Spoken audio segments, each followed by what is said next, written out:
Alright. Give me 1 second, guys. I'm just gonna get my pen.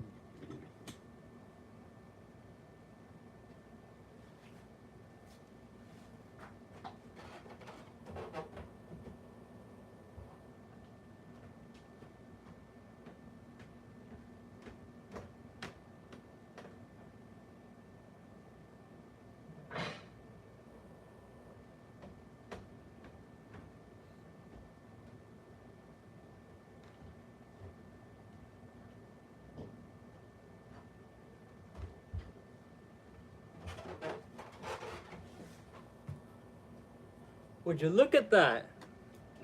Welcome to the stream, everybody. Alright, we already got a viewer and a chat in the chat already.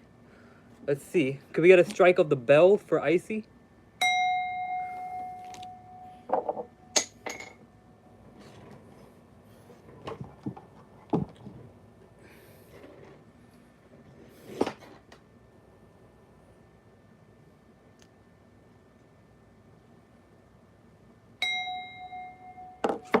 What? Yes, you did. Yes, you did. And come back, you did. Come back, you did, and eventually do.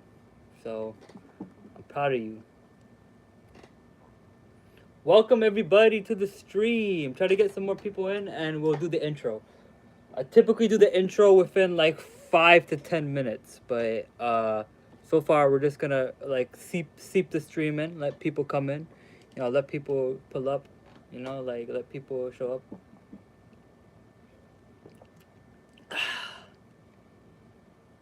We're gonna let people just pull up to the stream. Be right back? Okay, bet. We're gonna let people come into the stream. We're gonna let people just steep their way in. Yeah. I'm just gonna let it happen.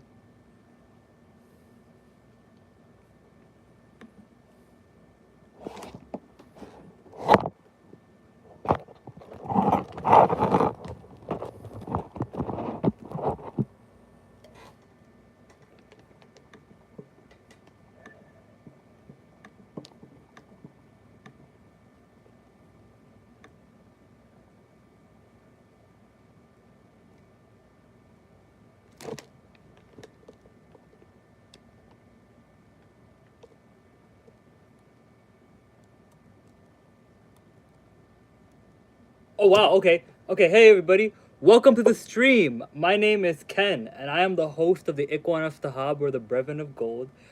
Today we're going to be reading some Class A documents from the Astrum Argentum, or the AA. These are, typically speaking, like these are like central texts of like certain doctrines and certain ideas. And today we are going to be basically exploring the inner depths and the inner parts of these things. So I have my notebook here, my trusty notebook that I'm going to provide for y'all. Mind you guys, my handwriting is very chicken scratchy, so please bear with me while as I display some of the notes. I will be reading the notes out loud, so you guys won't have to like get lost in translation with my chicken scratch writing. But for the most part, like what we're gonna be doing is we're gonna be reading these Class A publications that that basically like permeate the AA reading list. So yeah. If you guys haven't watched the previous stream, that's okay. That is completely okay. What ends up gonna be what we're gonna do this stream is we're gonna it's kind of like an expounding. It's like a full on side quest from this book we read, Liber 150. Hey, welcome to everyone! Welcome to everyone to the stream. Welcome all 5 people to the stream. Yeah, I love the number 5. I got 5 on it. Messing with that Indo. Can I say the W word here? But I don't think I can. But basically the previous stream we read Liber 150 or book 150, the Liege Libellum. Oi, are you India or Jamaica? I am. You know, a lot of people have thought I was Guyanese at one point. I'm not Guyanese. I am Afro-Indian, so my mother's side. I'm actually second generation Canadian from my mother's side. So my mother's parents are from India, and my dad is from South Africa. So yeah, my dad is from South Africa. My mom is from India. My mom's parents are from India. My mom is born and raised in Canada, like I am. But yeah, we're gonna, yeah, totally not like product placement right here, but Brisk is some of the best like iced tea I've ever had. Like I love Brisk iced tea. So we should get uh Kai Harada. We're gonna give you a bell for the. We're gonna give you a strike of the bell for the thing. It's so sweet. Fuse is better. Yo, someone actually responded to what I said. Yo, that's hilarious. Yeah, welcome Neon Monkey. You're gonna get a strike of the bell too, Neon Monkey. And yeah, so what we're gonna do is we're gonna be reading Class A pub. Why did I put number 4? Class A publications in the AA or the Astrum Argentum, and yeah. So if you guys were tuned into the previous stream, which is the where we read Liber 150, depends on how old you are, bro. I'm 22, so yeah, Brisk is cool though. Brisk is cool. But yeah, so if you guys watched the previous stream, which if you haven't, that's okay. We read Liber 150, and Liber 150. Okay, that's okay. I see. It's okay. No pressure. Okay. Hey, Ivan! Wow, Ivan the Whiplash from Iron Man. Oh my God, it's Ivan. Yo, do you remember Ivan from Iron Man, guys, with the electric whiplash? Like that shit was so lit. Like that was one of my favorite villains because he was so cool. Ivan the Whiplash, like that guy was awesome. You're 54. Dang, okay. I'm not gonna roast you, but like, but that's awesome because we got people who are older than my parents by a considerable amount of time in my stream. Like that's blessed, you know? That's blessed. Awesome. Like I should change my name to that. Yes, sir. We get it. You get a bell for joining the stream, Ivan. You get a what's it called? You get a bell for doing the stream. Any person who joins the stream. Yeah. Anybody who joins the stream and gets a new text or chat something new gets a bell. It's actually a singing bowl. Actually, hold up, look. It's a singing bowl, but I call it a bell because it sounds like a bell. I think it's like a fun feature that we have this stream. But anyways, we're almost 10 minutes into the stream. So from this point forward, we're going to talk about today's agenda and today's plans. Oh, thank you, Ivan. Appreciate that. So when we read Liber 150 last stream, we learned about the four secret weapons of the person of the true will. So we learned about liberty, love, life, and light. So liberty, love, life, and light. When one aligns themselves with the universal laws and with the universal principles, they essentially how do I say this? They basically emanate these 4 constructs: liberty, love, life, and light, into existence within their means of aligning with their true will. So near the end of Liber 150, I think around the final chapter, there's only 4 chapters in it, but near the end of Liber 150, we get a canon, like a formal canon of Class A publications that we could read together, so we can further grasp and further understand like these 4 secret weapons of the believer of a true will. So one of these texts we've already read on stream. However, I have not read the commentary on it, so I might read that. my goal is to stream for 5 hours. It's 7:30 p.m. right now, and that would make it so we would be around like 12:30 to 1 a.m. If we stream for 5 hours. I don't know if I'm gonna stream for that long, but hopefully I can. But yeah, so these are the four Class A Astrum Argentum publications that embody the four secret weapons of the alignment of the believer of the true will. So, uh, what's it called? The first one is Liber Araarti, which is also known as Liber 813. Then the second one is Liber Trigrammaton, which is it's like a symbolic piece. So we're not gonna read that because it has a lot of symbols in it and stuff like that. And I'm not gonna lie, like I haven't really like fully grasped it just yet. It has to do with the I Ching, which is the I Ching, not the Tao Te Ching, but the I Ching. The I Ching is also known as the Book of Changes. Is a It's a Chinese divination text that centers around elemental workings and feng shui.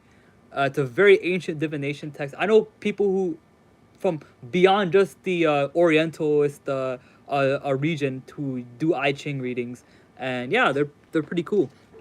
So we're not gonna read Liber Trigrammaton. We already read Liber 65, but like I said, like we've already read Liber 65 on stream. However, we already read Liber 65 on stream, but we didn't read the commentary on it. So we might read Liber 65 depending on how quickly we get Liber Ararti and Liber and another one, Liber Lapis Lazuli. So yeah, so Liber Lapis Lazuli and Liber Ararti. Those two books, we're gonna be reading them on stream. And yeah, we're gonna be reading Liber Ararti and Liber Lapis Lazuli on stream. So I'm gonna set up a poll, although we only have one viewer. But I'm gonna set up a poll, guys. I want you guys to any person who reels into the stream, I would love to see your guys' input. But okay, we got three. We got three. That's enough to make a poll. Three's a crowd. Okay, what are we gonna read first? Out of the two, which one are we gonna read first? What are we going to read first? Book of our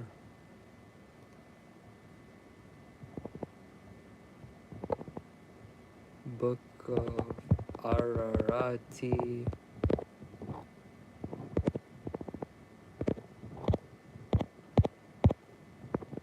Book of Lapis Lazuli. All right. So we just finished the poll, guys. We just finished making the poll. Now all we need is some people to vote in it, and yeah, that's pretty much it. What are we gonna read first? What are we gonna read? Liber Ararti or Liber Lapis Lazuli? I'm fine with either or. I really do want to read Liber Ararti, but if I can hold off, I can hold off. So hey everyone, welcome to the stream. If you haven't voted in the poll yet, be sure to. Once we get like maybe like one or two more, we'll start. But yeah, so typically speaking, like the first 10-20 minutes of the stream is basically like us, like, you know, like us starting and us establishing a setting, establishing exposition, establishing a purpose, establishing a meaning, establishing an agenda.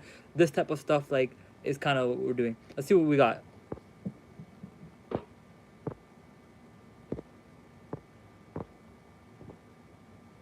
All right. All right. So, Liber Ararti won by one vote. It looks like we got a tough crowd today, guys. Looks like we got a tough crowd today. Oh, wow. Welcome to the stream, everybody. So, the first thing we're going to do, guys, is we're going to read Liber Ararti. And, yeah, this one really speaks to me, guys, because this one actually has a chapter of the Quran in it. And I'm pretty sure it's like an expounding on this chapter of the Quran. Yeah, it's got Surah Ikhlas in it. So, yes, sir. You know it. But, ooh, that's heavy. But, R T R T. It is 7 chapters. Okay. Okay.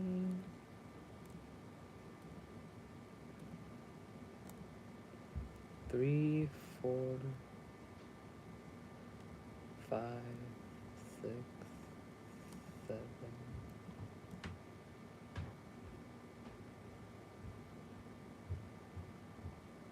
All right, we're set, guys. We're set. All right, I'm so set for this, guys.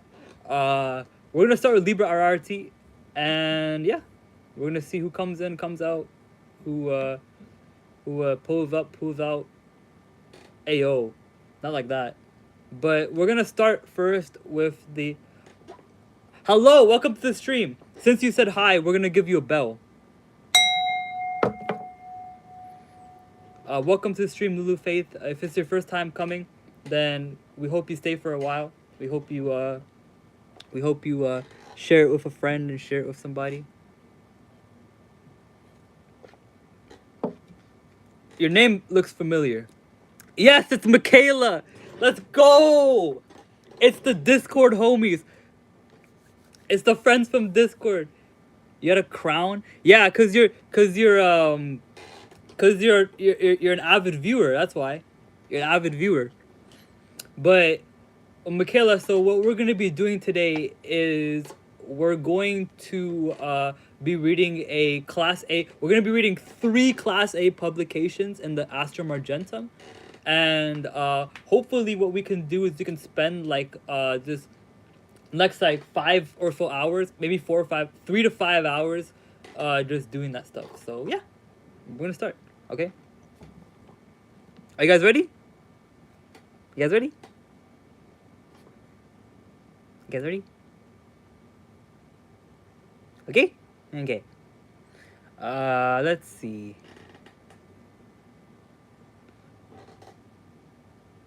A Pinge Bob gif. I think you meant to say SpongeBob gif. Oh yeah, SpongeBob. I'm ready! I got that. I got that joke already. I got that joke, yeah. Alright, so we're gonna start with Liber RRT, okay? Okay, anyways. Let's start. So Liber RRT starts off with the 112th chapter of the Quran, which goes Bismillahir Rahmanir Rahim. Kul huwallahu ahad. Allahu samad. Lam yalid wa lam yulad. Wa lam yakul lahu kufuwan ahad.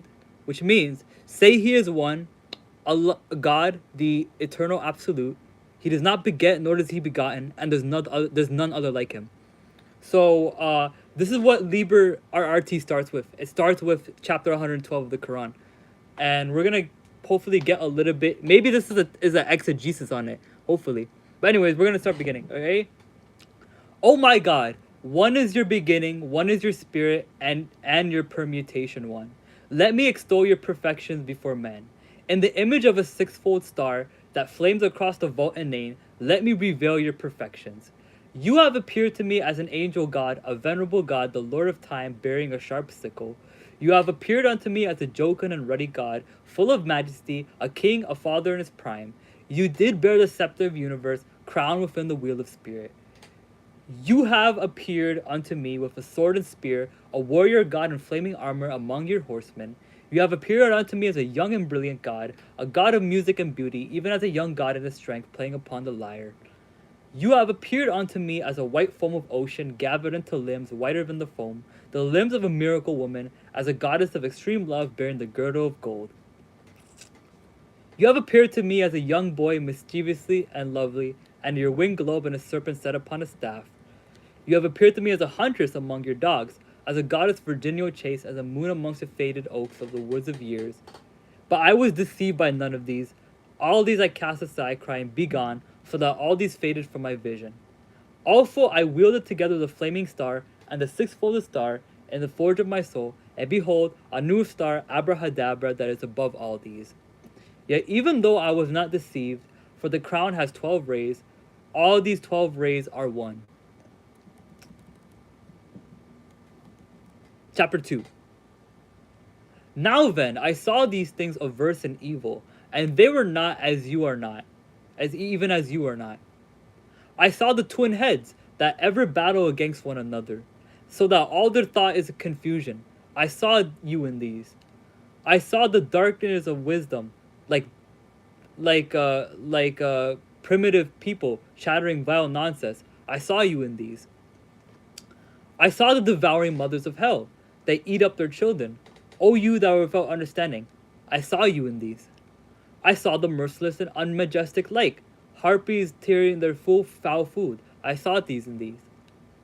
I saw the burning ones, giant like volcanoes, belching out of the black vomit of fire and smoke in their fury. I saw you in these. I saw petty, the quarrelsome, the selfish. They were like men, O Lord. They were even like unto men. I saw you in these. I saw the ravens of death, that flew with a hoarse cry upon the carrion of earth. I saw you in these. I saw the lying spirits from frog upon the earth, and upon the water, and upon the treacherous metal, that corrodes all things, that abides not. I saw you in these. I saw the obscene ones, built like men, bull men linked in the abyss of putrefaction, but gnawed each other's tongue for pain. I saw you in these. I saw the woman, oh my God. I beheld the image thereof, even as a lovely shape that conceals a monkey, even as a figure that draws with her hands small images of men down into hell. I saw her from the head, the navel of a woman, from the navel of a feet of a man. I saw you even in her. For mine was the key word to the closed palace, abrahadabra, and mine the reigns of chariot and sphinxes, black and white, but I was not deceived by anything of all these things. For I expanded my subtlety to 12 rays of the crown, and these 12 rays were one. Chapter 3. Say you that he is God is one. Oh yeah. So this third chapter of Liber Arai has the literal translation of the 112th chapter of the Quran. So say you that God is one, God is the everlasting one, nor has he any equal, any son, or any companion. Nothing shall stand before his face. Even for 511 times nightly for 140 days did I cry out aloud unto the Lord of the affirmation of his unity. Also did I glorify his wisdom, whereby he made the worlds. Yeah, I praised him for his intelligible essence, whereby the universe became light. I did thank him for his manifold mercy. I did worship his magnificence and majesty. I trembled before his might. I delighted in the harmony and beauty of his essence.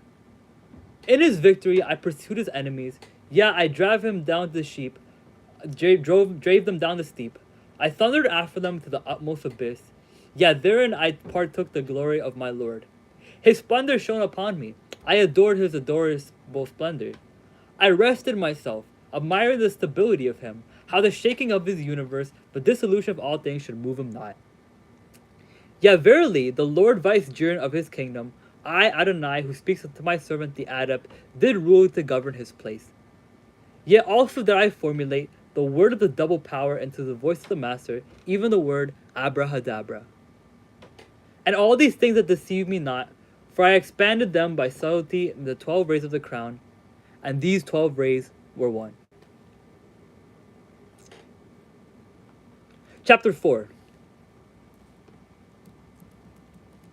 Also the little child, the lover of Adonai, even the adept reflecting the glory of Adonai, lifted up his voice and said, Glory to God, thanksgiving to God, there is God alone, God is exceedingly great. Oh, this is Subhanallah, Alhamdulillah, La ilaha illallah, and Allahu Akbar. This is the 4 main dhikrs, guys. This is the 4 main dhikrs. I'm actually really liking this a lot. This has a lot of Islamic themes in it. I'm liking this a lot, guys. Subhanallah, Alhamdulillah, La ilaha illallah, Allahu Akbar. He's about us. Oh, yeah. And La hawla wa la quwwata illa billah. Wow! He knew about the 5 dhikrs. Wow! That's awesome. Let me get a green screen going, guys, for you guys. Let me get a green screen going, hey?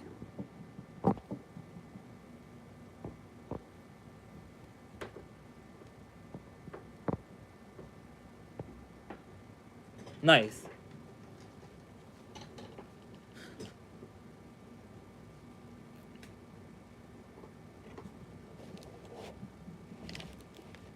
Ready? First did the adept become man and went about naked. And all these things fled away, for he understood them all, that they were of old rags upon a divine perfection. Also he pitied them all, that they were but reflections distorted. Also he smote them, that they should rule over the just. Also he harmonized them into one picture, beautiful to behold. And having thus conquered them, there was a certain glamour of holiness even as the hollow sphere of outward brilliance, so that all became splendid. And having firmly established them in order and disposition, he proclaimed the perfection, the bride, the delight of God in his salvation. In his creation, not salvation. Sorry. But though thus he worked, he tried over his work by the star Abrahadabra, and it deceives him not, for by his subtlety he expounded it onto the 12 rays of the crown, and these 12 rays were one. Guys, noticing a pattern here? I am.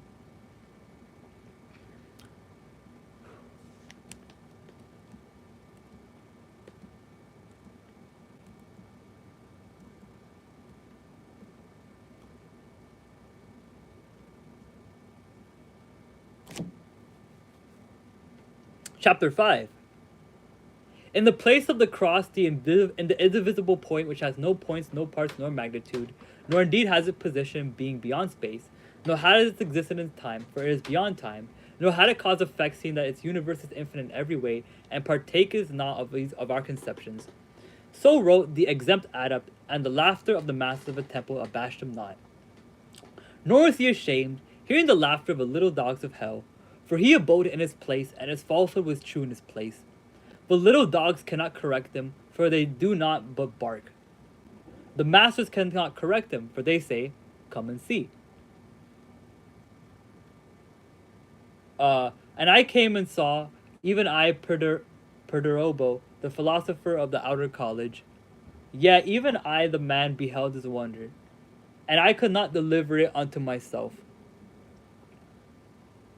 That which established me is invisible and unknowable in its essence.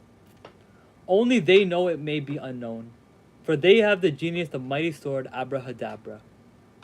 And they are not deceived by any of these things, for by the subtlety do they expand them all into the 12 rays of the crown, and these 12 rays are one. I'm loving this, man. I'm fucking loving this. This is awesome.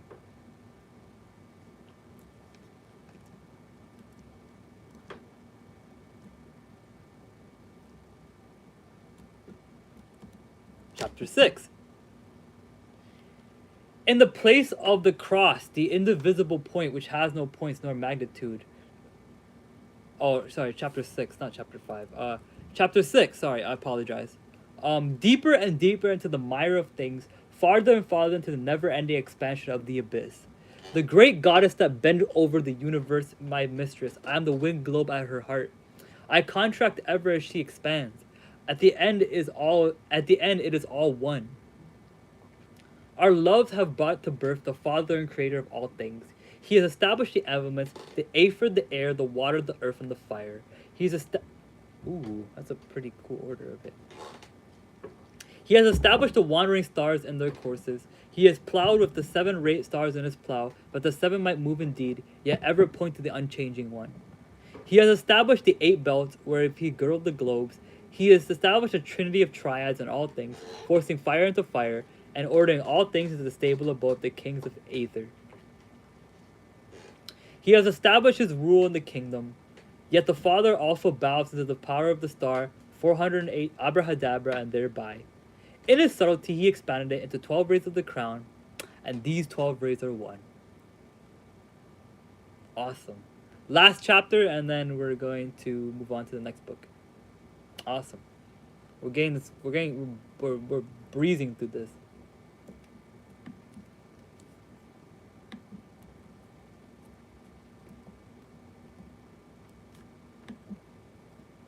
Okay. Chapter 7. Ready, guys? Chapter 7.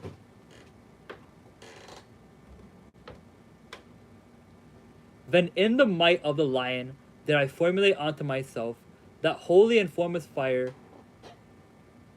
Kadosh, which guarded with darts and flashes the depth of the universe. As I touched the fire Kadosh, the melted liquor into clear as water, The fire kadosh, the water smoke into a lucid air. The fire kadosh, the air ignited and became fire. The fire kadosh, the Lord, the fire dissipated into space. The space evolved to a profundity of mind. At the touch of the fire kadosh, mind of the Father was broken up into the brilliance of the Lord of our Son. At the touch of the fire, the kadosh, the brilliance. Oh, just. Okay, it kind of went dark a little bit. Not the book, the screen. At the touch of the fire kadosh, the brilliance of our Lord was absorbed in the knot of Our Lady of the body of the milk of stars. Then only was the holy fire extinguished when the enterer was driven back from the threshold. And the Lord of silence established upon the lotus flower. Then will he accomplish which was to be accomplished, and all in one not were slain in the slaying of the warrior Abrahadabra. In the slaying of the subtlety that expanded all things into the 12 rays of the crown, that returned unto one, and beyond one, even unto the vision of the fool and his folly, but changes the word Ararita, and beyond the word the fool, beyond the word and the fool.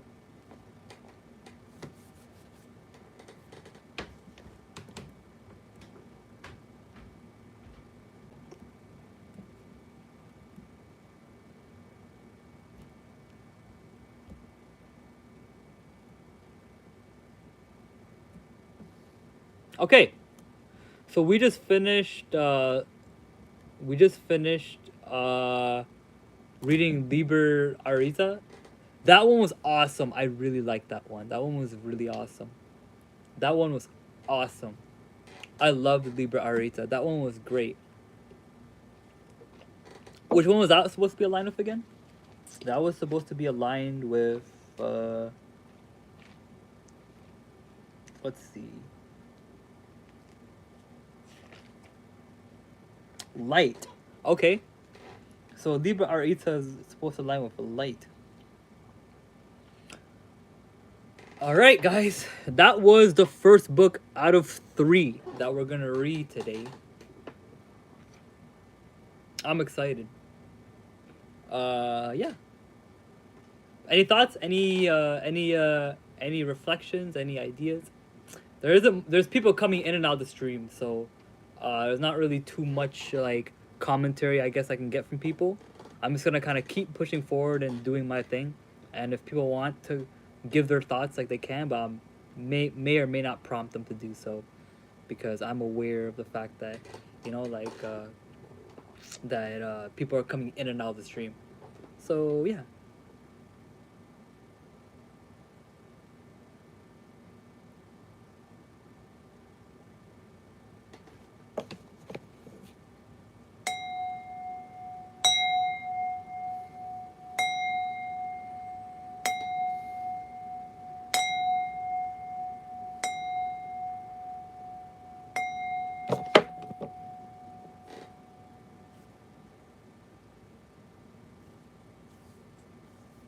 Okay, so now we're gonna move on to reading Liber Lapis Lazuli.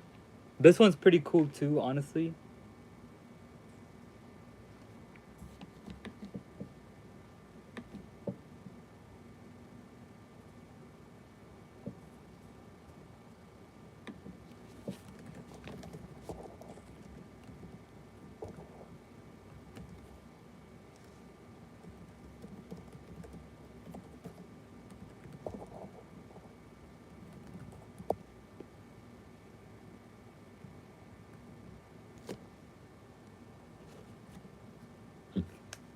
Excuse me.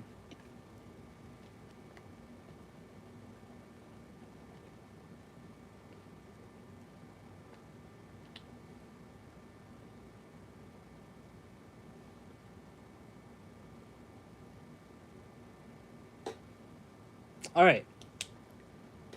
Moving on to the next book that we're going to be reading. I'm excited. We're going to be reading Liberi vel Lapis Lazuli, which is subfigure number 7. Man, we only got one reader. Now 0. Yeah, the views are fluctuating, but that's okay. We're doing this for the knowledge, not for the views. We're doing it for the knowledge.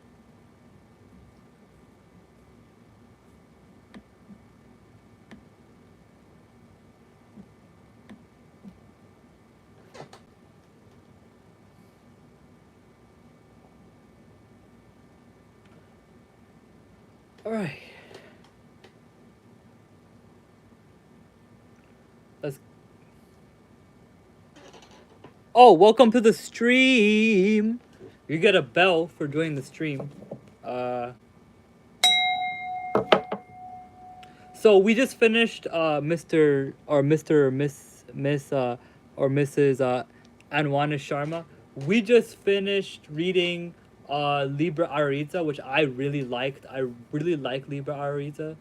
Um, yeah, I loved Liber Arita, and now we're gonna be reading Liber Lapis Lazuli, or the Book of Lapis Lazuli.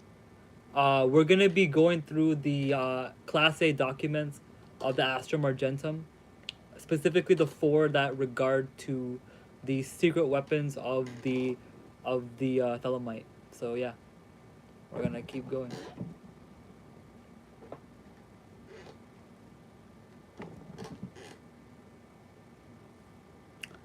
Prologue of the Unborn. So this is being the voluntary emancipation of certain active action. These are the birth words of the master. These are the birth words of a master of the temple. Prologue of the Unborn. This is the prologue to the book, guys. Into my loneliness comes the sound of a flute in my dim groves that haunt the uttermost hills. Even from the brave river, they reach to the edge of a wilderness, and I behold Pan. The snows are eternal above, and the perfume smoke towards the nostrils of the star. But what do I have to do with these? To me, is only the distant flute, the inviting vision of Pan. On all sides, the Pan to the eye. On all sides, Pan to the eye, to the ear. The perfume of Pan pervading, the taste of him utterly filling. Hey yo. The embrace of him intense on every center of pain and pleasure. The sixth interior sense aflame with the innermost self of him. Myself flung down the precipice of being, even to the abyss, annihilation, all end to loneliness as to all. Pan, Pan, yo Pan, yo Pan. Why read Gurdjieff's Cosmic Secret? Join my Discord server, give me a PDF of it, and I might read it. I'm not gonna like, I don't know if I could like guarantee that, but we have like a, we kind of have like a, how do I say this? We kind of have like a schedule that we go through. So like on weekdays we read Enochian texts on weekdays, and then on weekends we read AA like Astrum Argentum publication text. So yeah, uh, like like this week we're reading the four secret weapons, and next week next week's stream, like next weekend, we're gonna be reading the Vision and the Voice. We're gonna be finishing the Vision and the Voice actually, hopefully, but yeah. I might read it independently. Like I most definitely might read it independently, but reading it like as a group, uh maybe because what's it called? I have a schedule that I like to abide by because I'm not a very disciplined person. So, like staying by a schedule and staying by like a strict like time frame and like things just helps like structure me more. You know, if that makes sense. Nothing personal. But I never actually heard of that book. Actually, I have heard that book. I actually have heard of Gurdjieff's Cosmic Secret. Actually, I'm lying. I have heard of that book. Someone advertised it to me on Reddit. They're saying, "Ooh, if you wanna really know the truth, you should read Gurdjieff's Cosmic Secret." I'm not mocking you. I'm just that's just how the people on Reddit are. They're very like, actually, kind of people, you know. So yeah.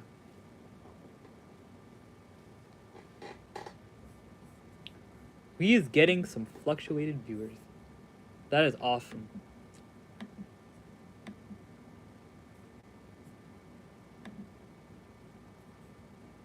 Okay.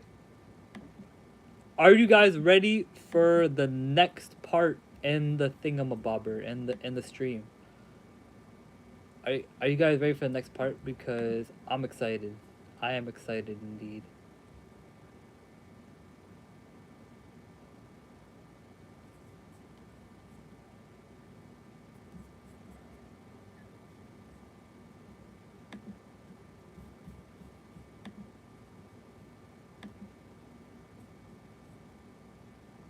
Oh, hey, Icy, what's up? What's up, Icy? Welcome to this. Welcome back. We're just about to finish. We're just about to start. The book of Lapis Lazuli, and yeah.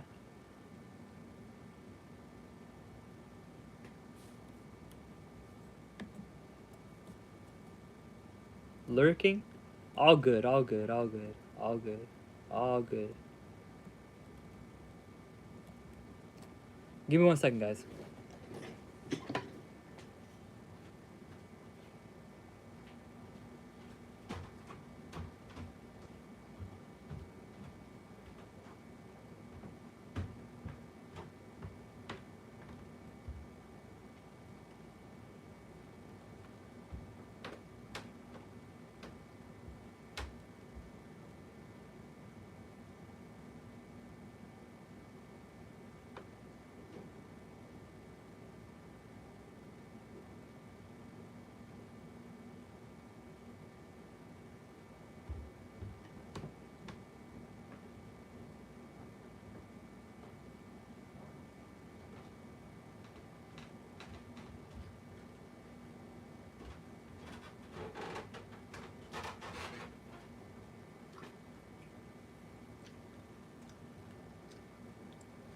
All right.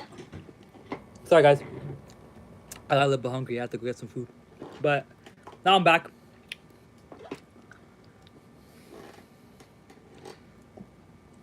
Cheers.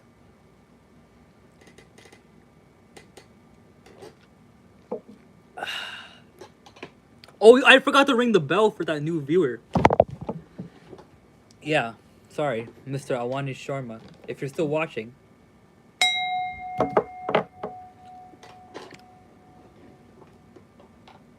But yeah, let's keep going. Let's keep going. All right.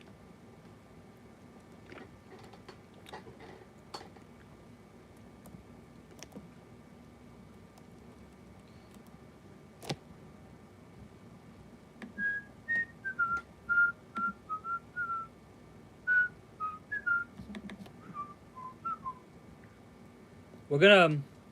I'm just gonna like. Hold up.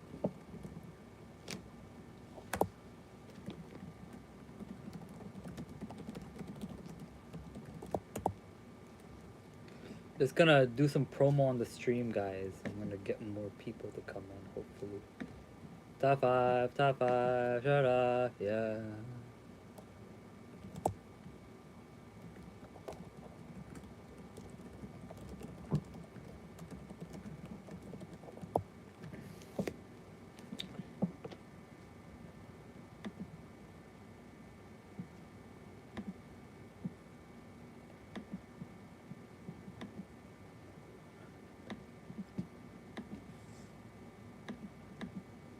Do, do, do, do, do, do, do, do, do.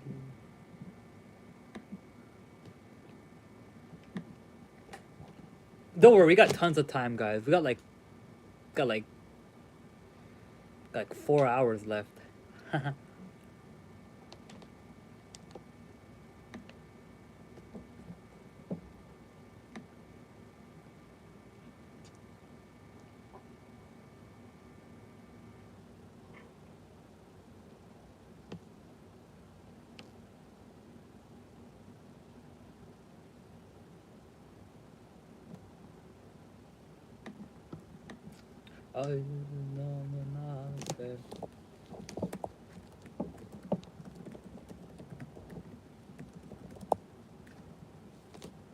Top five, shut up, yeah.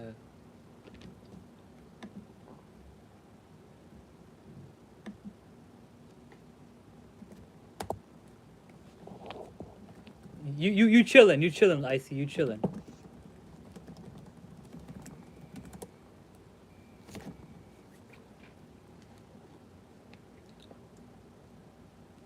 Okay, I think we got a decent amount of people to start the next book. Yeet. We're gonna start the next book, guys. We're gonna start the next book. I'm excited.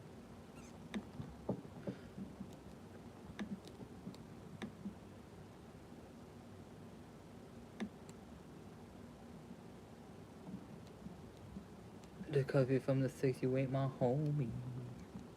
All right, 3. I love the number 3. All right, we're gonna keep. We're gonna start. We're gonna start the next book now.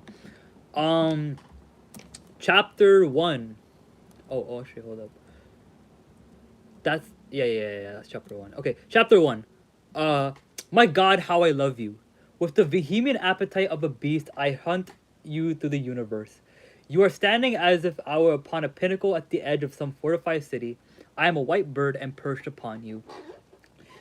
You are my lover. I see you as a nymph with her white limbs stretched out by the spring. She lies upon the moss. There is none other but she. Are you not Pan? I am he. Speak not. Oh my God. Let the work be accomplished in silence. Let my cry of pain be crystallized into a little white fawn to run away into the forest. You are a centaur. Oh my God, from the violent blossoms that crown through the hoofs of the horse. You are harder than tempered steel. There is no diamond beside you. Did I not yield this body and soul? I wooed to you with dagger and dawn across my throat. I let the spout of my blood quench, the bloodthirst, oh my God. You are a little white rabbit in the burrow night. I am greater than the fox in the hole. Give me your kisses, O Lord God. The lightning came and licked up the little flock of the sheep. There is tongue and flame. I see the trident walking over the sea. A phoenix that had its first head. Below are 2 prongs. They spare the wicked. I will spear you, O little grey god, unless you beware. From the grey to the gold, from the gold which is beyond the gold of Ophir. Oh my God, but I love you. Why have you whispered so ambiguous things? Were you afraid, O goat hoofed one, O horn one, O pillar of lightning? Oh my God, it's the man's Tyrone in the stream. You get a bell for joining too. Let's go, W Bell. But yeah, we're reading Tyrone. If you'd like to get a synopsis of what's going on, we're reading some Class A documents in the Astrum Argentum. So we like in the first 30 minutes we finished reading Liber Arita. Now we're reading the book of Lapis Lazuli. My brother knows what you think of the ice wall. Oh man, bro. Oh man.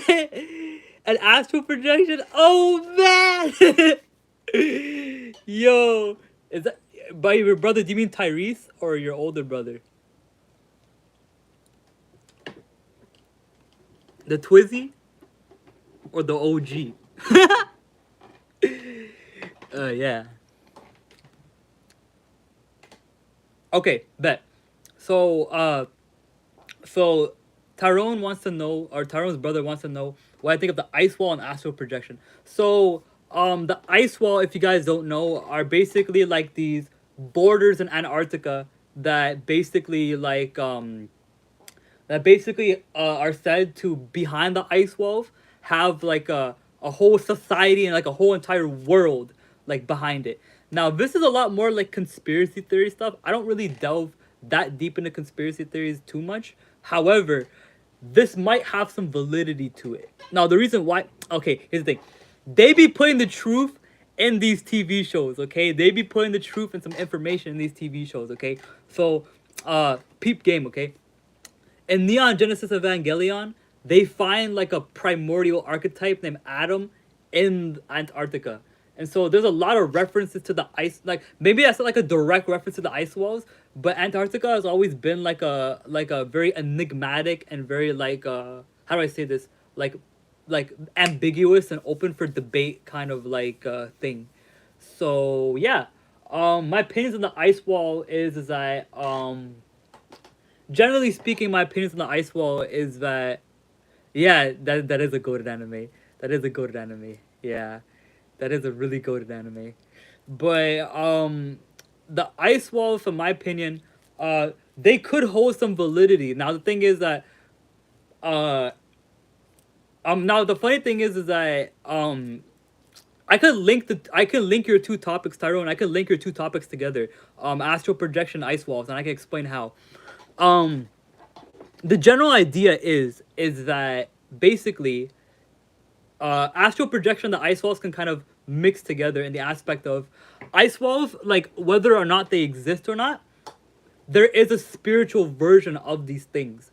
Like Now these things being karmic barriers. So basically, uh, now funny enough, like when we as human beings, like I find that there's a lot of like truth and like simple phrases we say as human beings. So have you ever heard of the phrase break the ice with someone? So in that aspect, like breaking the ice or an icebreaker with someone is, typically speaking, it is you breaking a barrier of karma with someone. So let's say you had like a fucked up situation with someone, and like there's like a barrier, or there's like a boundary between you that you have to like kind of push past in order to like kind of like reconcile with that person. That would be breaking the ice. Same thing with like you meeting someone for the first time. Like when you meet someone for the first time, you you have a barrier of not knowing them, and Saturn is typically associated with intelligence, discernment, death, um um karma and stuff like that. uh my brother said English is spells. Yeah, of course. English is spells. All languages are spells. Every word is an incantation. Every word is an invocation, and every word is an evocation. Every single word we speak, um so I'm not gonna like go trauma dump on y'all too much, but the first girl I ever dated, she would always like emphasize to me the importance of words. And from a lot of like things growing up, these lessons that I learned still like, you're the knower, that's your new name. The knower. The knower. The knower. You know what's funny? That's what Gnostic means though. Gnostic, like, cause like part of my practice delve into Gnosticism, and Gnosticism derives from the word gnosis, which means to know. So when you're calling yourself a Gnostic or a Gnostic practitioner, you're calling yourself a knower, because in the Gnostic practice, there is a, what's it called? There is a, how do I say this? In the Gnostic practice, there is a criteria for salvation that is based off of cognitive knowledge of the divine, right? So it's it's it transcends beyond faith and into cognitive knowledge of a higher power, basically. But yeah, so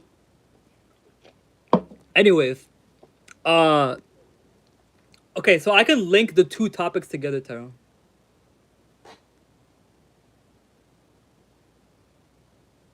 Is this the Yakub I'm thinking about, bro? The fucking NOI shit, bro? I hate the NOI. I fucking hate the NOI, bro. They killed my man's Malcolm X, bro. They killed my man's Malcolm X. Bro, there's no way, bro. If you're talking about that Yakub, they killed my man's Malcolm X. Rest in paradise, Malcolm X, bro. That's not even a conspiracy theory anymore. At that point, it's just literal facts that the NOI killed Malcolm X, bro. That's fucking mod, bro.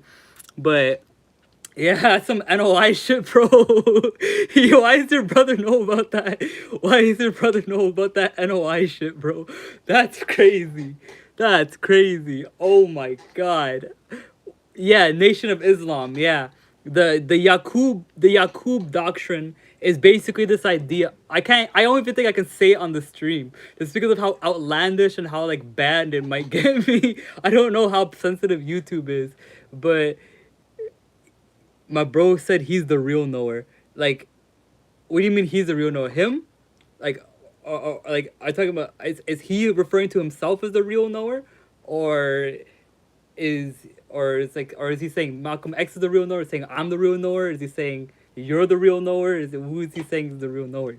Because yeah. Oh yeah, him. He is him. Oh my god! Like, okay, we're in a competition. Let's go. Try to get him on the stream so we could get some more people in. But yeah. So I do know about Yakub and that aspect of the nation. Obviously, I'm more lean towards like the biblical and Quranic Yakub, or Jacob, which has Jacob's ladder. So Jacob's ladder is a primordial, like Jacob's ladder is like a primordial, how do I say this? It's a primordial model of the tree of life of the Kabbalah. So when Jacob in the Torah has a envision of a ladder reaching up to heaven, That is one of the original forms of the tree of life, of the ascension of the Kabbalah, basically. So and in fact, if you look at the tree of life, it looks a lot like a ladder. It does look like a tree, but it looks like a ladder too. So one of the names, like one of the original names that I would call the tree of life is Jacob's ladder. But yeah, I'd rather talk about biblical and Quranic Jacob than NOI Jacob.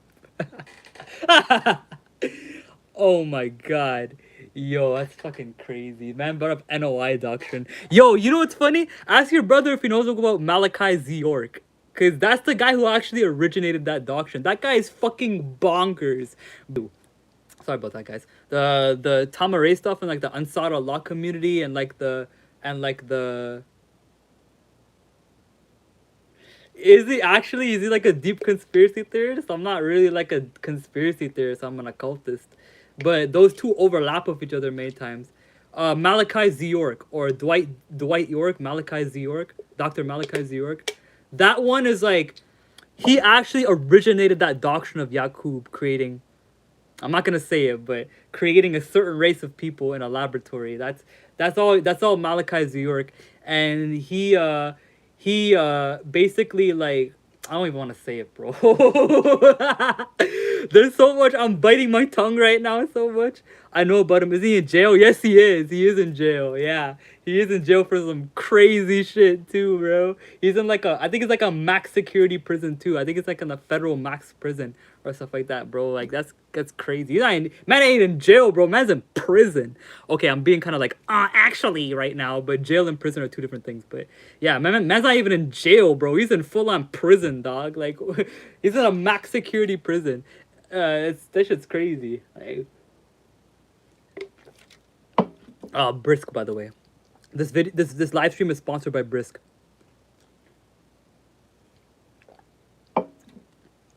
Yeah, he is in jail.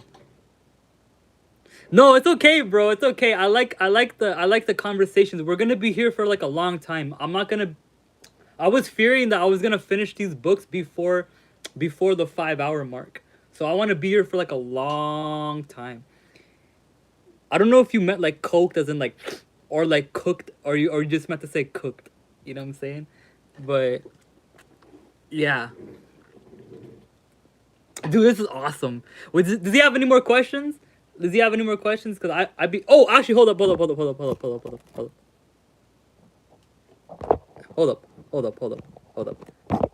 Ask me something. Hold up.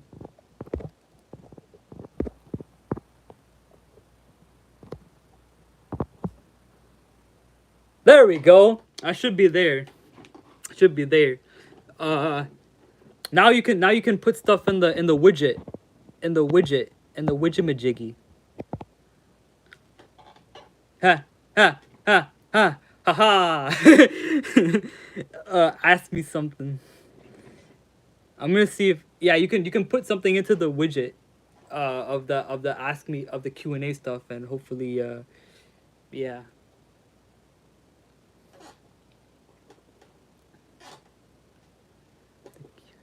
Q&A Friday. Remember KSI's Q&A Sundays? KSI or legit ABT. It's here. It should be by my face. It should be by my face right here. Hold up.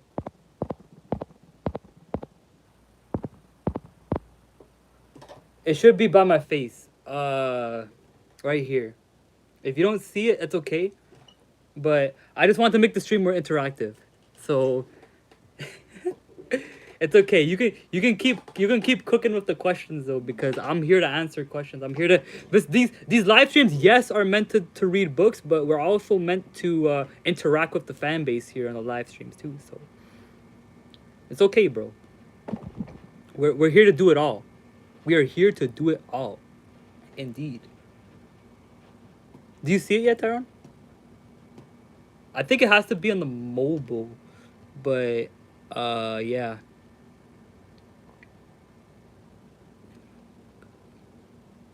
That's crazy.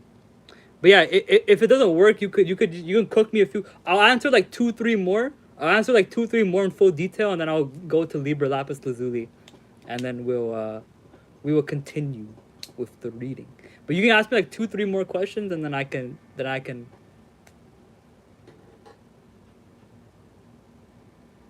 Oh, you're on PC. Okay, that's why. Yeah, yeah, yeah. Okay, the widget only shows up on mobile, which is fine.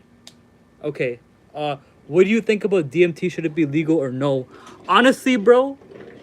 Honestly, it's already. You know, it's funny. What do I think about DMT? Uh, I almost did it at one point. I had the chance to do it at one point. I had the bread for it and everything, and then some shit happened, and I couldn't do it. But yeah. So what do I think about DMT? Should it be legal or no? Well, I don't think like heavy psychedelics should be legal. I don't think they should, honestly. Like, reason being that if you make it legal, you make it distributed to the public, and the public, we need the public like in fact, like, I won't just give you my thoughts about DMT. I'll give you my thoughts about generally about psychedelics. So basically, like, these things, like these substances are shortcuts. They're shortcuts to a higher plane of. Hey, give me a second. All right, sorry. So these substances are basically like shortcuts to a higher realm of dimensions. Now, most things my mentors have told me, like my spiritual mentors have told me, that at the very best, under the influence of these substances, you can at the very best go to, like, I want to say there's so most spiritual systems pragmatize, but there are 9 dimensions, right? We're on the third density, right? There's a second dimension that's below us, the dimension of shadows. There's the first dimension below us that's beneath the second dimension, which is like the realm of the beginning and oblivion. Then beyond us, which is like the astral plane, which your brother was asking about, astral projection, that's the fourth dimension. Then the equilibrium, that's the fifth dimension. Then higher up, like from 5 dimension up, I don't know per se, but I actually have been to the sixth dimension in a dream before. I've dreamed about me being in the sixth dimension. I don't know how true the experience was because it was a fucking dream, but I allegedly have been in the sixth dimension. Uh, so from what my mentors have told me, psychotropic substances, especially like shrooms, like DMT, acid, they can at the very best, like, even if you use it to its maximum potential, the peak dimension you're going to is like the early fifth dimension. Like, you're gonna reach like the early parts of the equilibrium dimension. Like, you're gonna reach like the early parts of the fifth dimension if you take those substances. Anything beyond that, anything beyond that, those things are not gonna help you. They're gonna more or less put a cap on you. Now, me and my friends on like different, like, I'm not really friends, but me and my other people on like various like social media platforms, we have massive debates about this. Some people are like super like advocated for psychedelics. They're like, hey, like, oh, like it can get you beyond just the fourth and fifth dimension. You just have to use it properly. But understand this, okay? Once you get past the equilibrium dimension, it has to be power from within. Now, DMT can be activated within the pineal gland, but when you're taking it externally via like a vape or like a plant like ayahuasca or what else is there in DMT form, like like the pills and stuff like that, or like the capsules, that can take you to like that could take you to heights. That would take you to heights for sure. But your ass is not gonna really like your ass is not really gonna like, how do I say this? Your ass is not really gonna go that far beyond the beyond the early fifth dimension, like the lower fifth dimension. That's like the highest it'll get you. Like I've been to the fifth dimension before on psychedelics, and what I went through this blue wormhole. I was basically like sitting in my couch. I was lying down, and I entered like this blue tunnel, and I was like traveling through it. It was like, you guys know the Ubisoft, like, the old Ubisoft logo. That was like what I was traveling through. I was traveling through the old Ubisoft logo, like dead ass, bro. Like, I was traveling through like this blue wormhole portal.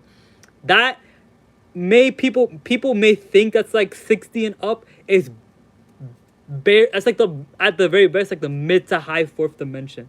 So yeah. So I don't think DMT should be legal. Reason being is that if you have such a very powerful teacher substance in the midst of a public eye, that's gonna make it so they water it down and pervert the usage of it. And to keep it under the guise of crime, I guess, or to make it under the guise of being criminal, makes it so it's a little bit harder to obtain in that aspect. And I'm okay with that. I'm cool with that. You know what I'm saying? Because you should not, if you're like, especially if you practice yoga like me, if you're practicing different pranayama, like different like breathing techniques, you should be able to activate DMT naturally through your pineal gland. You shouldn't be like smoking it or vaping it or taking it or eating it or drinking it. You should be able to naturally produce that through your system. You should be having an alkaline diet, an alkaline body, a decalcified pineal gland. You should have a bunch of this stuff to really help you kind of like activate like the more natural DMT in your system. But in terms of like external DMT, that shit's like a whole different ball game. Have you ever heard of a dead man's trip? Because that, so even like in a dead man's trip or even like through a breakthrough experience, like people talk about the breakthrough realm and stuff like that, right? So where I would like, how do I say this? Where I would like put like the breakthrough and the waiting room in like a dimensional sense is I would, let's see, I would put the waiting room like high third dimension, early fourth dimension type shit. So the waiting room could be like still in the third dimension technically. Like the waiting room could be like in the third high third dimension, early fourth dimension. But the breakthrough realm, oh my god, that's like high fourth dimension, early fifth dimension. Like another thing is in terms of controlling spirits too. A lot of people try to do ceremonial magic on what's it called on psychedelics. My mentor has like let me know that like, or I mean, and I've experienced with this myself too. It's not even just like I'm just like earing like being an ear right now. Like my mentor has told me, and I've confirmed it through him, that if you're trying to do magic or if you're trying to like do like spirit work on psychedelics, you're at the very best gonna control neutral spirits. Like anything above or like neutral or lower spirits are gonna be your best bet. Higher beings like angels, like people claim that they see like Hindu gods and angels and Christ and all these other beings in the DMT realm. Uh, yeah. So like it's not so you going up to see them, they have to go down to see you, right? Like you're kind of meeting at like that's why the fifth dimension is the equilibrium, because you're going up, right? You're going up when you're on these substances and these beings are going down, right? But idealistically what you want to do is you don't want them to go down at all. You want the full essence, right? So you're gonna go boo. If you do it naturally, if you do it without the use of external substances, you can go naturally up to the ninth dimension, and then you can see what JJ Hertak seen. You can see the right hand of God being Christ, the left hand of God being well actually I mean no well the door was sitting at the right hand of God's Christ, but when God commands something, when God wants something to go forward, Christ goes from the right hand to the middle. So it depends on what state you're in. What about the elves? Those are elementals. Elves are elementals. Elves and gnomes are elementals. So elves, gnomes, fairies, certain dragons, elves, gnomes, fairies, salamanders, jinns. These are elementals, right? So elves are part of the elemental kingdom. Hey, them drow elves are fine too. The purple elves, them drow elves. Hey, bruh. Shit kind of hot. But elves are elementals. I'm pretty sure they're earth elementals. But, yeah. Elves are pretty interesting. Yeah. So there's like in a hermetic system, there's like three main worlds that you deal with. You deal with the elemental world, like the elemental kingdom, or the elemental world, the celestial world, and then the divine world, right? So, excuse me. But god forms like pantheistic gods, elves, dwarves, gnomes, salamanders, jinns, these all these mythical beings, they reside in the elemental world. They actually don't reside in a different world from us. They actually reside in the same one, just on a different spectrum of light. So jinns, like, contrary to what like Orthodox Muslims say about jinns, like, oh, jinns live in a separate world from us. They don't. They live in the same world as us. They just live on a different spectrum of it. They live in a different wavelength of it. Jinns live in the same wavelength of life as we do. I'm sorry, jinns live in the same world as we do. They live on a different wavelength, if that makes sense. They're fire. Jinns are fire elementals. Elves would be like more earth elementals. Fairies can be like fire, or not fire. Fairies can be like air elementals. Nymphs, I think, are water elementals. Yeah. Here, I could search up the Renaissance elementals for you right now. Elementals. Elementals.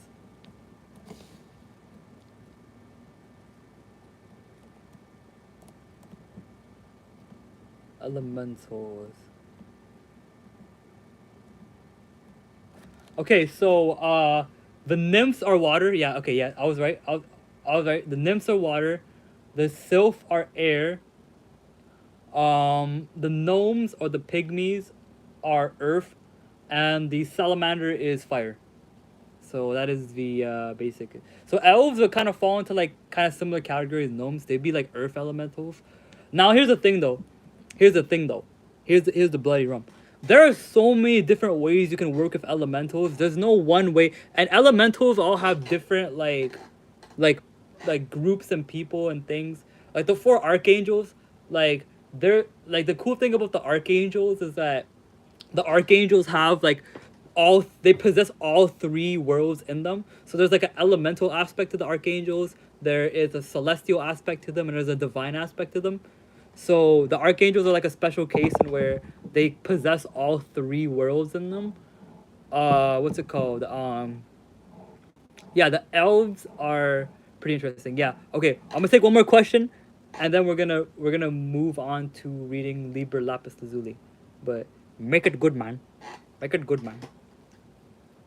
I hope your broski is enjoying the answers. You know what I'm saying? I hope your broski is enjoying the answers to the questions, because yeah, I put a lot of thought into this stuff.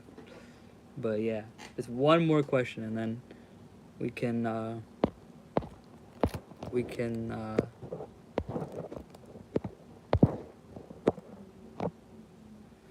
just ask one more question, and we can make. He is. Let's go. Let's go. That's hype. That's hype. I'm glad he's enjoying the stream, eh? One more question, and then we can hop onto reading Liber, Lapis, Lazuli.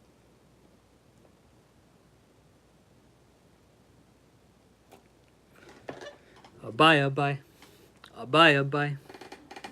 No, I'm not Somalian. I'm just saying that because of a song. Bye.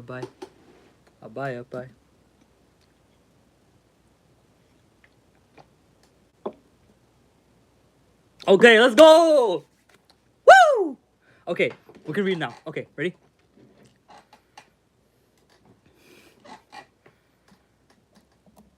Okay. I should start at the beginning, honestly. I should start at the beginning. I'm gonna start at the beginning.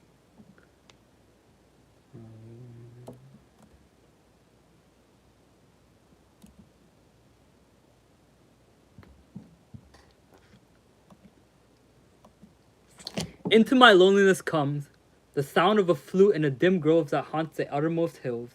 Even from the brave river they reach to the edge of the wilderness, and I behold Pan. The snows are eternal above, and the perfume smokes upward into the nostrils of a star. But what have I to do with these? To me, the only distant flute, the abiding vision of Pan. On all sides, Pan to the eyes, to the ear. The perfume of Pan pervading. The taste... Okay, now I'm not going to read that part, but... so that the tongue breaks forth into the weird and monstrous speech. The embrace of him intense of every center of pain and pleasure. The sixth interior sense of flame of the innermost self of him. Myself flung down the precipice of being, even to the abyss annihilation, and to an end to loneliness as to all. Pan, pan, yo pan, yo pan. My God, how I love you! With the vehement appetite of a beast, I hunt him through the universe. With you are standing, as it were, upon a pinnacle at the edge of some fortified city. I am a white bird and perch upon you. You are my lover. I see as a nymph with her white limb as stretched by the spring. Oh, we were just reading about nymphs. Elementals. Ha ha, elementals. She lies upon the moss, there is none other but she. Are you not Pan? I am he. Speak not, oh my God. Let the work be accomplished in silence. Let my cry of pain be crystallized into a little white fawn to run away into the forest. You are a centaur, oh my God, from the violet blossoms that crown you with the hoofs of the horse. You are harder than tempered steel. There is no diamond beside you. Did I not yield this body and soul? I woo you with a dagger drawn across my throat. Let the spout of blood quench your bloodthirst, oh my God. I am greater than the fox in the hole. Give me your kisses, O your Lord, O Lord God. The lightning came and licked up the little flock of sheep. There's a tongue in a flame. I see the trident walking over the sea. A phoenix had it for its head. Below are two prongs. They spear the wicked. I will spear ye, O you, my little grey god, unless you beware. From the grey to the gold, from the gold to which that is beyond the gold of Ophir. My God, but I love you. Why has you whispered so ambiguous things? Was you afraid, O goat-hoofed one, O whole one, O pillar of lightning? From the lightning fall pearls, from the pearl black specks of nothing. I base all one on naught, afloat in the ether, O my God, my God. You are the, O you, great hooded son of glory, cut off these eyelids. Nature shall die out. She hides me, closing my eyes with fear. She hides me from my destruction. O open eyes, O ever weeping one. Not Isis my mother, nor Osiris myself, but the Horus given over the Typhon, so may I be. Their thought and thought is evil. Pan, pan, yo pan, it is enough. Fall not into death, O my soul.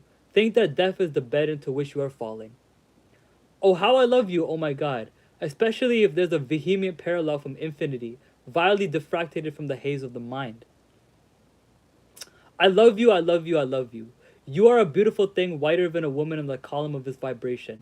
I shoot up vertically like an arrow and become that above, but it is death, the flame of the pyre. Ascend into the flame of the pyre, O my soul. Your God is the cold emptiness of utmost heaven, into which the radiates thy little light. When you shall know me, O empty God, my flame shall utterly expire in the great Nox. Nox. What shall you be, O my God, when I have ceased to love you? A worm, a nothing, a mittering knave? But oh, I love you. I have thrown a million flowers from the basket of beyond at your feet. I have anointed you and this staff with oil and blood and kisses. I have kindled your marble into life, I into death. I have been smitten with the reek of your mouth. You drinketh never wine but life. How the dew of the universe whitens the lips. Ah, trickling flow of a star, the mother supernal begone. I am she that should come, the virgin of all men. I am a boy before you, O your satyr God. You will inflict the punishment of pleasure, now. To yo pan, I love you, I love you.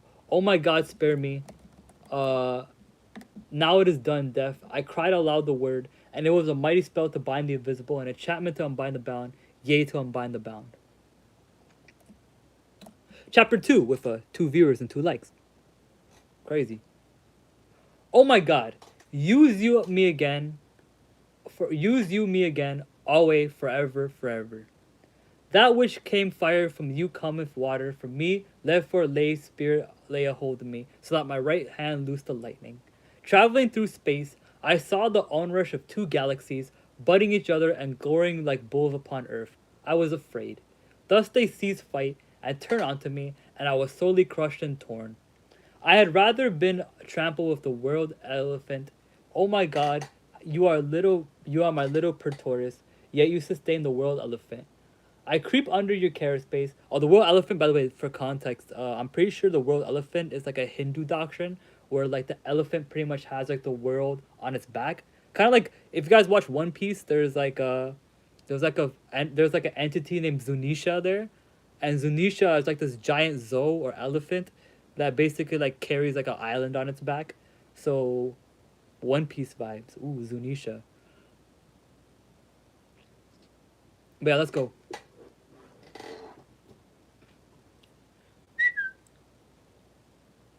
I creep under your care space like a lover into the bed of his beautiful. I creep in and sit in your heart, as cubby and cozy as may be. You sheltered me, and I hear not the trumpeting of the world elephant. You are not worth an oboe in the agora, yet you are not to be bought at the ransom of the whole universe. Yo, tell him if he still likes Roger after the recent chapter, eh? Tell him if he still likes Roger. No, they made him look like a total bitch, bro. What the fuck? Oda, what the hell, bro? You made like the coolest, most aura-like character look like an actual bitch. Like, what the fuck? Like, I bet your brother was talking to you, but like, no, what did he do to Roger? Yo, that's crazy. Yo, how does he feel about Roger now, bro? That's crazy. Yo.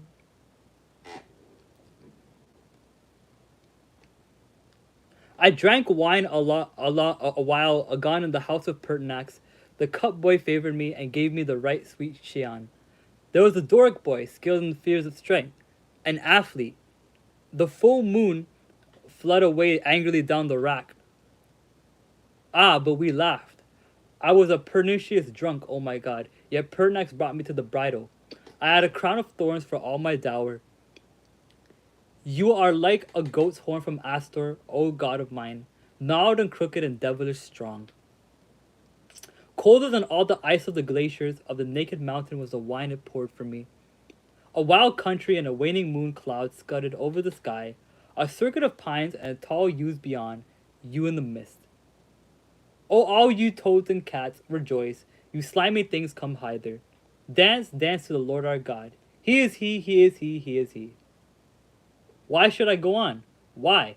Why comes the sudden cackle of a million imps of hell, and the laughter runs, but sickens not the universe, but shakes not the stars. God, how I love you. I am walking in the asylum. All the men and women about me are insane. Oh, madness, madness, madness, desirable are you. But I love you, O God. These men are and women rave and howl. They froth in folly. I begin to be afraid. I have no check. I am alone, alone, alone. Think, O God, how happy am I in your love. O marble pan, O false leering face, I love your dark kisses, bloody and okay, never mind. O marble pan, your kisses are like sunlight of the blue Aegean. Their blood is like the blood of sunset over Athens. Their smell is like the garden of roses of Macedonia. I dreamt of sunset, of roses and vines. You were there, oh my god, and this habit itself as an Athenian courtesan, and I loved you. You are no dream, you are too beautiful alike for sleep and waking. I disperse the insane folk of the earth. I walk alone with my little puppets in the garden. I am a gargantuan great. You galaxy is the smoke ring of my incense. Burn you strange orbs of God. Brew me the magic liquor, boys, with your glances. The very soul is drunken. Oh, you are drunken, oh my god, upon my kisses. What's it called? The universe reels, you have looked upon it. Twice and all is done. Come, oh my god, let us embrace. Lazily, hungrily, ardently, patiently, so I will work. There shall be an end. Oh God, I am a fool to love you. You are cruel, you withhold myself. I come to move now. I love you, I love you. Oh my darling. But again, sleep take me, death take me. This life is too full of pains, it stays, it suffices. Let me go back into this world, yea, back into this world. There are 7 chapters, I'm pretty sure. 4, 5, 6, 7. Yeah, there's 7 chapters, okay. We're on chapter 3, so we're halfway through there. Don't worry, guys. There's a book I really want to read after this, but I gotta finish this one. Chapter 3. I was the priest of Amun-Ra, and the temple of Amun-Ra at Tabai. But Bacchus came singing with his troops of vine-clad girls, of girls in the dark mantles, and Bacchus in the midst of a fawn. God, how I ran out in my rage and scattered the chorus. But in my temple stood Bacchus as the priest of Amun-Ra. Therefore I went wildly into the groves of Abyssinia, and there abode and rejoiced. Exceedingly yea in good sooth. I will eat the ripe and the unripe fruit for the glory of Bacchus. Terraces of Ilex, so Bacchus is like Dionysus. Bacchus is the Roman version of Dionysus. But yeah. Terrace of Ilex and tiers of onyx and opal and sardonyx leading up to the gold green port of malachite, within its crystal shell shaped like an oyster. O glory of Parapis, O beatitude of the great goddess, therein is a pearl. O pearl, you have come from the majesty of dread Amun-Ra. Then I the priest as a steady glitter in the heart of the pearl, so bright we could not look, but behold a blood-red nose upon of glowing gold. So I adored the god, Bacchus, you are the lover of my god. I who was the priest of Amun-Ra, who saw the Nile flow by many moons for many, many moons, am the young fawn of the great land, sorry, not the great land. I will set up my dance in your conventicles, and my secret love shall be sweet among you. You shall have a lover among the lords of the grey land. This shall bring unto you, sorry, I just got a bad thought, without which was all in vain, a man's life split for a love upon my altars. Amen. Let it be soon, O God, my God. I ache for you, I wander very lonely among the mad folk and the great land of desolation. You shall set up the abominable lonely thing of wickedness. O joy to lay that cornerstone. It shall stand up tall upon the high mountains, only my God shall commune with it.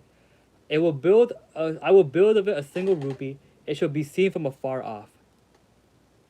Come, let us irritate the vessels of the earth, they shall distill strange wine.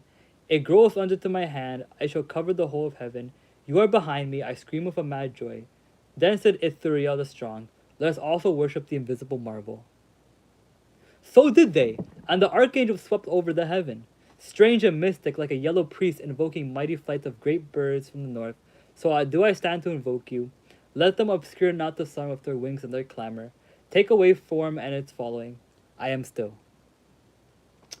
You are like an osprey among the ice. I am a great pelican in the sunset waters. I am like a black eunuch, and you are the scimitar. I smite off the head of the light one, and the breaker of bread and salt.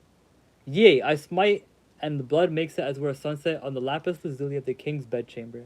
I smite, the whole world is broken up into a mighty wing, and a voice cries aloud in a tongue, but men cannot speak.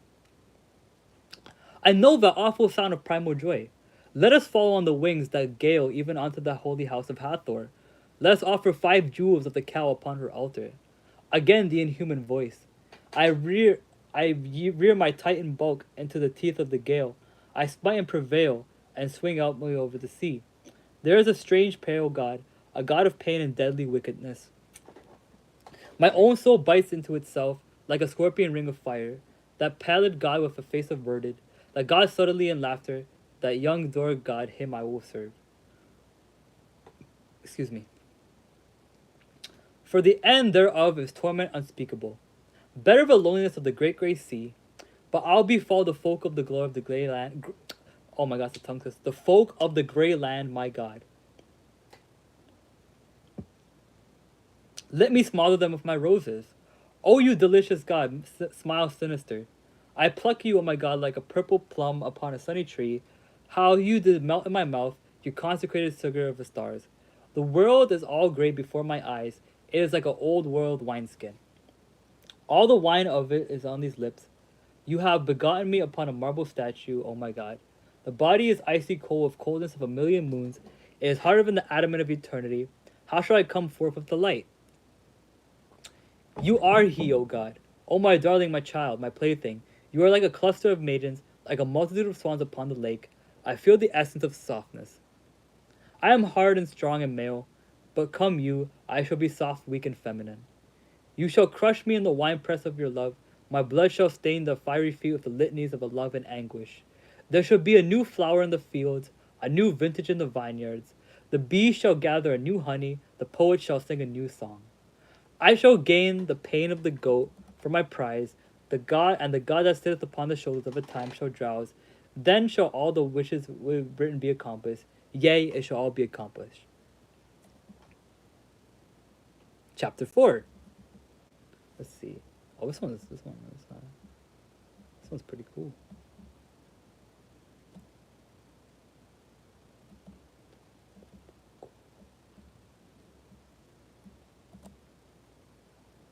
I'm gonna take a breather.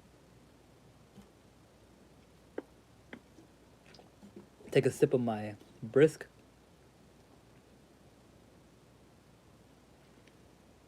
So my dick is like a brisk. Who am I been? You starving. You a victim. I'm robbing. Anyways, I am like a maiden bathing in a clear pool of fresh water. Oh my god, I see thee dark and desirable, rising through the water as a golden smoke.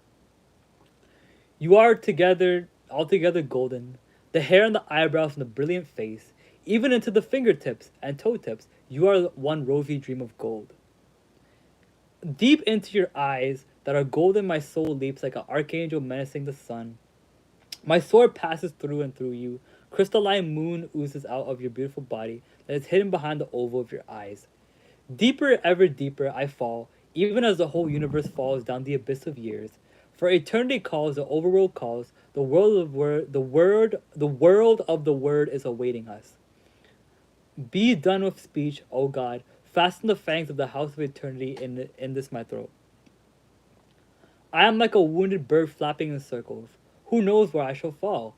O blessed one, O my God, O my devourer, let me fall down, fall away afar alone, let me fall. Nor is there any rest, sweetheart, save in the cradle of my royal Bacchus, the thigh of the most holy one. There rest, under the canopy of night, Uranus' child Eros, Marcia's child Olympus. I child my beautiful lover of sun-ray mane, shall I not sing? Shall not mine incantations bring about me the wonderful company of the wood gods, their bodies glistening with the ointment of moonlight and honey and myrrh?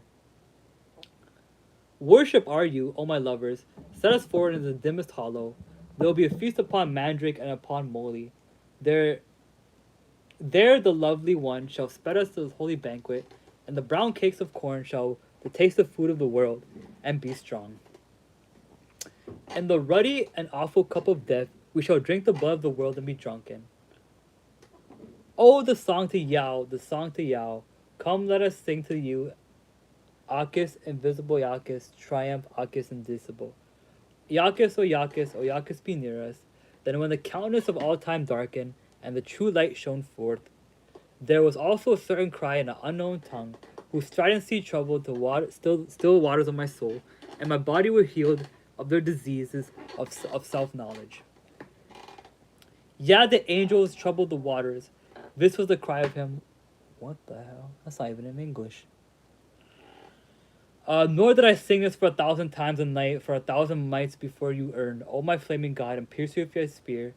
The scarlet robe unfolded the whole heavens, so that the God said, all is burning, it is the end.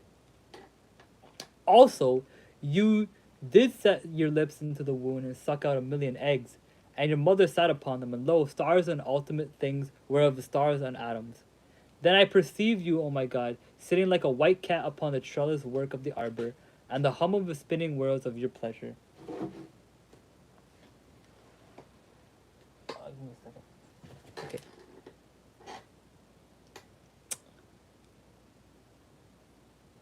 Okay. Oh, white cat, the sparks of fly from you far.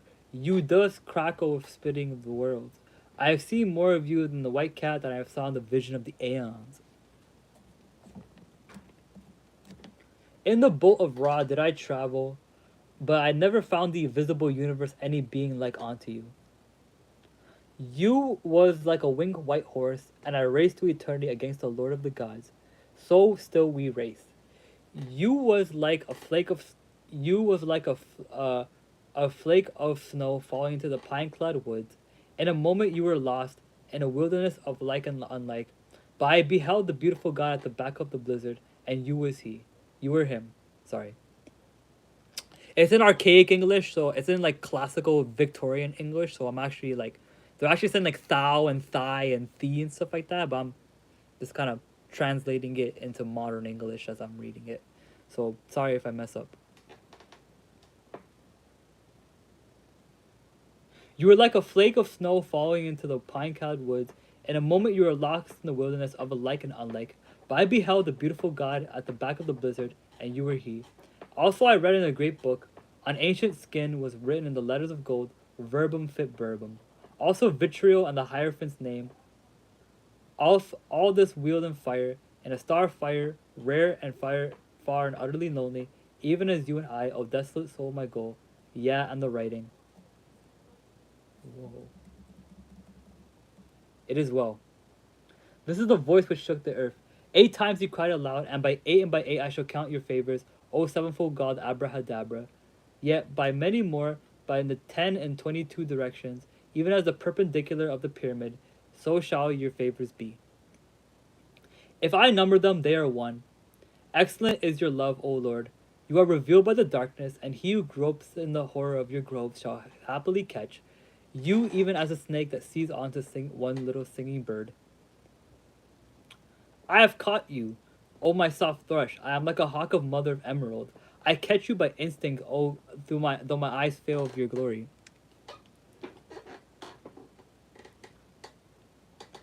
Yet they are foolish folk yonder. I see them on the yellow sand, all clad in Tyrian purple. They draw their shining god onto the land in nets.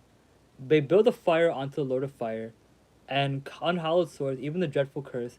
Amri Marazata, Marazata Atman Denoa, Latsa Marata Marasa Maran. Now I don't even know what the fuck that means, bro. Like I'm gonna keep it like a cap, a real cap. Like I might have to Google that afterwards. Maybe I just caused some furniture to start flying by saying that. They then do they cook the shining god and gulp him whole. These are evil folk, O beautiful boy, let us pass on to the other world. Let us make ourselves into a pleasant bait, into a seductive shape. I will be like a splendid woman with ivory. Okay, never mind. I'm not gonna read that. But you will be like a little red worm on a hook. But you and I, catch our fish alike. Then you will be a shining fish with a gold, black, and silver belly. I will be like a violent, beautiful man, stronger than 2 score bulls. A man of the west bearing a great sack of precious jewels upon a staff is greater than the axis of all. And the fish shall be sacrificed to you, and the strong man crucified for me. And you I will kiss, and atone for the wrong of the beginning, yea, for the wrong of the beginning. Okay, guys, 2 chapters left, and then we're going to move on to the meat and potatoes of this reading today. We're going to be reading 3 more chapters, technically 3 more chapters, yeah. Chapter 5, 6, and 7. Yeah, 3 more chapters left, and then we're gonna finish. We're gonna be reading Liber 65 after. A commentary on it. Commentary written by Crowley himself, actually. But yeah, let me see.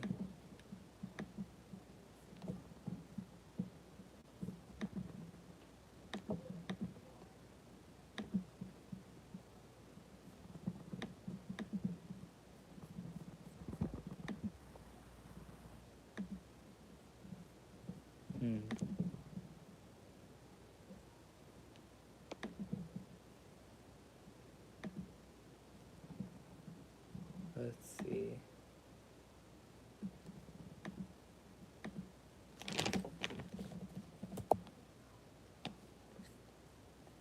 Let's see.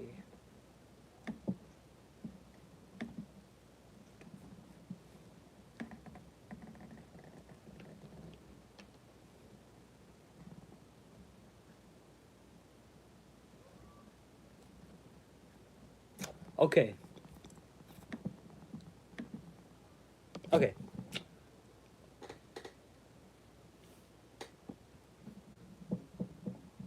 Oh, you can see me better.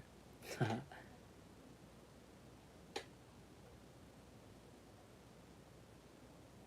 gonna take a breather, guys, because I'm not gonna lie. Like, reading all this stuff gets the throat chakra kind of like. Ooh, damn, never mind. Okay, we got 6 viewers. I gotta make the most of this.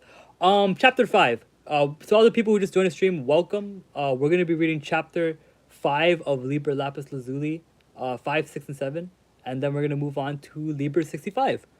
So, our Liber Cordyceps. I actually have a book right here. We're gonna be reading Liber Cordis Sinti Serpenti, subfigura 65. So yeah, let's go. Chapter 5 of 6 viewers. Oh my beautiful God, I swim in your heart like a trout in the middle mountain torrent. I leap from pool to pool in my joy. I am goodly with brown and gold and silver. Why I am lovelier than the russet autumn woods at the first snowfall. And the crystal cave of my thought is lovelier than I. Only one fishhook can draw me out. It is a woman kneeling by the bank of a stream. It is she that burrows the bright dew of herself, and it's the sand upon the river gushing forth. Oh, it's a star card. Okay, bet. There's a bird on yonder myrtle. On the song of that bird can draw me out of the pool of your heart. Oh my God. Who is this Neapolitan boy that laughs in his happiness? His lover is the mightier crater of the mountain of fire. I saw his charred limbs borne down the slope of the stealthy tongue of liquid stone. And oh, the trip of the cicada. Oh wow. I just went to a park today and there was a bunch of cicadas there. I remember the days when I was a cacique in Mexico. Oh my God, was you then as now my beautiful lover? Was my boyhood then as now your joy, your toy, your joy? Verily, I remember those iron days. I remember how we drenched the bitter lakes with our torrent of gold, how we sank the treasurable image of the creator of Citalpel, Citaltapel, how the good flame lifted us even unto the lowlands, setting us down to the impenetrable forest. Yeah, you was a strange scarlet bird with a bill of gold. I was your mate in the forest of a lowland, and ever we've heard of from afar shrill chant of mutilated priests and the insane clamor of the sacrifice of maidens. Yeah, you were a strange. There was a weird winged god that told us of his wisdom. We attained to being starry grains of golden dust in the sands of a slow river. Yeah, and the river was the river of space and time also. We parted thence, ever too smaller, ever too greater, until now, O sweet God, we are ourselves the same. O God of mine, you are like a little white goat with lightning in his horns. I love you, every breath, every word, every thought, every deed is an act of love with you.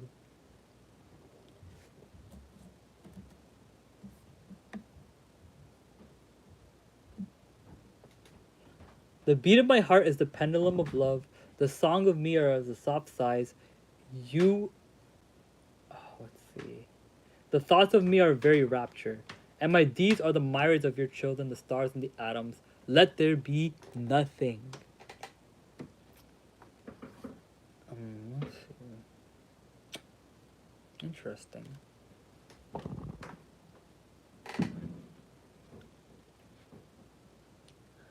Let all things drop into this ocean of love. Be this devotion of potent spells to exorcise the demons of the five. I think that's 9 times 4. Yeah, 27 is 9 times 4.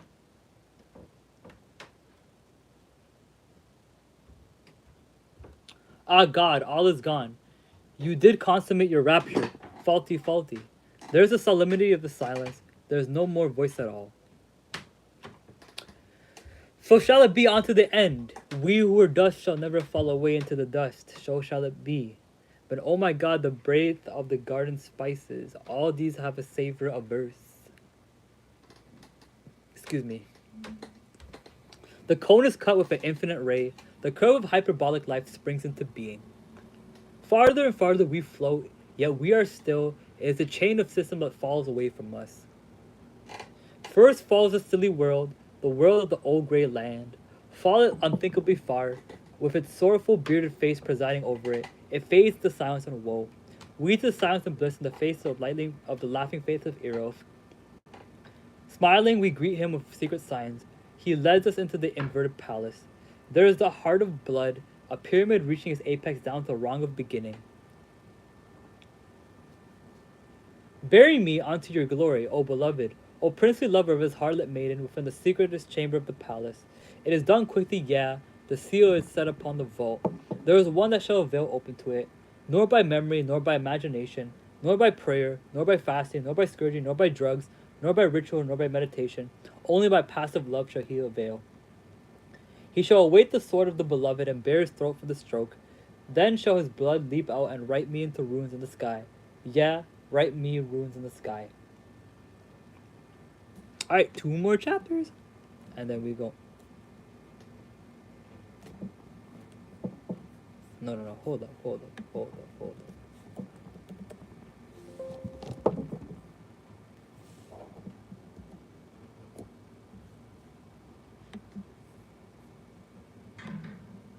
Okay.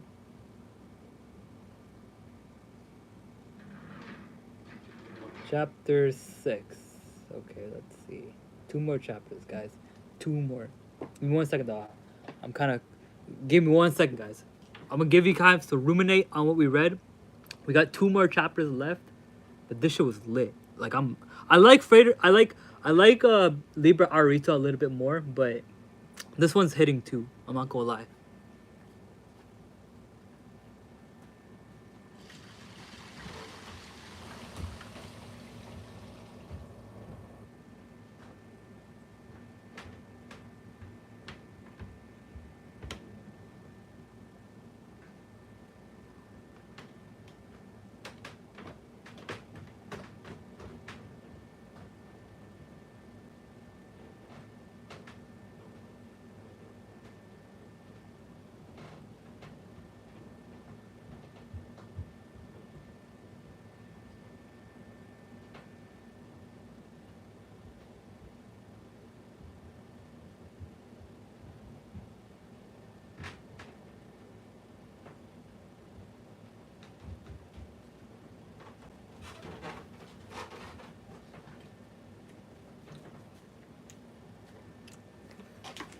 Tyrone, you still in the stream, buddy?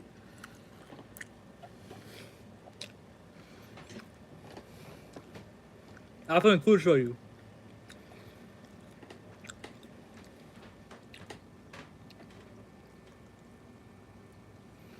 I have something cool to show you. Watch this. Yo, I can only show it quickly, but it's the pack, bro. We got the pack. We got the pack. So if I turn off the camera, you know why. We got the pack, bro. You see it? It's the pack. If I turn off the camera, you know why. You know why if I turn off the camera.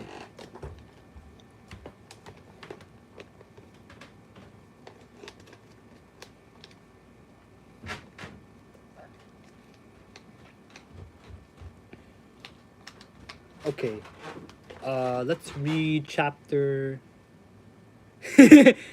us together, bro. Us together. Hopefully. 6. Chapter 6 and chapter 7.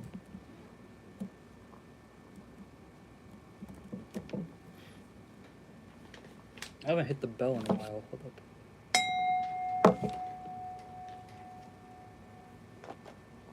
Okay. Chapter 6.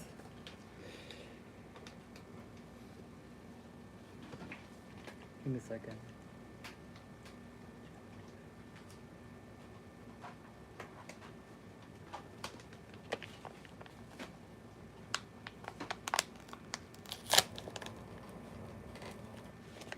Damn, that smells good.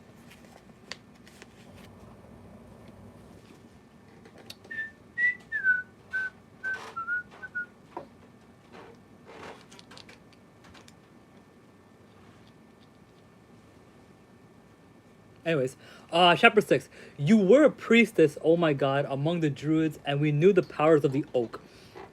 We made a temple of stones in the shape of the universe, even as you did wear openly and I concealed.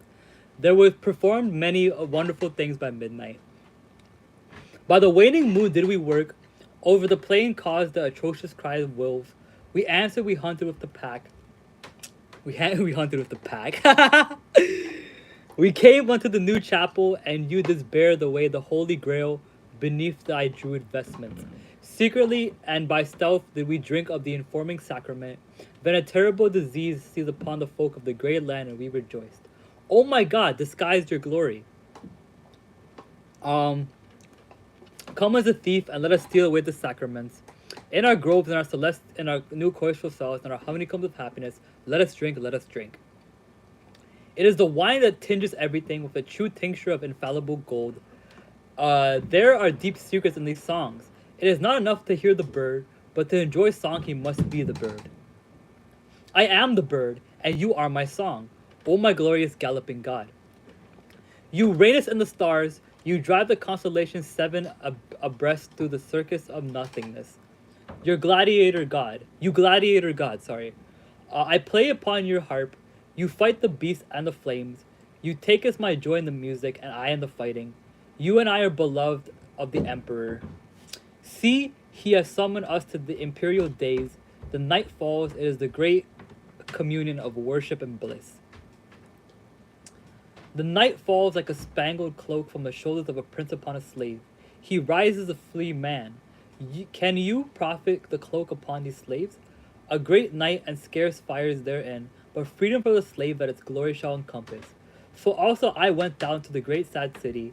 There dead Messalina bartered her crown for poison for the dead Locusta. There stood Caligula and smote the thieves' seas of forgetfulness. Sorry, that was a tongue twister. Holy shit. For lo, we beheld the white horse of the Saxon engrave upon the earth, and we beheld the horses of the sea that flame upon the old grey land, and the foam of their nostrils enlighten us. Ah, but I love you, God. You are like a moon upon the ice world. You are like the dawn of the utmost snows upon the burnt-up flats of the tiger's land. By silence and by speech do I worship you. But all is in vain. Only your silence and your speech that worship me avail. Wail, O you folk of the great land, for we have drunk your wine and left you but the bitter dregs. Yet from these we will distill you a liquor beyond the nectar of the gods. There is value in our tincture for a world of spice and gold. For our red powder projections beyond all possibilities, there are few men, there are enough. We shall be full cupbearers, and the wine is not stinted. Oh my dear God, what a feast you have provided. Behold the lights and the flower and the maidens, the taste of the wines and the cakes and the splendid meats. Breathe in the perfumes and the clouds of the little gods, the wood nymphs that inhabit the nostrils. Feel it with your whole body, the glorious smoothness of the marble cloth, the generous warmth of the sun and the slaves. Let the invisible inform all the devouring light of its disruptive vigor. Yet all the world is split apart as an old grey tree by the lightning. Come you, O gods, and let us feast. Though, O my darling, my ceaseless sparrow God, my delight, my desire, my deceiver, come shoot my right hand. This is the terrible memory of Allah and the priest, of Allah and the priest. Last chapter, everybody. Last chapter, and then we're gonna move on to studying what I really want to study, and that is Liber 65. But yeah, I'm gonna take a breather. If you get my gist, it's not gonna take very long, but yeah, I'm gonna take a breather. But holy man, this is a fun stream, eh? I'm having a lot of fun this stream.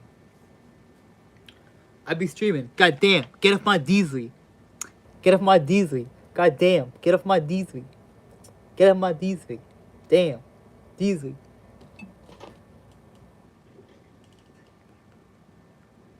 Are you saying Libra? No, I'm not saying Libra. I'm saying Liber. Like, so Liber is Latin for book. So you know, like in French, like the word for book is livre, like Livre. It's similar to Latin.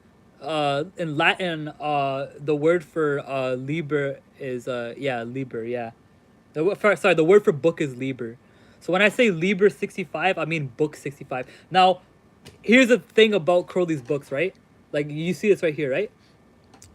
In Liber 65, it's not the 65th book that he's ever made.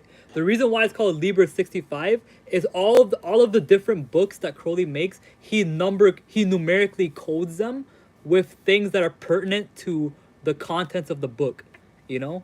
So, for Liber 65, it's called Liber 65 because if you see right there, yo, Tyrone, I don't know if you can see this, but do you see this Hebrew right here? Hold up, let me just turn off the green screen so you can see better. Okay. Do you see this? Do you see this Hebrew right here, Tyrone? Do you see the Hebrew right here? Right here. You should be able to see the Hebrew right here.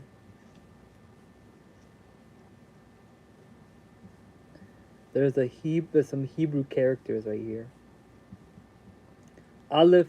Yeah, okay. So, in the case of Liber 65, the reason why it's called Liber 65 is because right here, this is the divine name Adonai, which means my Lord.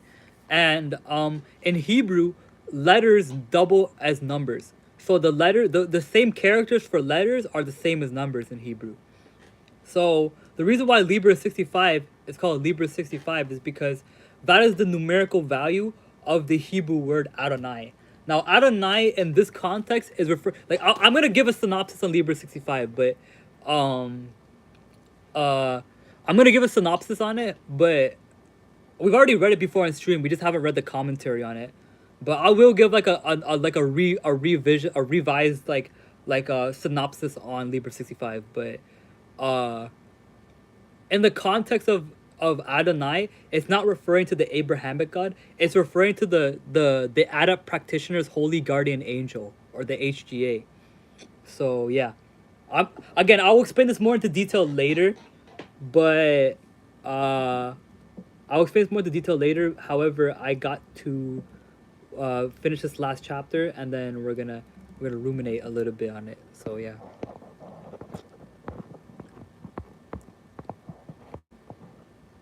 Nice. All right, give me 1 second, guys.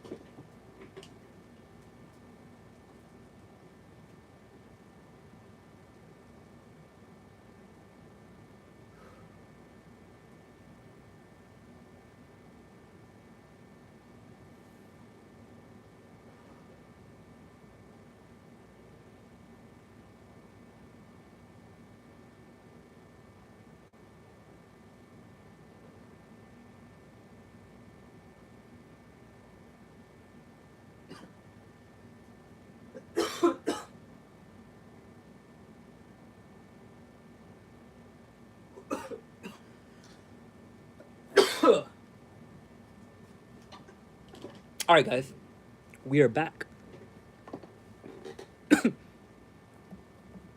So far, so much for being subtle about it. But yeah, chapter 7. By the burning of incense was the word revealed, and by the distant drug. Oh, oh meal and honey and oil, oh beautiful flag of the moon, that she hangs out the center of bliss. These loosen the swathings of the corpse, the unbind the feet of Osiris, so that the flaming god may rage through the firmament with his fantastic spear. But of pure black marble is the sorry statue, and the changeless pain of the eyes is bitter to the blind.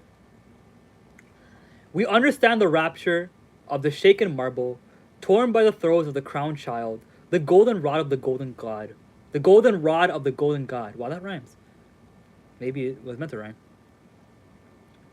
We know why all is hidden in the stone, within the coffin, within the mighty sepulchre, and we too answer Ola Olalam Ima Tutulu, as that is written in the ancient book. 3 words of that book are as to a life a new aeon. No god has read the whole. But you and I, O God, have written it page by page. Ours is the 11th-fold reading of the 11th-fold word. These 7 letters together make 7 diverse words. Each word is divine, and 7 sentences are hidden therein. You are the word, O my darling, my lord and my master. O come to me, mix the fire and the water, and all shall dissolve. I await you in sleeping, and waking I invoke you no more, for you are in me. You have made a beautiful instrument turned into your rapture. Yet you are ever apart, even as I. I remember a certain holy day, even in the dusk of the year, in the dusk of the equinox of Osiris, when I first beheld you visibly, when the first dreadful issue was fought out, when the Ibis-headed one charmed away in the strife. I remember your first kiss, even as a maiden should. Not in the dark byways was there another, your kisses abide. There is none other beside you in the whole universe of love. My God, I love you. O you goat with the gilded horns. You are beautiful bull of Apis. You are beautiful son of Apep. You beautiful child of the pregnant goddess. You have stirred in your sleep, O ancient sword of years. You have raised thine head to strike. All is dissolved in the abyss of glory. An end to end letters of the words, an end to the sevenfold speech. Resolve me the wonders unto all the figure of gaunt swift the camel striding over the sand. Lonely is he and abominable. You have gained the crown. O rejoice, rejoice. My God, oh my God, I am but a speck in the stardust of ages. I am the master of the secret of things. I am the revealer and the preparer. Mine is the sword and mitre the winged wand. I am the initiator and destroyer. Mine is the globe and the Bennu bird of elusive Isis, my daughter. I am the one beyond these all, and I bear the symbols of your mighty darkness. There should be a sigil as of vast black bleeding oceans of death and a central base of blaze of darkness, radiating its night upon all. It shall swallow upon the lesser darkness, but in that profound who shall answer what is? Not I, not you, O God. Come, let us to the reason together. Come, let us no more reason together. Let us enjoy, let us be ourselves, silent, unique, apart. O lonely woods of the world, in what recesses will you hide our love? The forest of the spirits of the Most High is called night, and Hades and the day of wrath. I am his captain, and I bear his cup. Fear me not with my spearmen. They shall slay the demons with their petty prongs. You shall be free. Ah, slaves, you will not know how to will. Yet the music of my spears shall be a song of freedom. A great bird shall sweep from the abyss of joy, and bear you away from my cupbearers. Come, O my God, in the last rapture, let us attain the union of many. In the silence of things, in the night of forces, beyond all the cursed domain of the three, let us enjoy our love. For even my darling, away, away, the assembly and the law of enlightenment unto an anarchy of solitude and darkness. For even thus may we veil the brilliance of ourself. My darling, oh my God, but the love of me bursts over the bondage of space and time. My love is split among that love, not love. My wine is poured about them that has never tasted wine. The fumes therefore shall intoxicate them, and the vigor of my love shall breed children many of their maidens. Yea, without drought, without embrace, and the voice answered you, things shall be. Then I sought a word for myself, nay for myself, and the word came, oh it well, heed not, I love you, I love you. Therefore had I faith unto the end of all, you the end of all. Copyright, Ora Template Orientis, which is what I'm trying to apply to. But that's it, guys. That's not the end of the stream, but that is the end of us reading the 2 out of the 4 secret weapons of the True Will Believer. Now I don't have to use my computer anymore to read because I have a physical copy of the 3rd book. But what are you guys' overall thoughts on it? What do you guys think about like the book? Like, what do you guys think about what we read? Do you guys like want to reflect, ruminate, kind of like how do I say this? Discuss amongst yourself. Like, what did we learn from the book? Right? What did we learn? I'm kind of soaking it all in right now. But according to what Liber 150 says, Liber 150 says that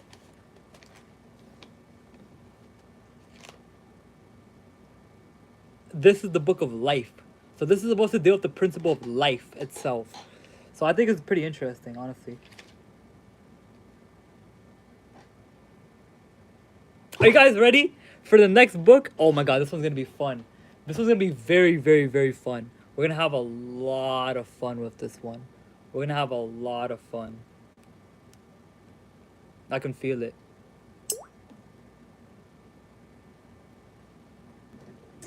We're going to have a lot of fun reading this one, guys. Because this one has a comprehensive commentary on it. This one we can get like an actual commentary by the man himself to understand what the hell this shit means. Because my first time reading this, I didn't have too much of a grasp on what this was talking about. But then I read the commentary and I was like, like, wow. Tyrone, if your brother is still in the stream, if your brother still wants to like ask questions, this is the time to like any questions you have like regarding like anything really. Like it could be life stuff, it can be spiritual stuff, it can be real stuff, it can be fake stuff, it can be up stuff, down stuff, left stuff, right stuff, middle stuff, like any of the cardinal directions stuff, it can be there. Because it's like the transitionary period before we transition to like the meat and potatoes of the stream. Like this is gonna be the meat and potatoes of the live stream.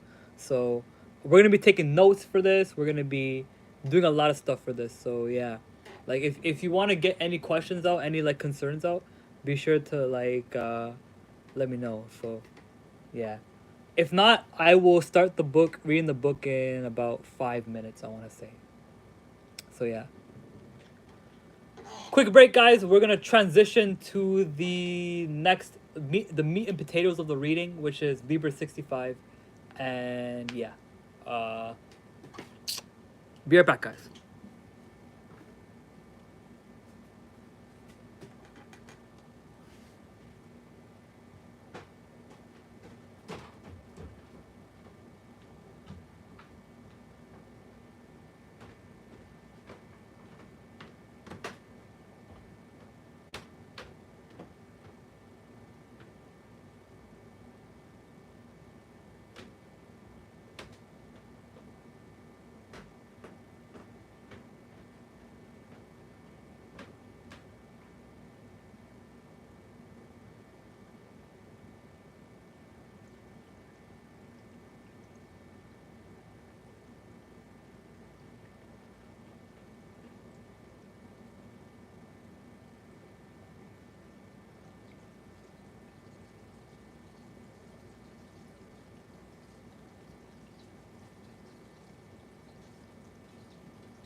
Damn, son.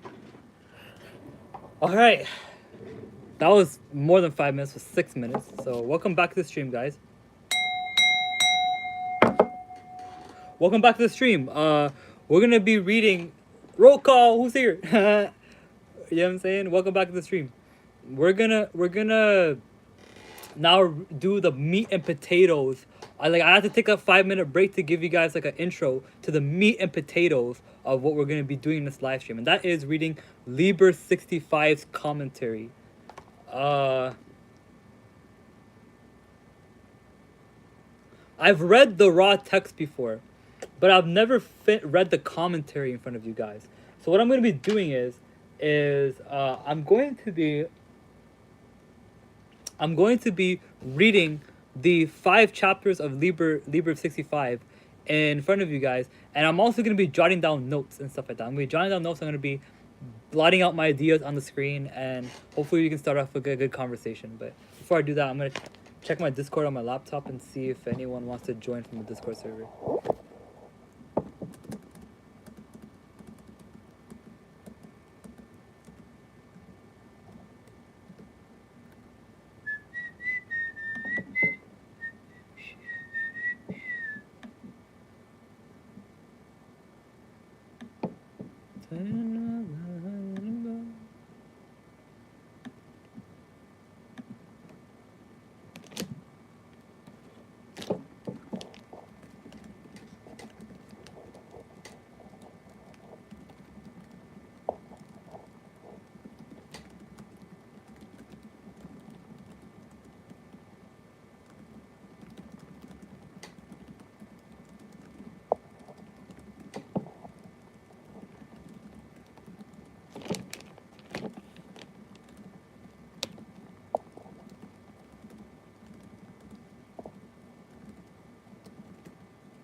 Okay, guys.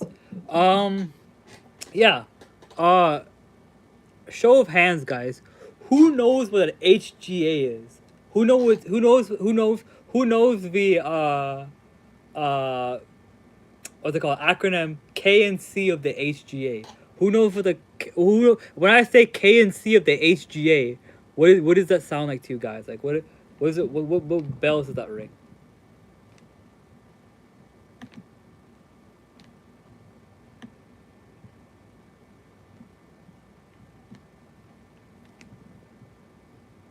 You don't? Okay. I mean, hey man, this is gotta work with what you got. What you got? What you got?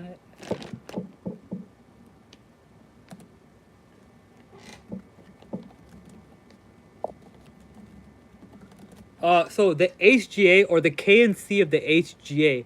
So I think I may have talked to you about the HGA before, Tyrone. Maybe just maybe. I'm not like trying to like knock you or anything, but the HGA stands for the Holy Guardian Angel, and K and C stands for knowledge and conversation, or knowledge. Yeah, knowledge and conversation.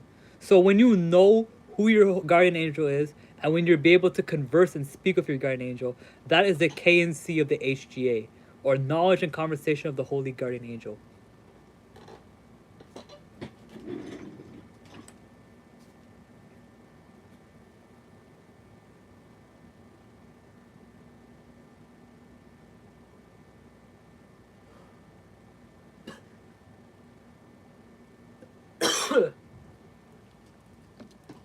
But yeah,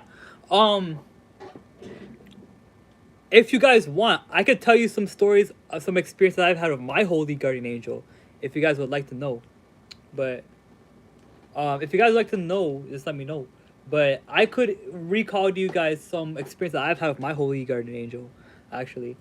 I can't explore everything with it because it's a private relationship, but I can explore some things with you guys that I can implore with you guys with concerning my holy guardian angel. I can't tell you its name. I can't tell you its function. I can't tell you its choir. I can't tell you its powers. But I can tell you some situations I had with it and what it told me.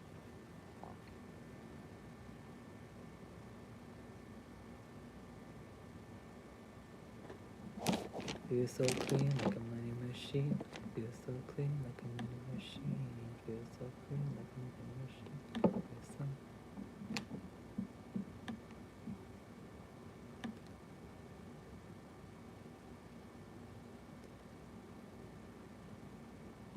Legion.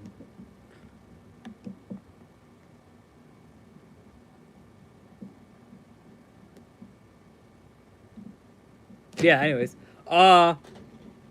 So okay, here. In the early I'm gonna read the back of the book now. I'm gonna read the back of the book. Back of the book. We're gonna read the back of the book, and then I'm gonna give my synopsis on what Liber 65 is all about. Ready?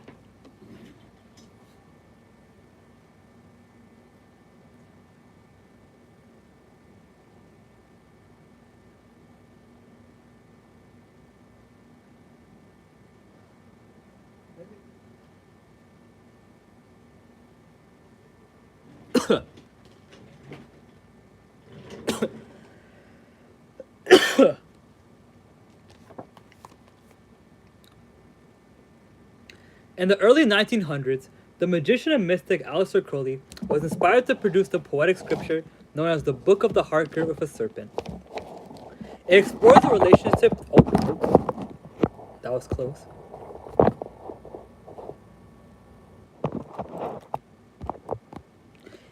The Sacred Heart, the Book of the Heart Girt with a Serpent explores the relationships between an adept and the holy guardian angel, the sacred source or overarching genius that each person has, but which only those who strive for deep linkage can come to know.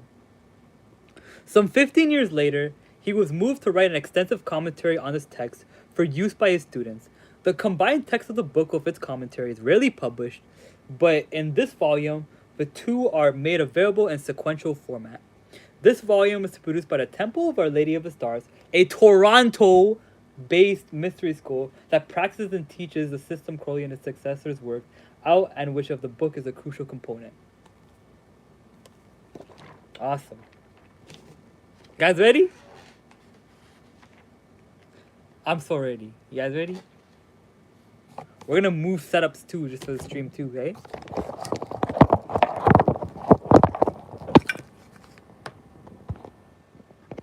No more green screen.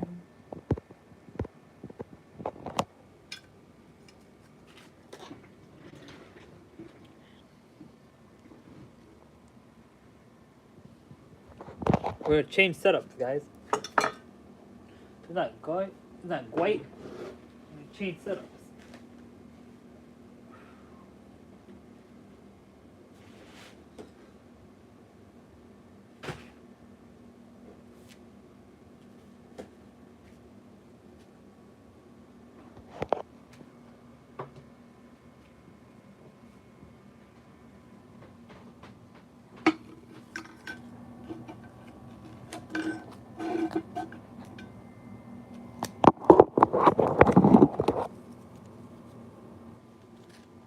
Oh wow!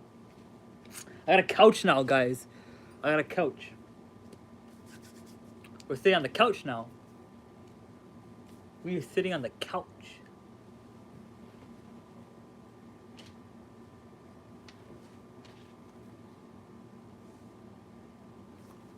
Awesome. I'm chilling now. I'm chilling now, guys. I'm chilling now. So I wanted to I have something cool. I have something cool I want to show you guys actually. Watch. Watch.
We are here for the long one, folks. We're here for the long one.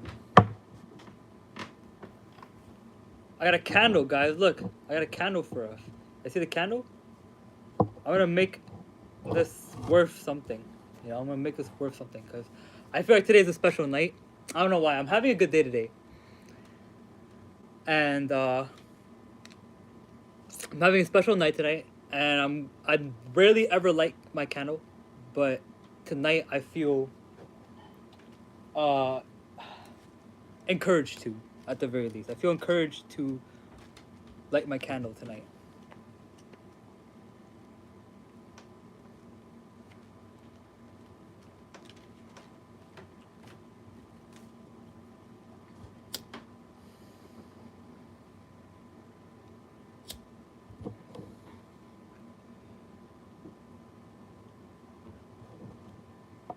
Awesome.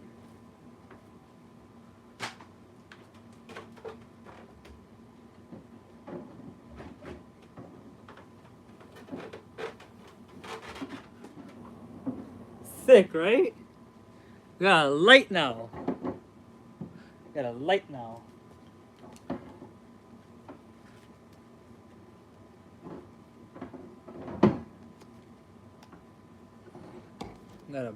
We got a light now.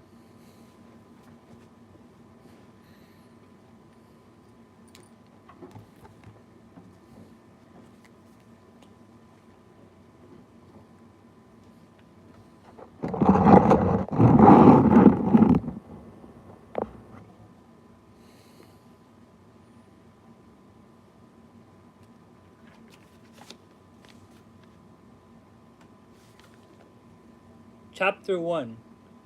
That's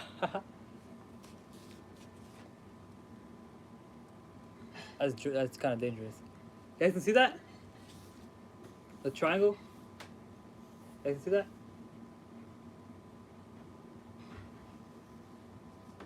I'm just gonna assume y'all are. These are the struggle days of a streamer, eh? Struggle days of a streamer. Chapter 1. Earth! The 5 chapters refer to the 5 elements. Chapter 1, Earth. Chapter 2, Air. Chapter 3, Water. Chapter 4, Fire. And Chapter 5, Spirit. Each shows its element and the light of a relation between the adept miner and his holy guardian angel. Thus, in Chapter 1, the material world, or the seenable aspect of nature, is shown by a mere symbolic picture of something altogether different.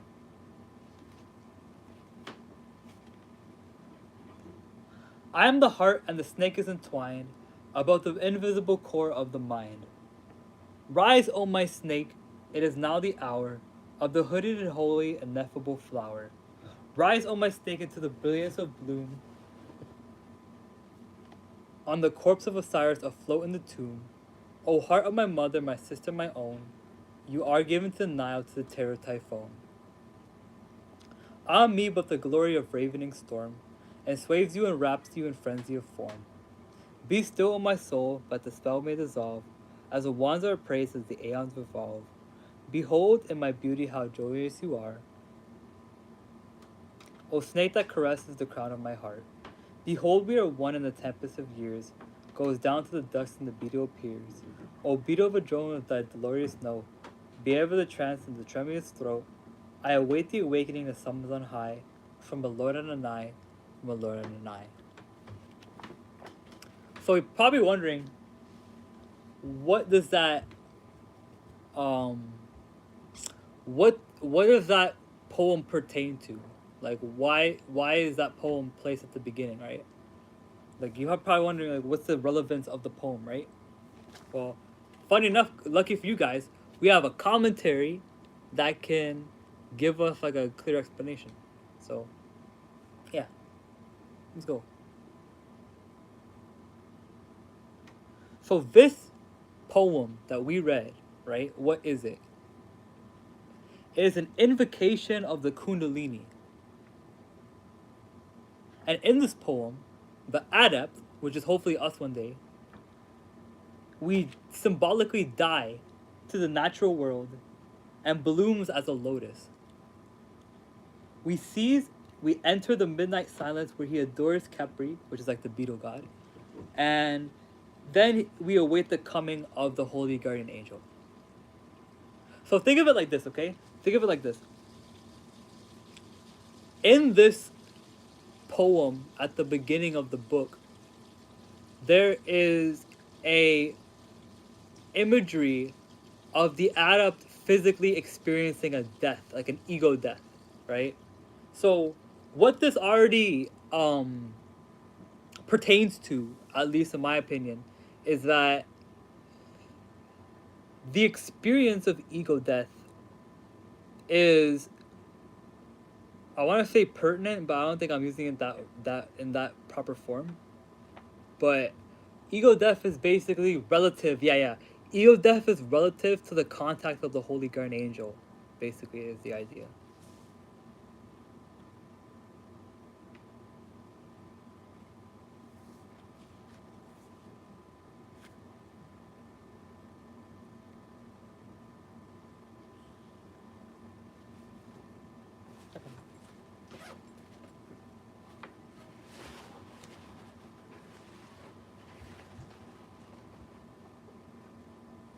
Damn, it's a long stream.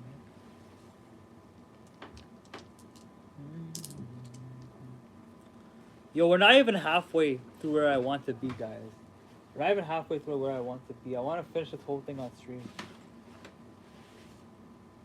I really do want to finish this whole thing on stream.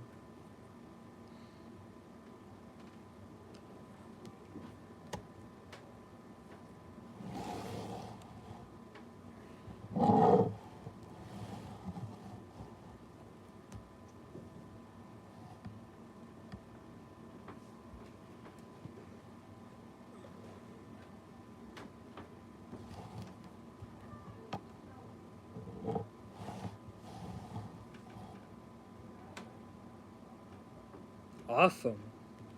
Okay. Yeah, I put in the subconscious, eh? Okay. Emerald. Lapis Lazuli. Turquoise. Supposed to be Alexandrite. Deep amethyst. Okay. Alright, guys. I'm comfortable now. We're halfway through the stream. We're halfway through the threshold that we want to reach in the stream. Okay? So, I always say, get cozy, get yourself a drink, get yourself a blunt, get yourself a friend, and just sit back, chill, and enjoy like the stream, because we're gonna have a really fun time. We just reached the halfway point. I want to go twice this duration, hopefully.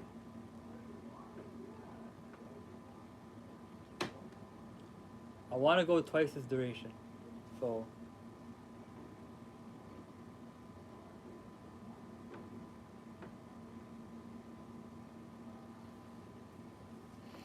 All right.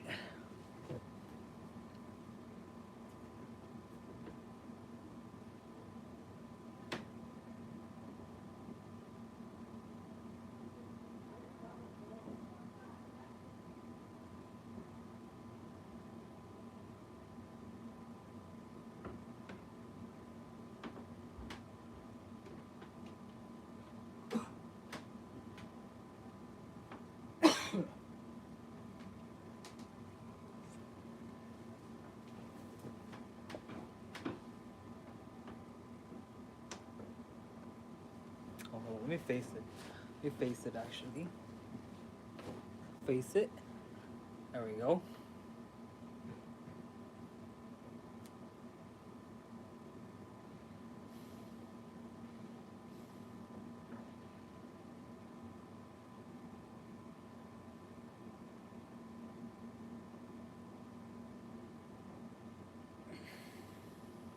Don't mind me, guys. Just do some hatha yoga. Because when I make myself grounded and the environment, I feel like when I'm making a stream, guys, I'm setting an environment for people. I'm setting a place for people. I'm setting a world for people, you know? So I want to make this environment as comfortable and as lively as possible. Hey, welcome to the stream.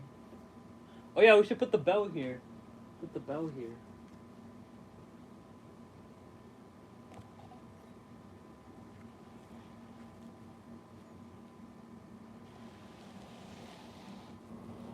Oh no, that blocks it. Okay. Maybe it should be out of frame. But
I'm gonna get the Heptarchia Lament, guys.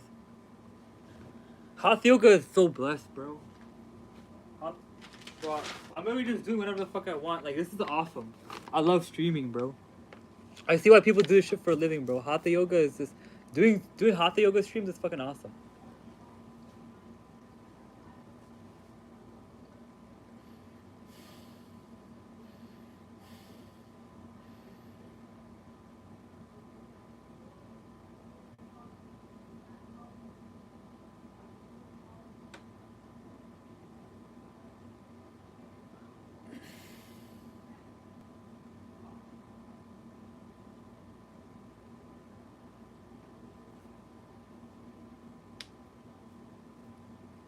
Welcome to the stream, everybody.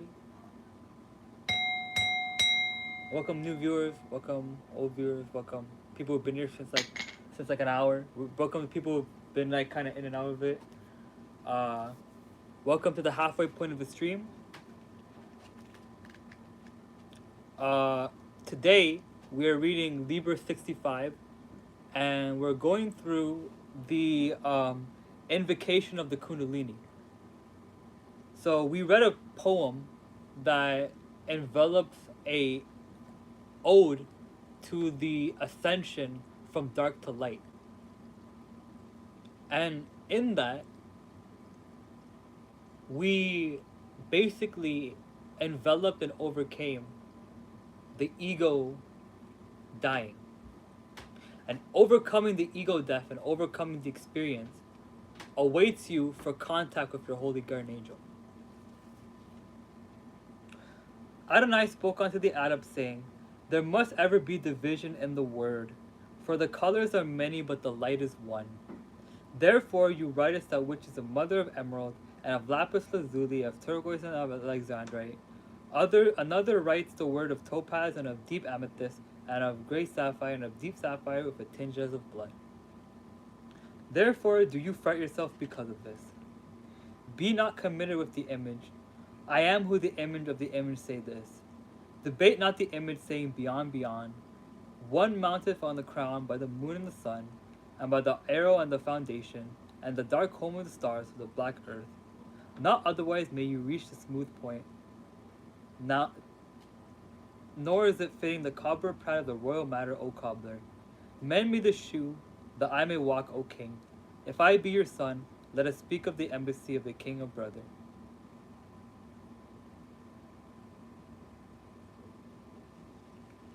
So, this is verses 2 to 11 of Liber 65. Hold up, I have an idea.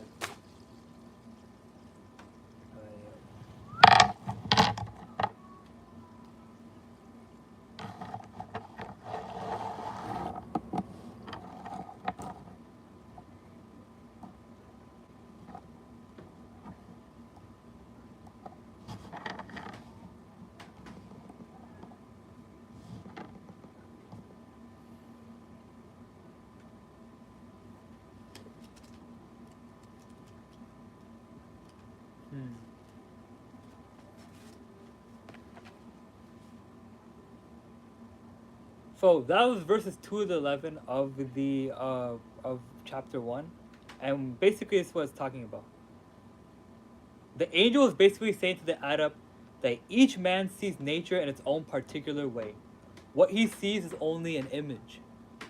All images must be ignored, and the adept must aspire single-heartedly to the smooth point. Now, I'm gonna get to that in a second, on what the smooth point is. But this matter cannot be discussed in common language. The king most speak of kingly things in a kingly way.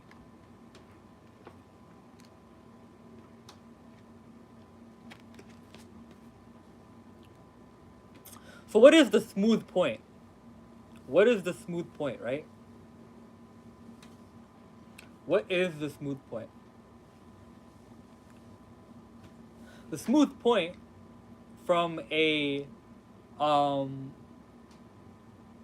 symbolic point of view, right? The smooth point from a symbolic point of view is the center of the monad, the center of oneness, basically. It's the center of the one. It's the epicenter of the one, basically. And oh wow, yeah, that's a crazy download still. Yeah, let me get my thing. This is awesome, guys.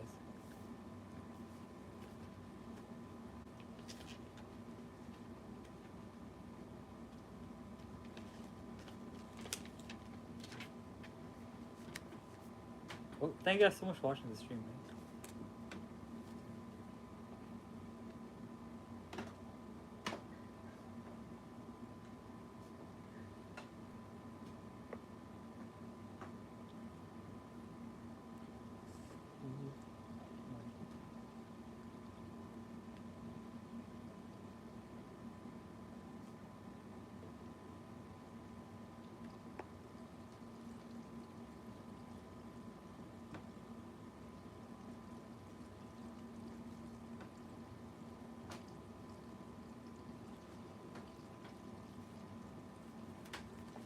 Well, this is what we got so far in our notes, guys. So we're taking notes while we're doing this.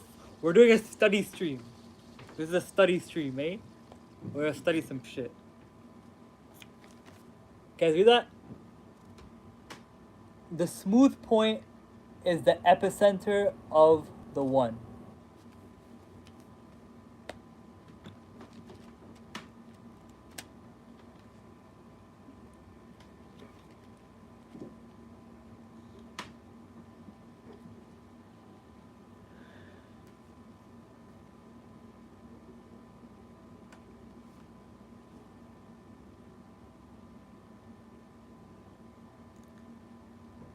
So what is the epicenter of the one? Well, this matter cannot be discussed in common language. The king must speak of kingly things in a kingly way.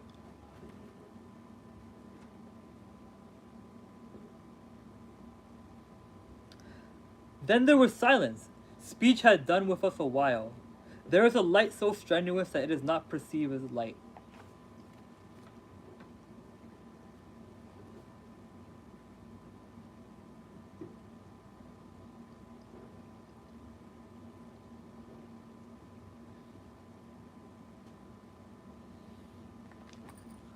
A blinding light.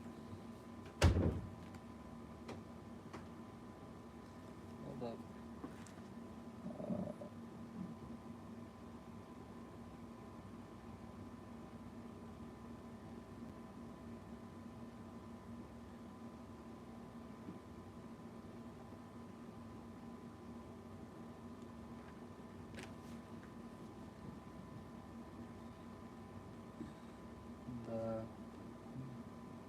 The blinding light of the HGA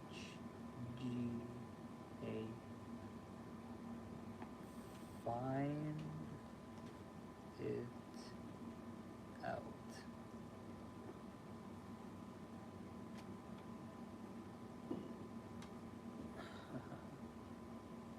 Cubic stone, cubic stone, cubic stone. Look at that, guys. The blinding light of the holy guardian angel. Find it out. Or find out. As you can see.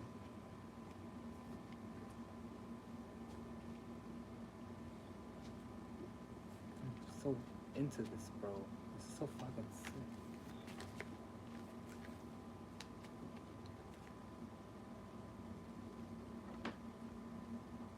I'm ready.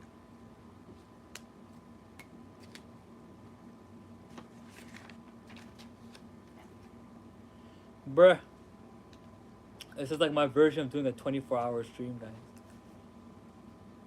Stream until we finish the book. Stream until we finish the book. Stream until we finish the book. You dig? We're gonna read 3/4. Think about it, 75. Ooh. Yeah. Yeah. This is gonna be fun. This is gonna be a fun stream, guys. It's gonna be a fucking fun stream. I got some fun stuff we're gonna do to end the stream off too, eh? Like when we finish it, I got some stuff at the end too that we're gonna do. We're gonna do some Kabbalistic cross, and we're gonna do a Kabbalistic cross, and we're gonna be doing a mantra. We're gonna be chanting mantras, and we're gonna be doing a Kabbalistic cross. So tune in for that, guys. But yeah, let's keep going.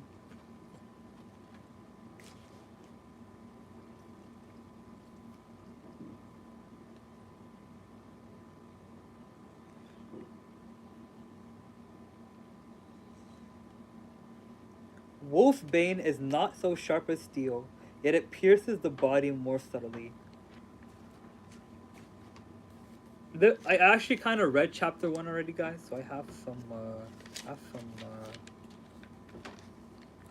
things about it.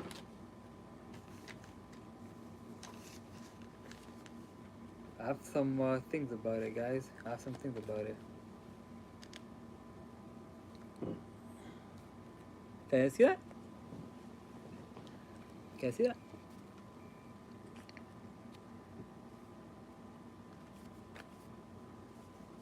There we go.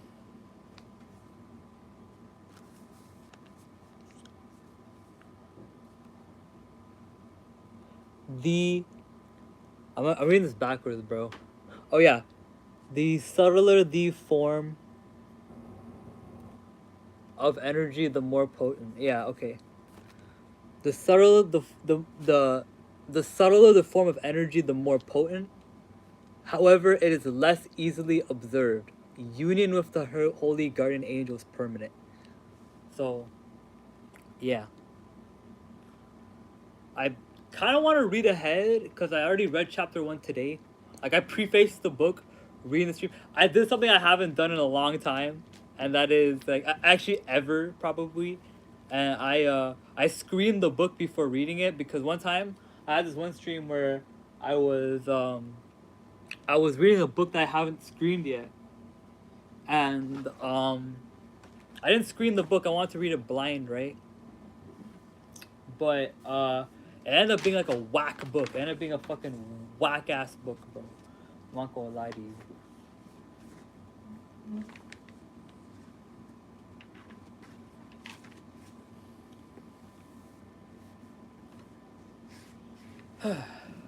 These are the struggle days of streaming, guys.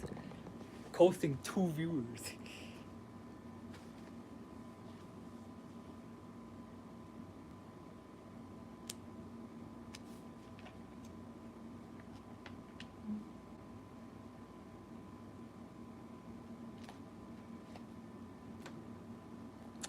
Even as evil kisses corrupt the blood, so does my word devour the spirit of man. Which means, truth destroys the reason. So the cool thing about, yeah, I want to write that thing too. Fuck, man. Like this, every single page is calling for a note to be written, bro. Every single page, every single stanza, every single line. It's like, I'm getting like inspiration to fill up this notebook. Really. There's just so much good stuff in this shit, bro. I kind of want to beat like this though, cause we got 2 hours left, bro. So it's like I can do this all day. I got 2 hours left. Uh,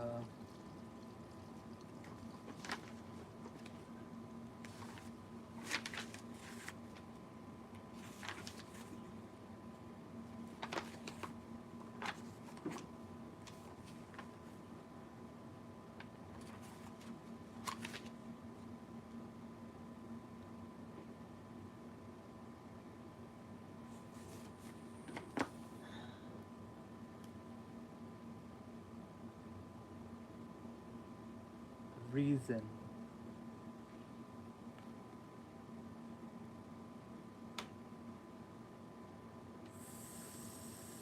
Seen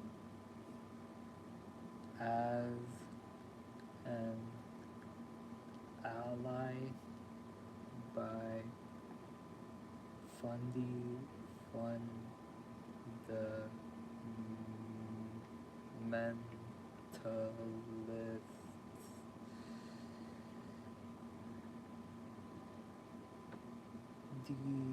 detested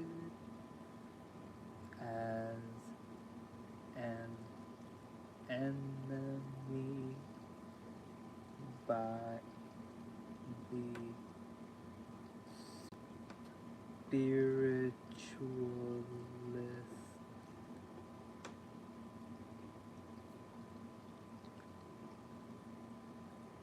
Detested as an enemy by the spiritualist, seen as an ally by the fundamentalist, used when needed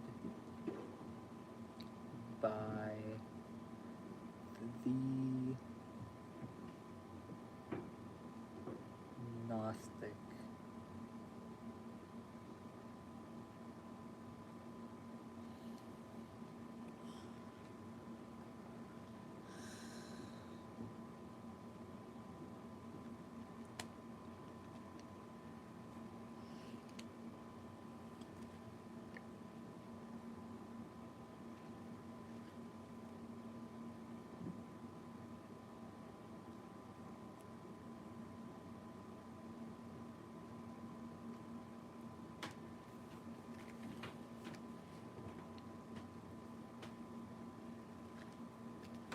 Okay, so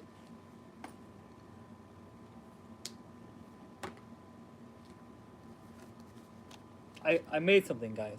I made my own notes. Reason. Seen as an ally by the fundamentalist, detested as an enemy by the spiritualist, used when needed by the Gnostic.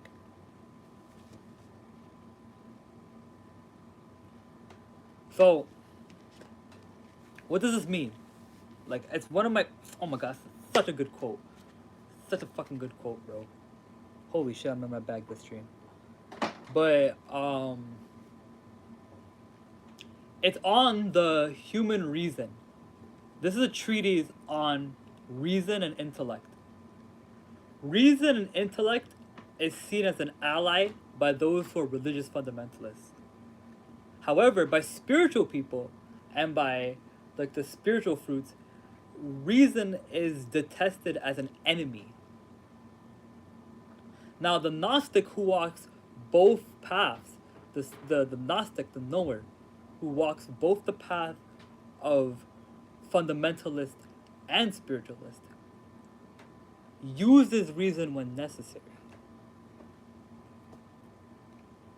They use it when it's necessary. They know when to attach to it, when to detach from it.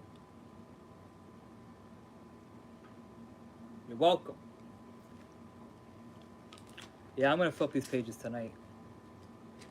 There's not even that much left, actually. Oh man. How you guys doing? How you guys doing with the stream so far?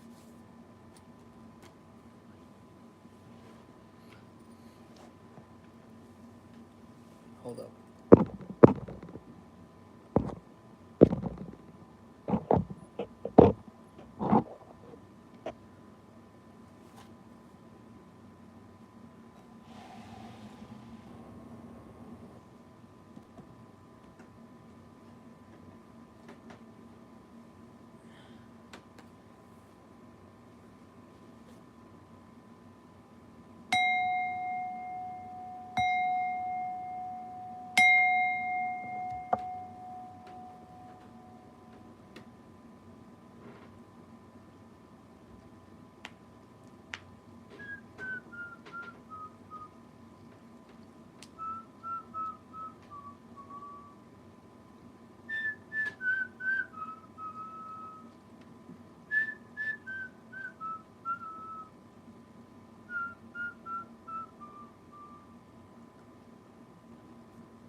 All right.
Wow.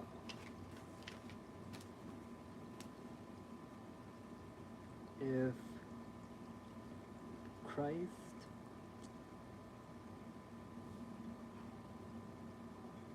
death was our doing,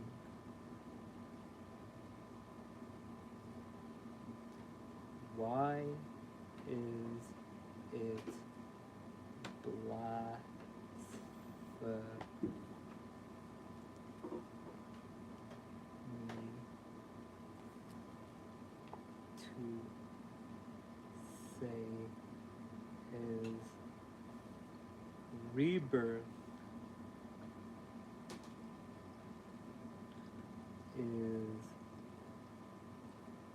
is our doing too?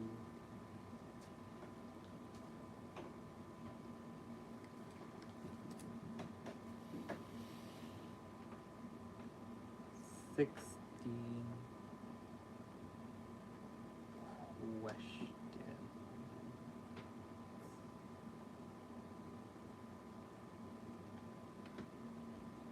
Should we silhouette and like that sound? Calcaro, Stitches help photo. I had to download, guys. If Christ's death was our doing, why is it blasphemy to say his rebirth is ours doing too? Huh. That's a crazy download. I'm getting a lot of downloads this stream, eh? It's a fun stream.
No candles in the basement. Okay.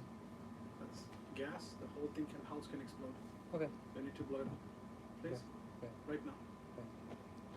No, blow it up. Blow it up. Yeah. You understand why? Yeah. Why? Because the gasoline tank? Yeah. Okay. Can blow it. Need to do that shit, do it outside. Okay.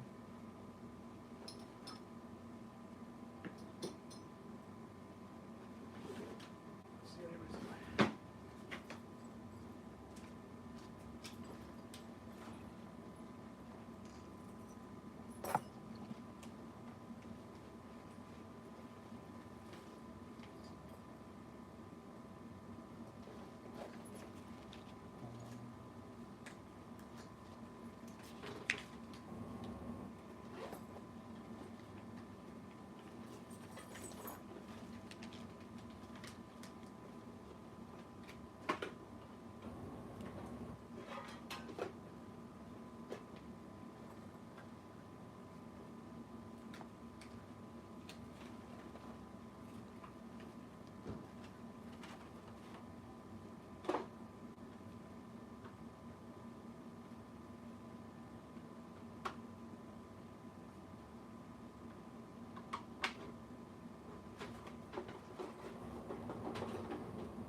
Huh? Yeah? It is, I'm really busy right now. I don't know, baby.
Love you guys.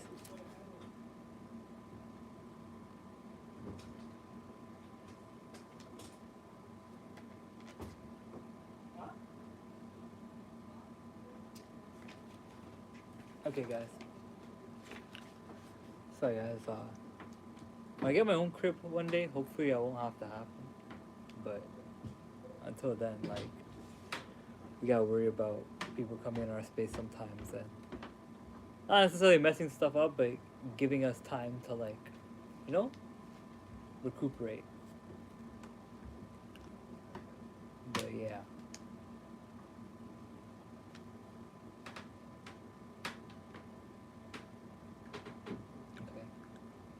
Okay.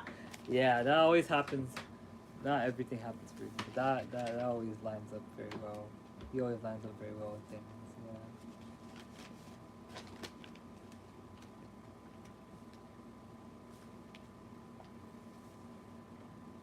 1-5 question mark.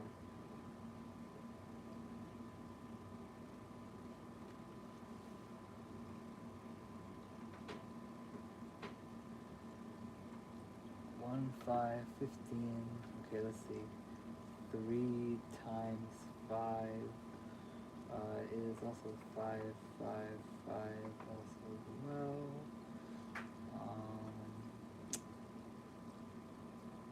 What else? Product of 5 by 5. 15. Okay. I'm gonna get back to that, but later. But.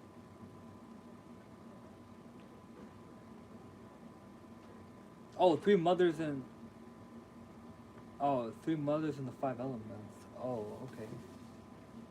3 mother elements, 2 secret elements, make the 5 elements. Okay. Like I was doing a lot of research right here. But that was in the room I was doing some extra research. But yeah.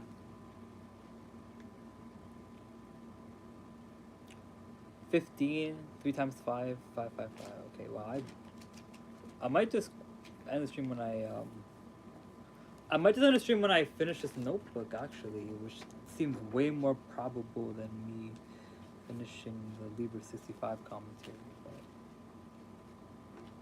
oh man, this is awesome. This is awesome. Yeah, there's still a lot more left though. Still a lot more left. But before I know it, like the pages will be filled. So I'm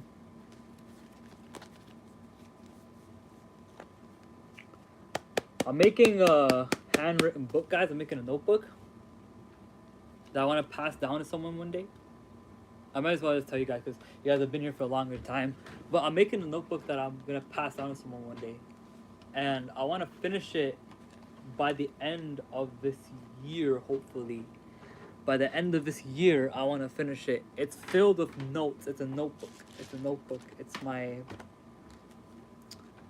my AA notebook, actually.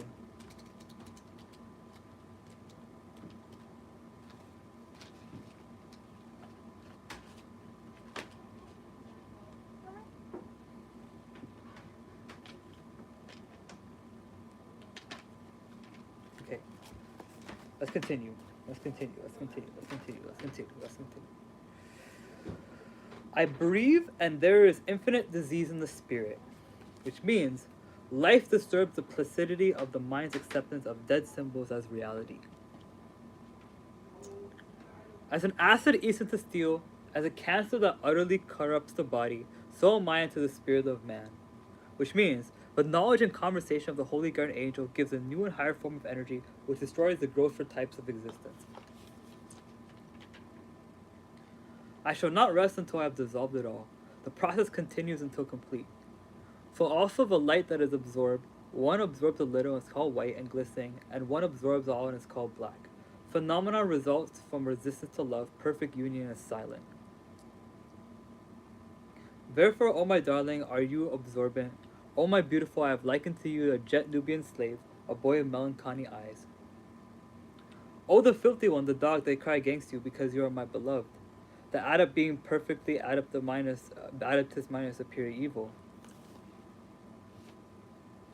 Happy are those who praise thee, for they see with my eyes. Those who understand all this work praise the adept. Not aloud shall they praise you, but in the night watch one shall steal close and grip you with a secret grip, another shall privily cast a crown of violence over you, a third shall greatly dare and press mad lips to you. Yeah, the night shall cover all, the night shall cover all. They do so in secret ways. Aw, I have secret admirers, basically. The adept has secret admirer.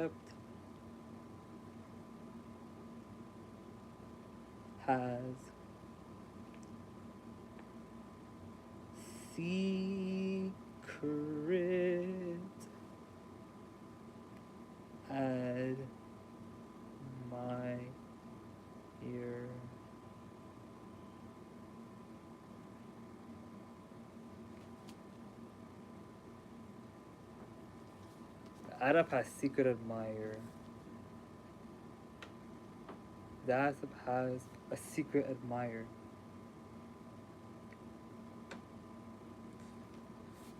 Haha. This is gonna be awesome, bro. Oh man, I'm having so much fun in the stream. We're just writing, reading and writing. Does anyone do that shit no more? We be just studying. How you gotta get to the root cause of it all, eh?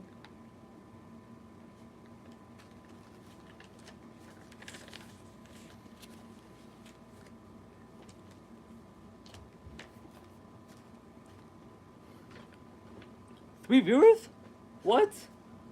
Welcome everyone to the stream.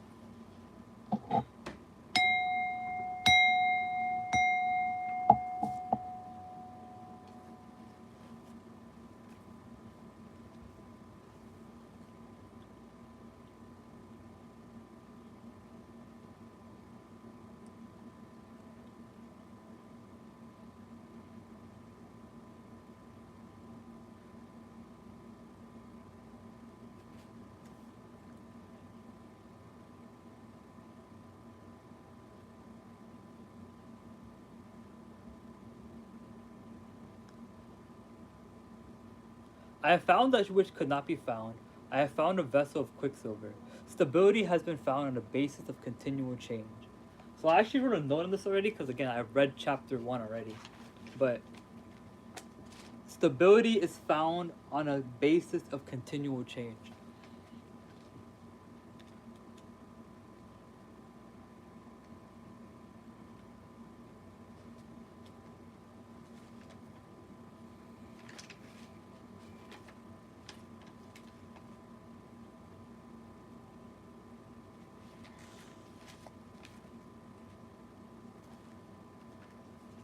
So, one thing that's pretty interesting, guys, is that it says this. Hold up. I have found that which could not be found. I have found a vessel of quicksilver, and it says stability has been found on a basis of continual change. And I wrote this saying that Mercury is a mutable planet via the signs Virgo and Gemini, which are the mutable signs of zodiac, and stability can be found in mutability. So stability can be found in mutability. Oh hi Icy, welcome to the chat.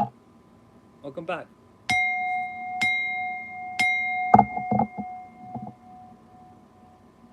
Welcome back to the chat, Icy.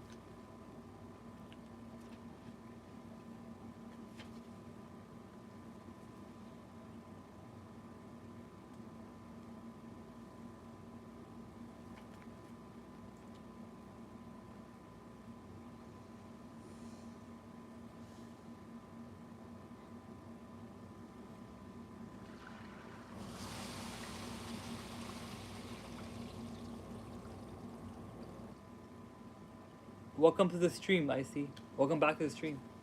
We're studying Liber 65, and we're not gonna stop the stream until we finish the book. We're not gonna stop the stream until we finish the book, or until my phone dies. Either or. We're not gonna stop the stream until we finish the book.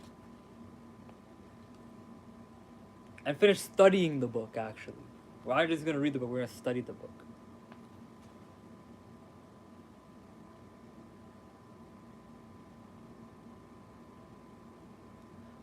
Let us further. The holy guardian angel Adonai speaks unto the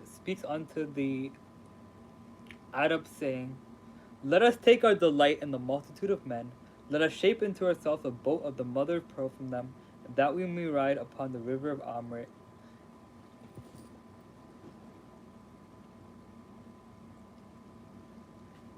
Yeah.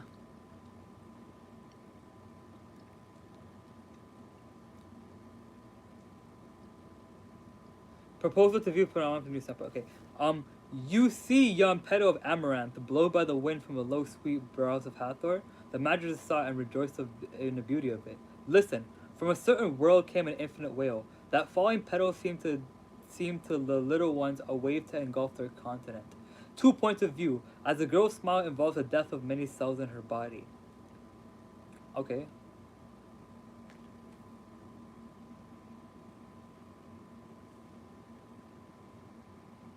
So they will reproach your servant and say, "Who has set you to save us?" The above explains why men who should resent their savior. They misinterpret his acts as destruction. So distressed. He in his human mind is distressed at this.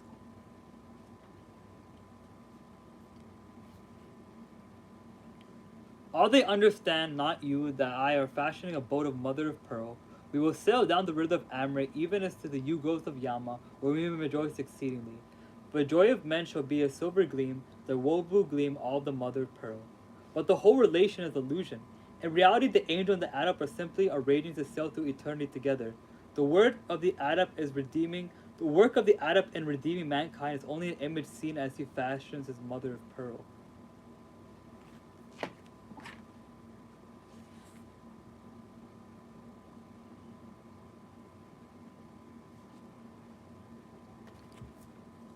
The Tikkun Olam is residual. Okay, I'm gonna write that down.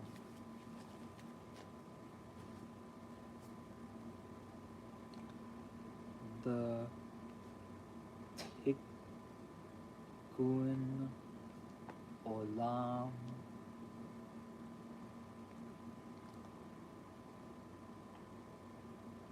is claimed to be a residual effect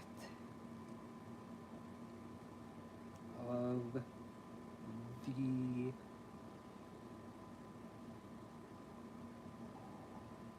Oh, I appreciate you, Icy.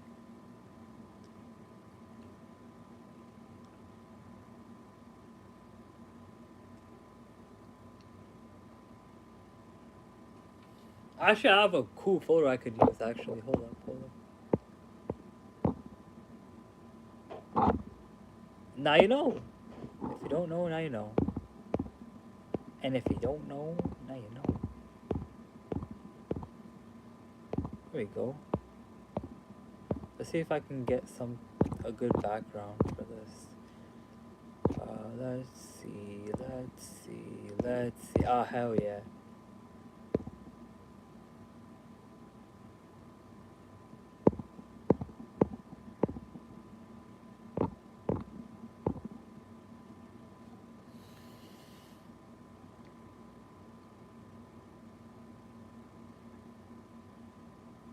That's awesome. Okay, bet. I'm gonna take that as symbolic, guys. It's a bigger photo, but it's kind of weird. Let me try to green screen a better photo. How about this? Yeah, there we go.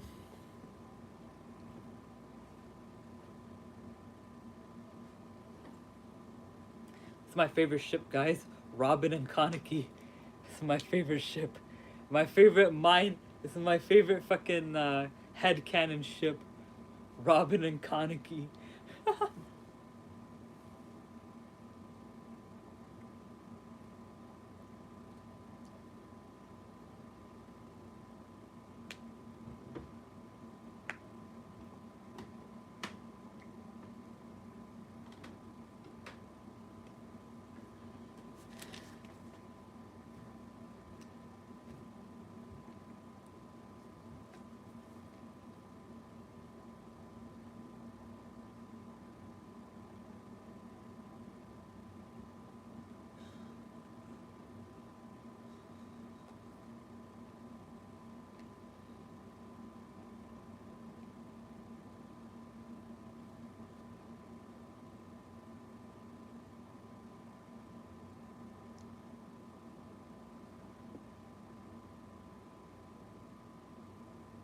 Yes, sir.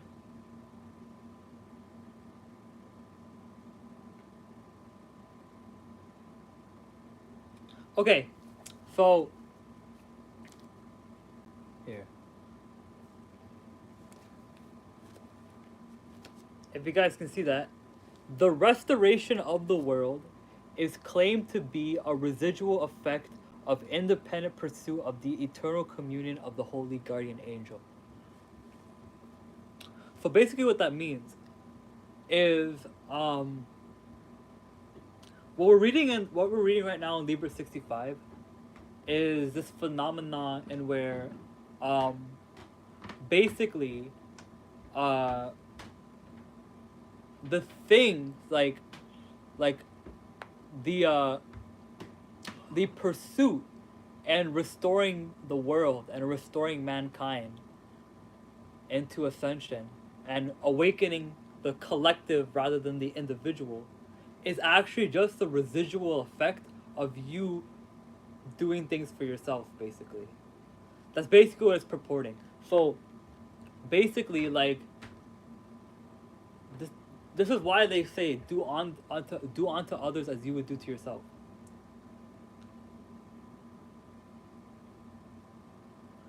Do unto others as you would do to yourself.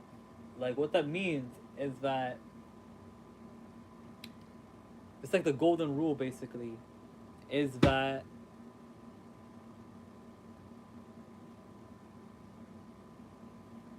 and Liber 65 is purporting that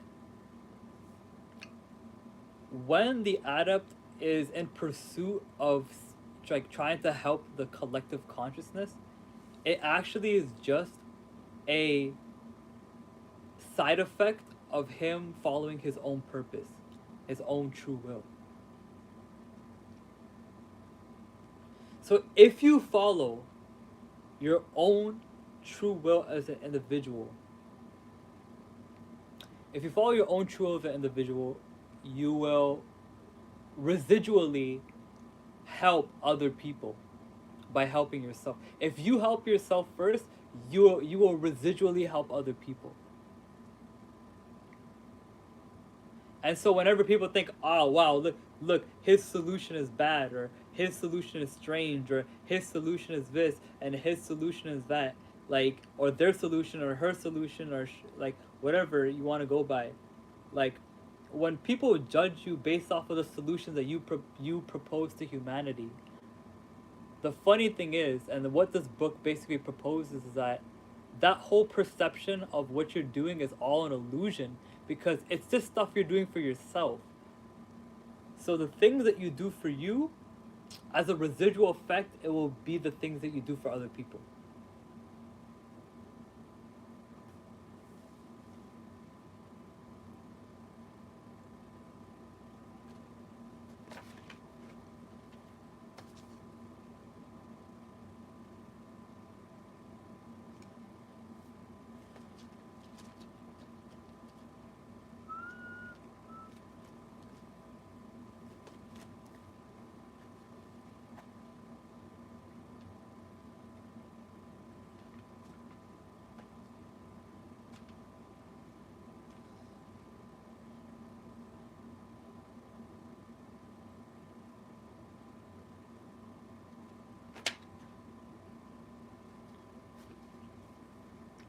The scribe was war threat. He spoke, O Adonai, and my master, I have borne the inkhorn and the pen without pay, in order that I might search for river of Amrit, and sail thereon as one of ye. This I demand for my fee, and that I partake the echoes of your kisses. And immediately it was granted unto him. And the commentary is this. The human mind demands to be relieved of its sorrow by seeing nature in the light of the ground that it serves its master with unselfish devotion. The mind demands complete relief. You strivest ever, even in yet yielding you strivest to yield, and lo you yield not. Go you unto the uttermost places and subdue all things. Subdue your fear and disgust, then yield. The method know everything possibly becomes indifferent to all. This attained becomes perfectly passive.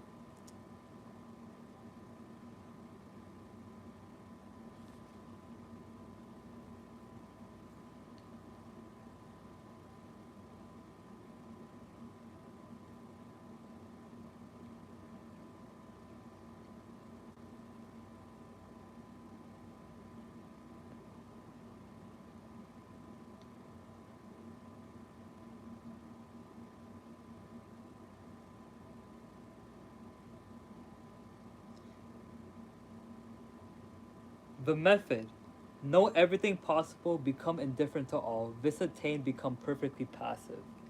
Okay.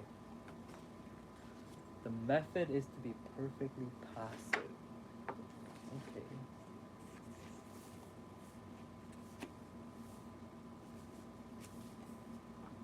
Okay.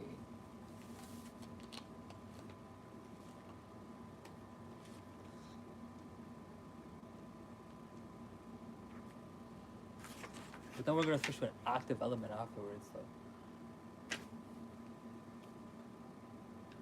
The method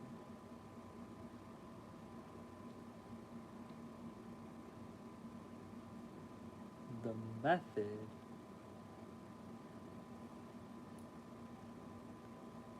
is said to be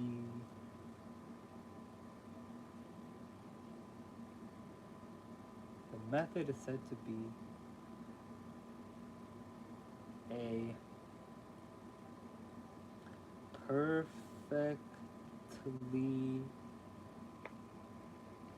passive approach.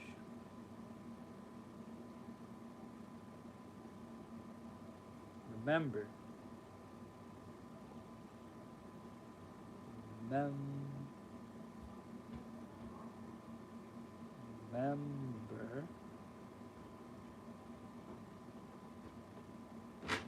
remember,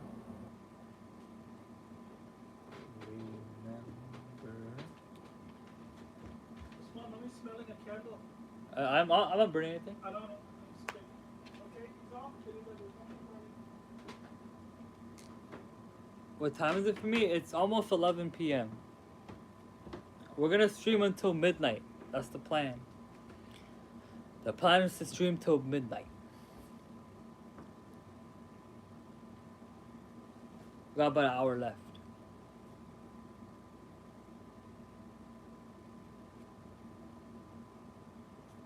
Once the clock strikes midnight, we're gonna do the Kabbalistic cross.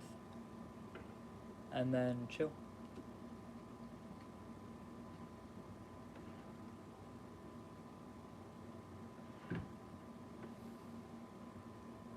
Remember,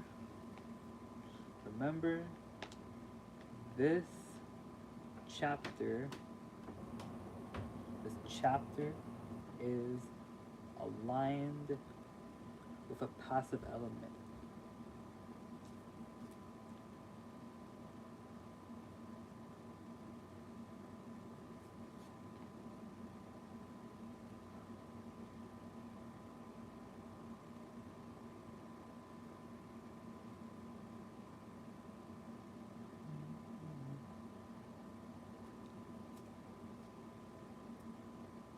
Yeah, 10:53. Yeah, it's also 10:53. Yeah.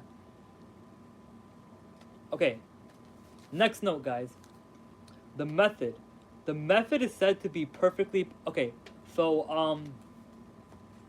in Liber 65, we learned about how the approach that is being purported or not purported prescribed, I should say, the approach that's being prescribed here is a perfectly passive approach, and where you know everything but you're indifferent to all things, and so you're perfectly passive with things. Now here's the thing, I don't think like this is actually what it means on a surface level, and this is why I say that. Because if you remember, chapter 1 is about the earth element, right? It's about the earth. And the earth is in alchemy considered a passive element, right? So, yeah, that's pretty much it.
Then the scribe knew the narcissus in his heart, but because it came not to his lips, therefore was he shamed and spoke no more.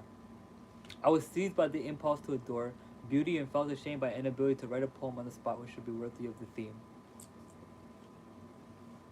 Adonai spoke again with the adept and said, "The earth is ripe for vintage. Let us eat of her grapes and be drunken thereof." And elaborate parable in dialogue. The angel of the bird adept rejoiced in certain events which are about to occur on earth. And the adept answered and said, "O my lord, my dove, my excellent one, how should this word seem unto the children of man?" The adept dealt with this doctrine will be understood rightly by mankind. And he answered them, "Not as you can see. It is certain that every letter of a cipher has some value, but who shall determine the value? For it varies ever according to the subtlety of him that made it." The angel agrees, but is more skeptical still, suggesting that any event may be taken as meaning for anything one chooses. And he answered him, "Have I not seen the key thereof? Am I clothed the body of flesh? Am I the one of the eternal and omnipotent God?" The adept claims to interpret the phenomena rightly, and there is one special relation which is true, and all the others false. He reminds the angel that he realizes himself as a unique being, always identical with itself, alike in the lowest manner, when the high spirit. Then said Adonai, "You have the head of the hawk, and the phallus on the phallus of Asar. You knowest the white, and knowest the black, and knowest that these are one, but why seekest you the knowledge of their equivalents?" The angel asks why one who possesses absolute sight and lordship and power to soar, the head of the hawk, who has creative energy able to fertilize nature, his mother, sister, and wife, one who knows a pair of opposites and the fact of their identity, should trouble to calculate the equations which express the relations between the illusory symbol of diversity.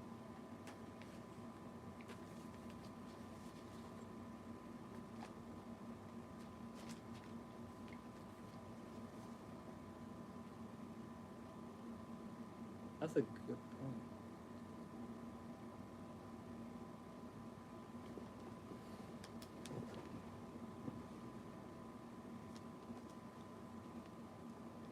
If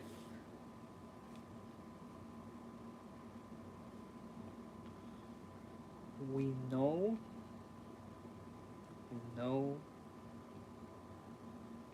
dualism is an illusion,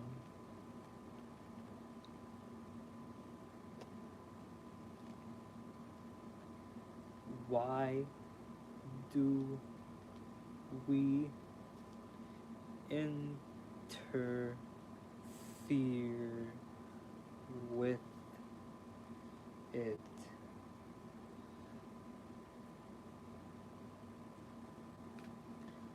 The answer is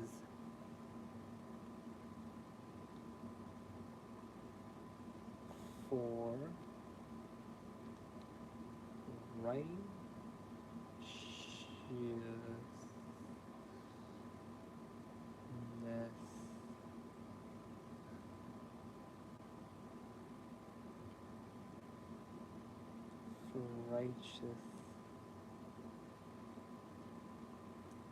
for a righteous purpose.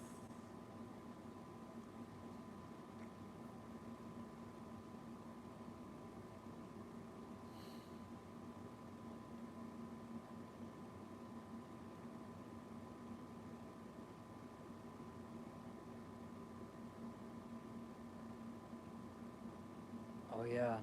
Fuck. I get some food. Hopefully that will restore me.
What the fuck?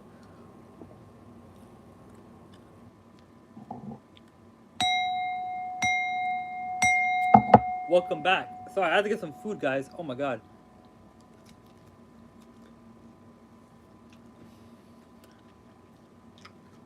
I had to get some food. I had to get some food. I've been streaming for almost 5 hours, so almost 4 hours. Sorry, almost 4 hours. We're almost in the last hour of the stream, but yeah, welcome everybody to the stream. So where we left off in the stream. Give me a second. I need to get some greens.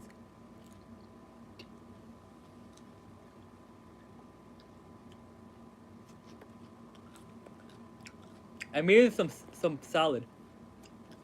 I want to have a conversation with you guys about food. Can we?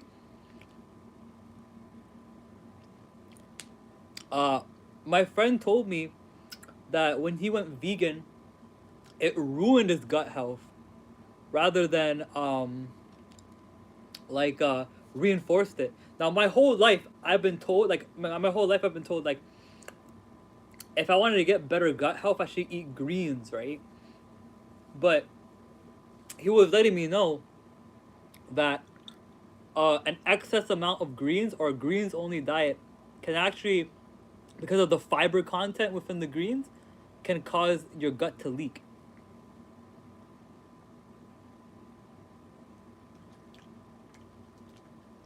So I find that pretty interesting.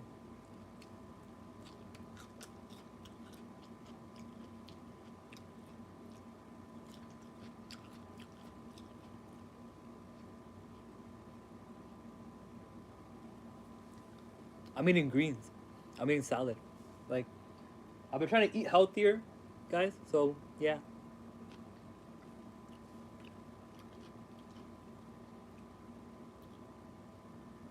But yeah, so greens actually, if done in, if you eat greens at an excessive amount, guys, the fiber content in the greens can basically like cause your gut to leak and cause like bad gut health.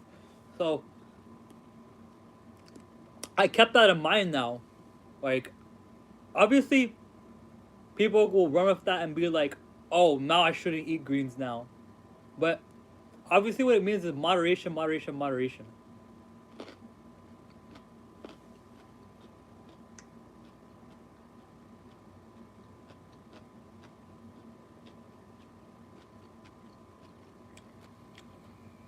Do everything in moderation. I feel like that's like my motto in life. But yeah, salad is delicious.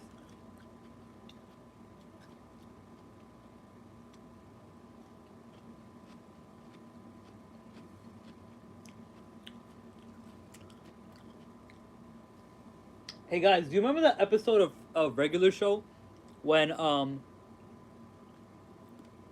basically like Mordecai and Rigby were eating something like really like unhealthy, and then Mordecai had to eat a salad after, like, oh, I'm gonna eat a salad after to make myself feel better, and Rigby like deluded himself into thinking that, oh, if I indulge in pleasures more, I'm feeling better too, but yeah, that's just not how it works.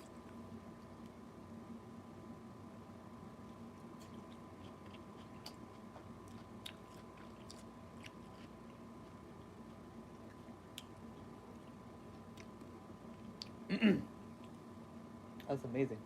Wow. Dude, salad's goated.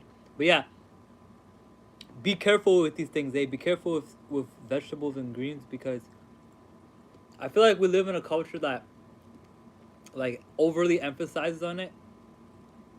But yet, even like in the spiritual community, because I feel like this is like even like pertains to the spiritual community too. Like the spiritual community likes to say a lot like, oh, like eating meat is like bad, and like eating meat is like, or eating like meat foods is bad. But then they talk about how we need to align ourselves with our ancestors more. And what did our ancestors eat? You're right, our ancestors ate meat.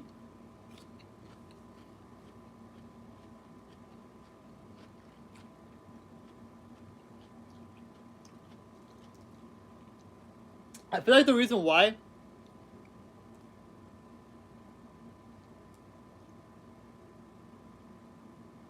Oh, that sucks.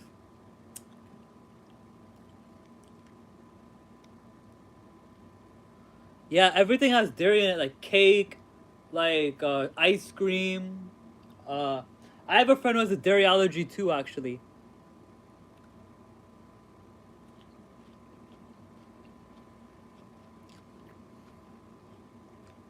I have a friend who has a dairy allergy too. He's a good friend of mine. His name's John. He was supposed to come to the stream today, but he had to go to an event. But yeah.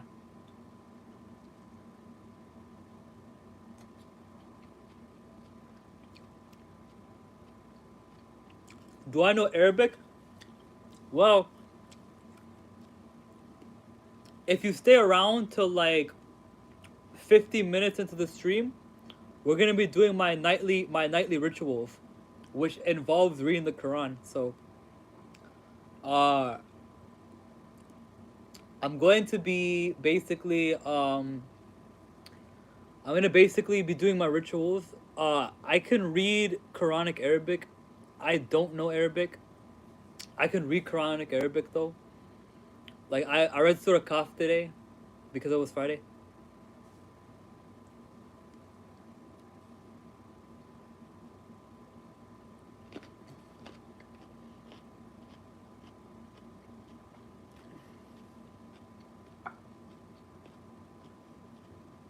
This is a bomb salad, eh?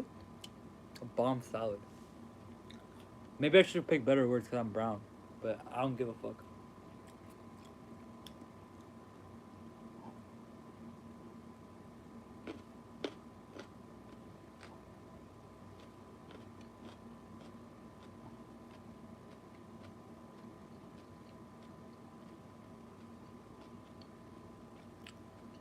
Why did my viewers increase when I started eating food on stream? Where I get my salad from? My sister made it.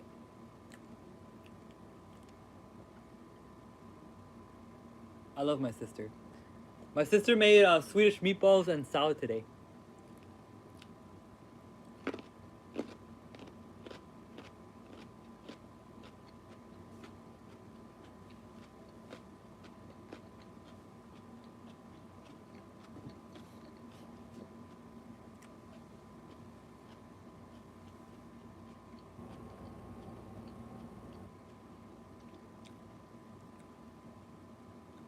One, two, three.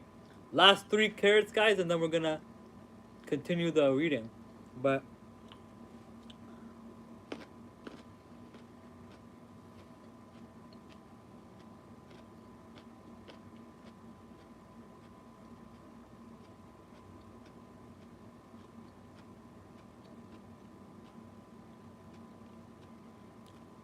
yeah, um, we read.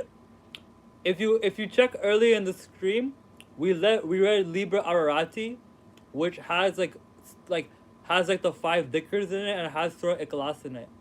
So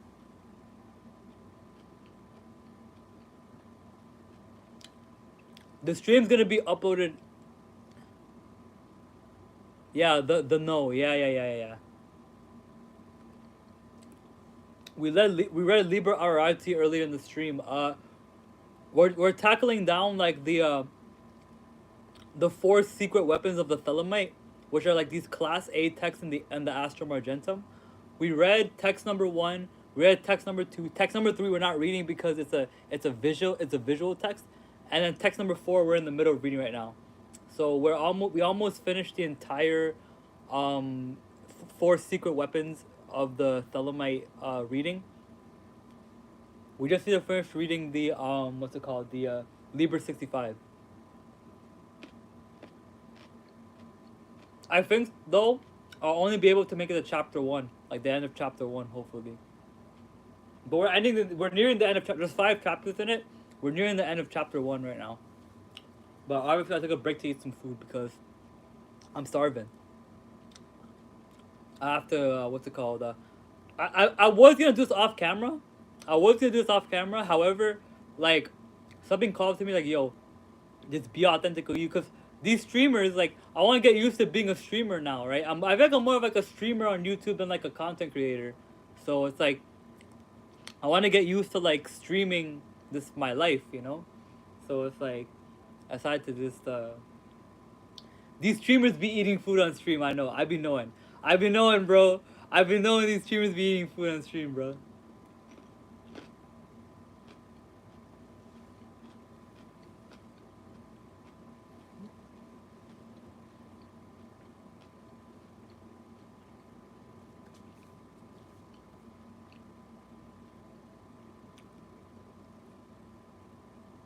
All right.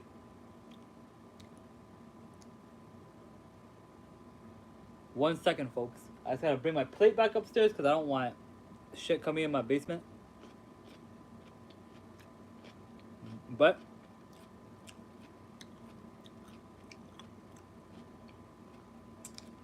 you stay because you like food. That's why. You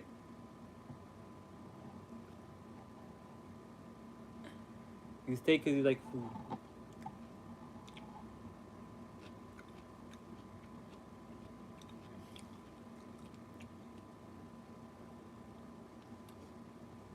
Yeah.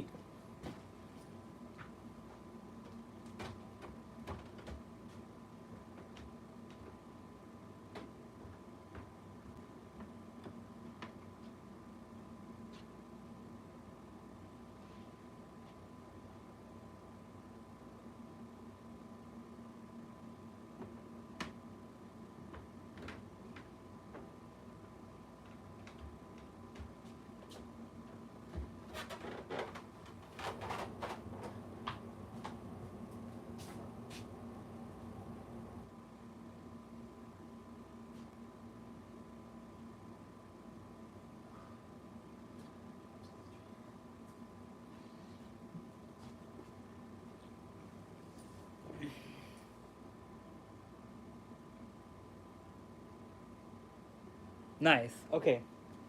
Okay. We're back in it.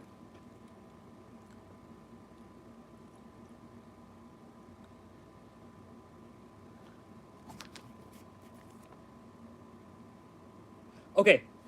So, starting back where we left off, if we know dualism is an illusion, why do we interfere with it?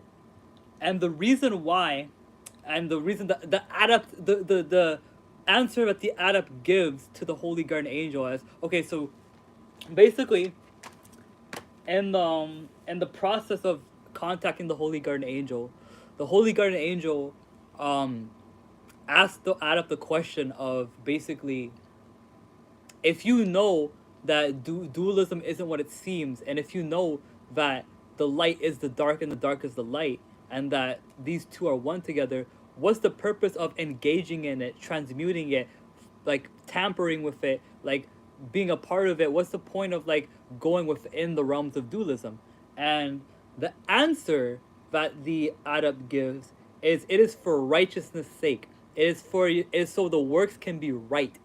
Right? It is to do something right. To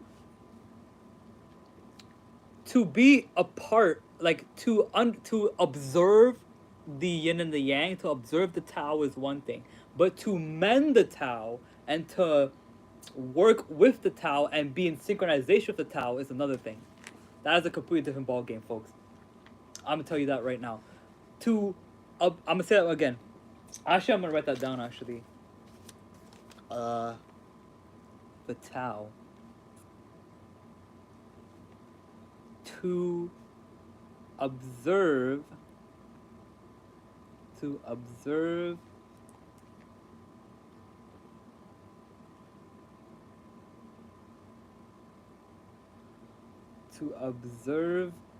Tao.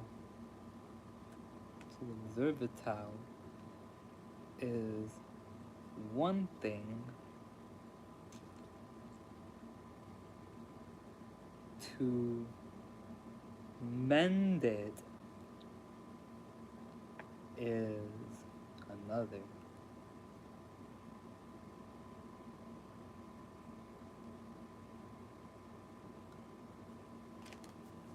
Thank you for coming, Star.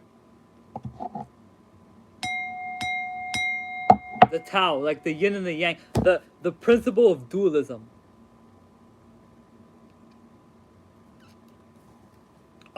like the Tao is in like the principle of dualism, like the yin and the yang. So what you have in Liber 65 is a conversation with the holy guardian angel and the adept, right? And in this part that we're in right now, the guardian angel is basically wondering, why do humans engage with dualism if we know it's fake, or if we know it's not what it seems? And the answer that adept gives is, the reason why we engage with dualism is because it is a righteous thing to do. Now, I've had many different people talk about how dualism is a deceitful thing. However, in the same sentence, they'll say that if there was no duality, there'd be no experience.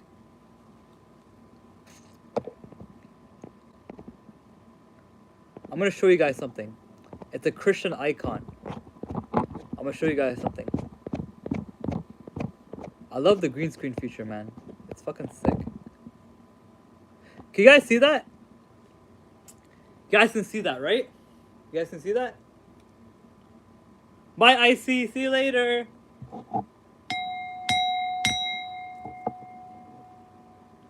You guys see that, right? You guys see this picture, right?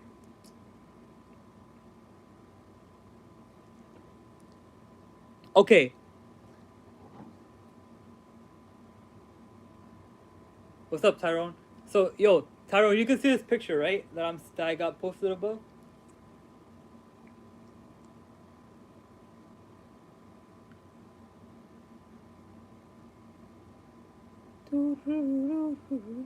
Okay, so this is the icon. This is the icon of theosis. So I'm gonna explain to you guys what this is. So right here are a bunch of monks, and they're ascending up the ladder of ascension. Now through this ladder, you guys see burning ones, angels right here. These are called seraphim. These are saints, and these are divine recorders of humankind's existence. And up the ladder of ascension, you see at the top there is Christ, right?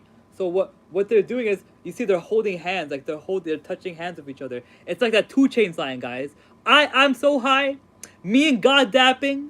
You know what I'm saying? Like, it's like the 2 Chainz lyric. They're living the 2 Chainz lyric. You know what I'm saying? So it's like they're so high that them and God are literally dapping, right? So what ends up happening from this point, however, is that once you reach that moment of ascension, you descend down to the depths of your carnal desires, of your feelings, of your emotions, of like the ego, the flesh of the heart of the flesh, basically. And you've noticed, guys, once these people reach the apex of the ascension and link and dap up with my man's Christ, they fall down the ladder of ascension back into the thing, and look what happens. The process restarts itself. So if there was no dualism, there would be no experience in the first place. That's the whole idea. So when the holy guardian angel asks the adept, why do you engage in dualism if you know that dualism is not real, or is not what it seems? The answer he gives is that it is a righteous thing to do. It's a righteous thing to do. It's a righteous thing to mend the realms of dualism and be a part of the experience. Anybody can disconnect from the experience, but to actually plug yourself in and be a part of it and mend it, now, remember, it's very key to remember that this is part of the earth element. This chapter is part of the earth element of the story. But that's the whole lesson, basically. That's the whole lesson. That's the whole lesson. This fucking...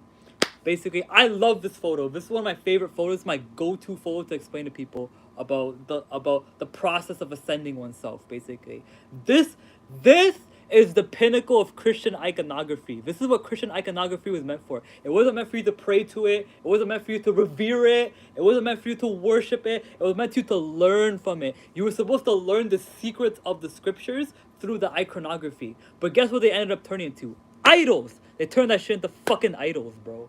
Why? Because it's better to control people with icons than rather teach them something with it.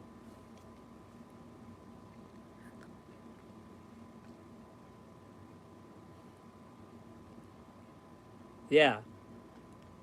That's pretty much it. But the pinnacle of theosis and the process of climbing up the hesychasm ladder is right here. You know what I'm saying? This could also be Jacob's ladder when you think about it. And Tyrone is asking me about Yakub, and this could possibly be Jacob's ladder as well when you think about it. Because the Christians believed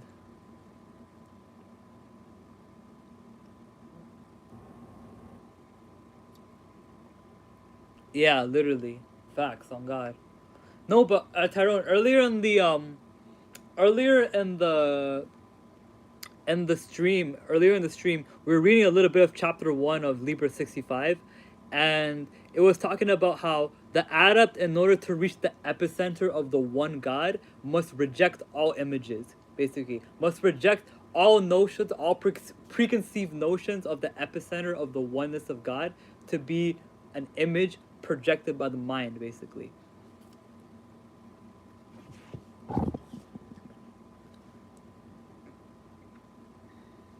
But yeah. So this is the next note we have. The Tao. To observe the Tao is one thing, to mend it is another. Okay? So to observe dualism is one thing. To simply just observe dualism and be like, oh look guys, it's all one. It's all one thing, guys. Light is dark. Dark is light. Like, to observe dualism is one thing, but to mend it and to use it into your favor, that is what the master can do. That is what the master or mistress can do. That is what the adept can do once they're in touch with their holy guardian angel.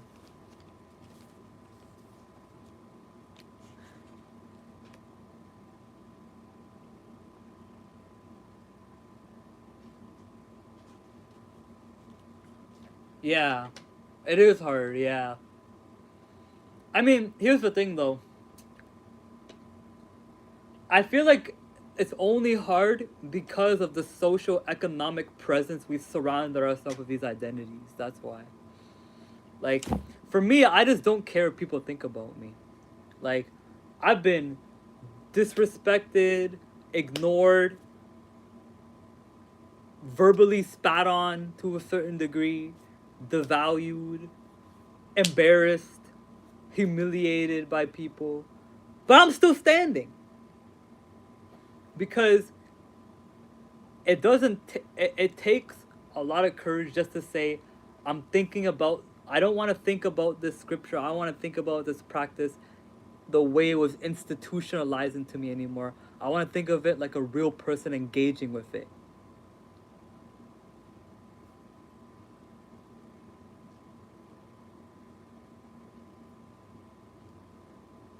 It is hard though.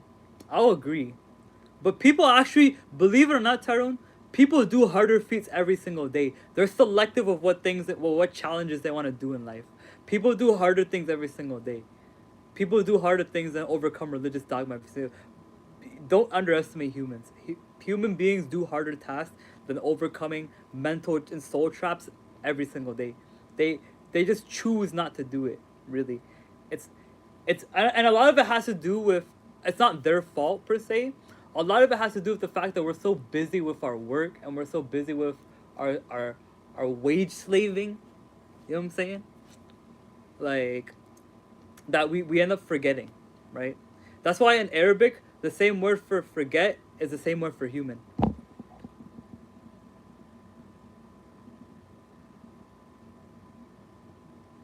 From family people. Yeah. Yeah.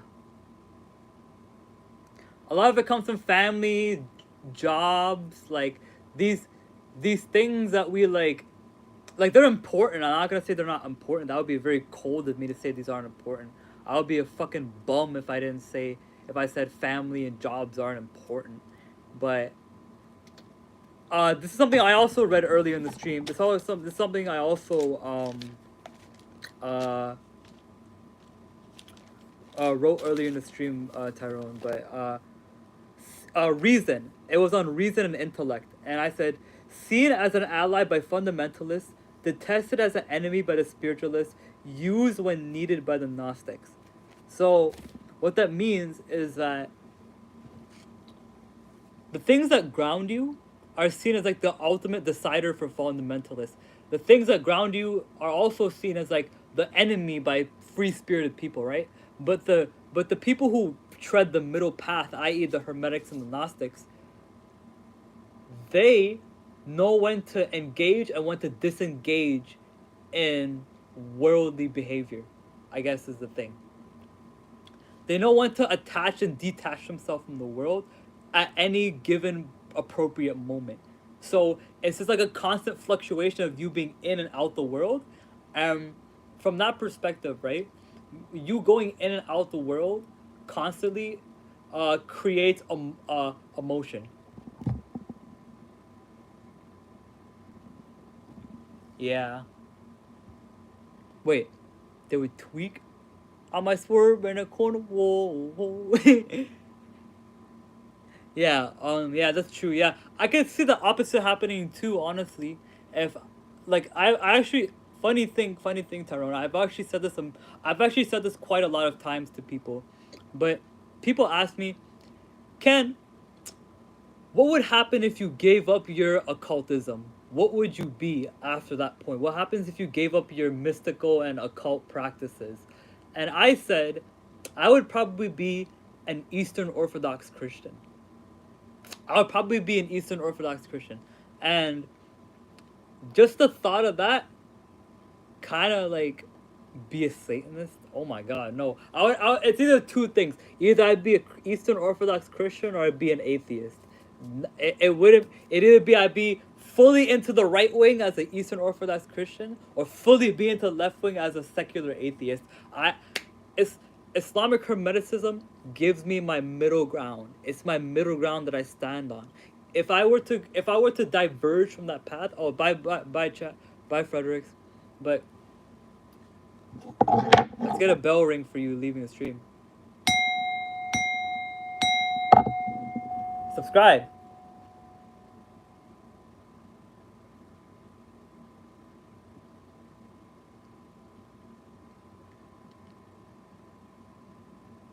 But yeah, what was I saying? Look, Islamic Hermeticism for me is the middle path and the middle ground way between two extremities: religious fundamentalism and extreme liberalism. These two together, once you mend it into one path, create the path I'm on right now. So if I were to break apart from this, I'd either go here or here. I wouldn't be anywhere in between. I'd just be either here or here, depending on my circumstance at that time of me breaking away from it. That's how I view it, basically. That's my sauce. That's my dasher. That's my dabble ranch. I just dab in 2025. What the fuck is wrong with me?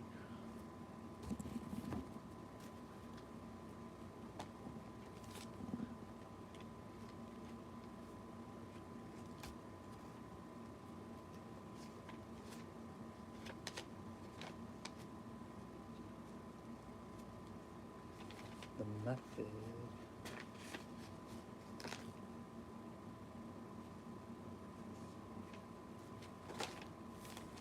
Yeah. I get that though. Family is like a huge thing. I feel like family is a huge thing on why people are the way they are. Family is a huge thing, eh?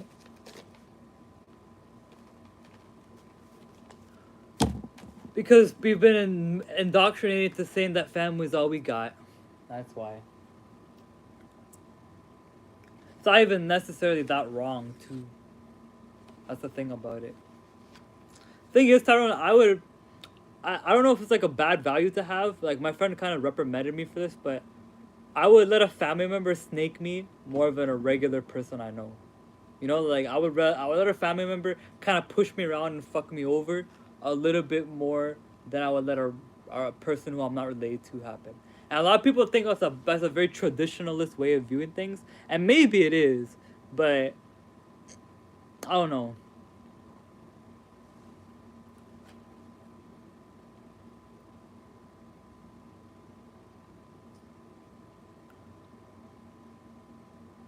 But I would let a family member snake me before I would let it's like a friend, someone snake me. I'm a kind of person that kind of values family like that. So why do you think I don't tell my family about my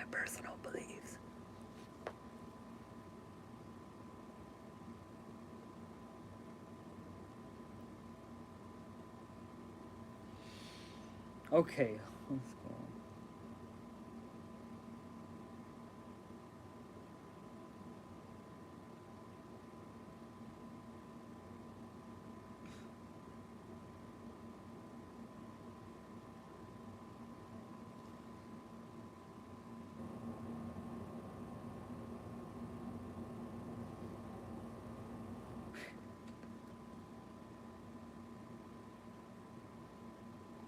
Yeah, I value my family too. Yeah, low key I do. High key I value my family. I'm yeah, I'm happy. I'm happy to be in like my immediate family knows about a lot of my beliefs. They know about a lot of stuff I do. They know about a lot of things I indulge in. But like my like not distant family, but like my aunts, my uncles, cousins, like they don't like it's funny like when you're an occultist, like when you're a practicing occultist, you can't like outwardly say, "Oh yeah, like I fucking do the kabbalistic cross, like and recite Saturnian mantras every fucking day." They're gonna look like you, like you're bozo, right? Like I get what you're saying. So it's like I kind of like put I kind of put the I kind of put the broccoli in the mashed potatoes a little bit. Like I have this one cousin who I speak to like a lot, and like um I'll always let her know what I'm doing, but I'll like guise it with like different terminologies because like these people, these Muslims who wrote these like 500-page like magical textbooks were also Orthodox Muslims too. So it's like I get to get away with like telling people, but like yeah, I read the Guide al Hakim, I read Al Buni, I read Bayezid Bastami, I read. I could say all that and it'll just completely fly under the radar. That's just hilarious, bro. That's just fucking hilarious. Like, oh my god. Like, I don't know if this makes me sound like a bad person or anything, but like, I've been living a double life for like quite a while, and sometimes you have to get amused by it. If you're always like if you're always like saddened by the fact that like you have a social economic career to like defend, then you're you're not gonna like make it very far in life. But people always tell me like you should just give it up. You should just give up the game, and I'm like thinking like, but it's a fun game to play though. Why would I give up the game? It's a fun game to play. Like I love the game. Like I love the game of like of dualism of like this is something that this is pertinent to what we're reading right now. This is relevant to what we're reading right now, guys, because the Holy Guardian Angel asked the adept, "Why do you continue to live in dualism if you know it's not what it seems?" And he says, "Because it's the right thing to do." How is it the right thing to do though? Because it's part of the experience. That's why. We were set here to experience this level of polarity. And then when we die, we go back to unity. Maybe to never experience polarity ever again. Obviously, I believe we'll experience polarity renewed, but that's not certain, right? I don't have certainty of that. So, one thing I know for sure, though, is we at least only get a specific rendition of this law of polarity once. So, you gotta make it worth it. Gotta make it worth something. This is awesome, man. Awesome stream. Yeah, I'm gonna probably finish chapter 1 and then call it do my nightly rituals. We're gonna recite some mantras, do my nightly rituals, that kind of stuff, and yeah. Then we're going to call it night. 20 minutes. I got 20 minutes to read the rest of the book. I'm gonna kind of like speed run it, but yeah. I want to finish this chapter in 20 minutes, and I want to do my lightning rituals, and then we're gonna basically call it a night. Yeah, guys, 5 hour stream.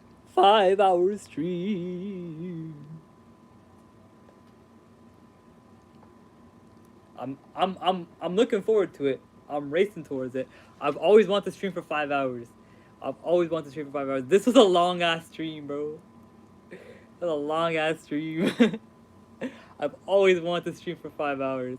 Cause I like to like challenge myself with little things. Last week or the week before I streamed for 4. So I'm like, bro, I gotta stream for 5. I gotta get 5 on it, messing with that Indo weed. You know what I'm saying? Like, I gotta put 5 on it. You know, for the stream. I got for the win, for the W, for the lows, for the gags, you know? Like we have to just hit 5 hours on a stream. Like I'm kinda once I'm set on a goal, I'm set on a goal. You know, I'm set on a goal. So yeah.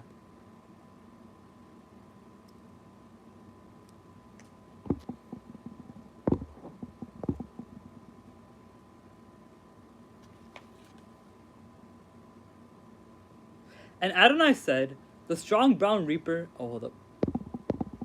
And Adonai said, the strong brown reaper swept his sway and rejoiced. The wise man counted his muscles and pondered and understood not, and was sad. Reap you and rejoice.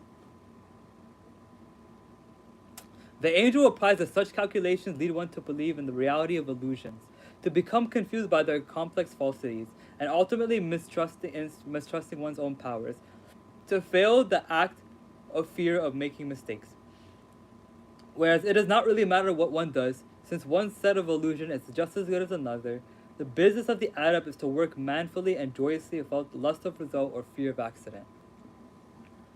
Lust of result, fear of accident. Lust of result, fear of accident. Okay. Ew.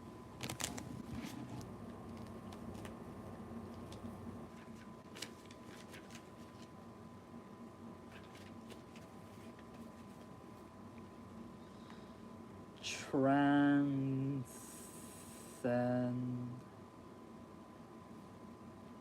the lust of result,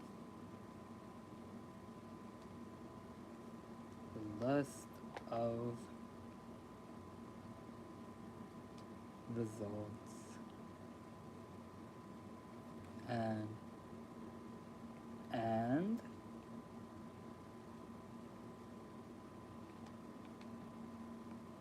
the fear, is it of accidents or mistakes?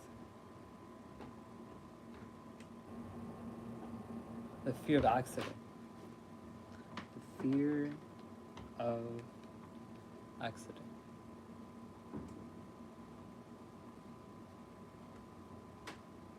Wow. Transcend the lust of results and the fear of accident. Okay, bet.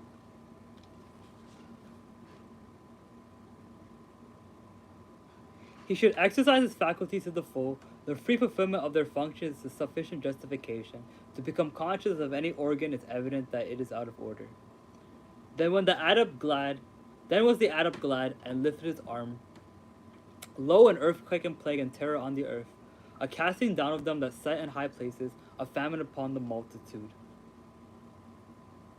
The adept takes his advice and puts forth his energy. The apparent result of his work is a disaster.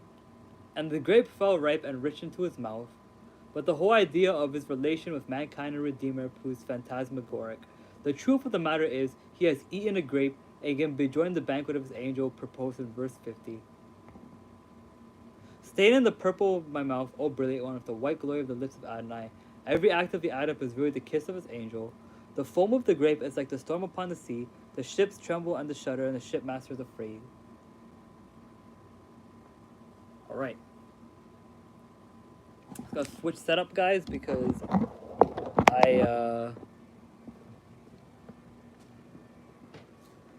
I got to switch setups because my phone's at 10%. We got 17 minutes though. I'm excited. I'm excited, guys. I am excited.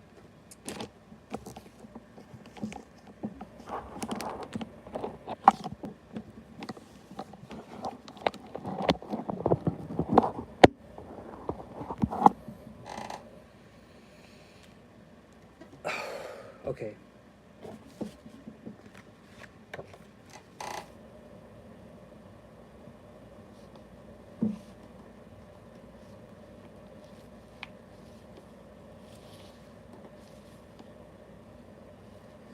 The ecstasy of the relationship between the adept and the angel disperses normal thoughts, The ego fears to lose control of the course of the mind.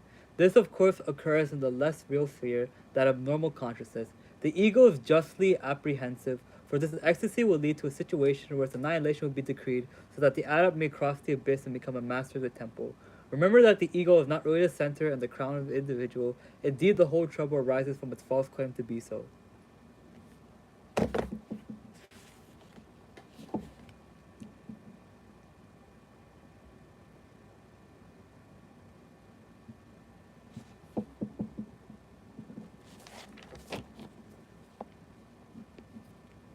The ego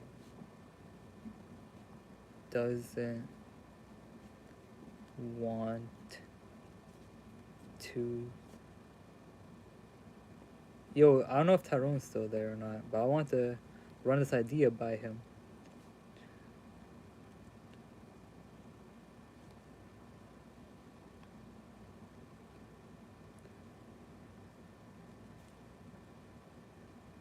Yeah, bro.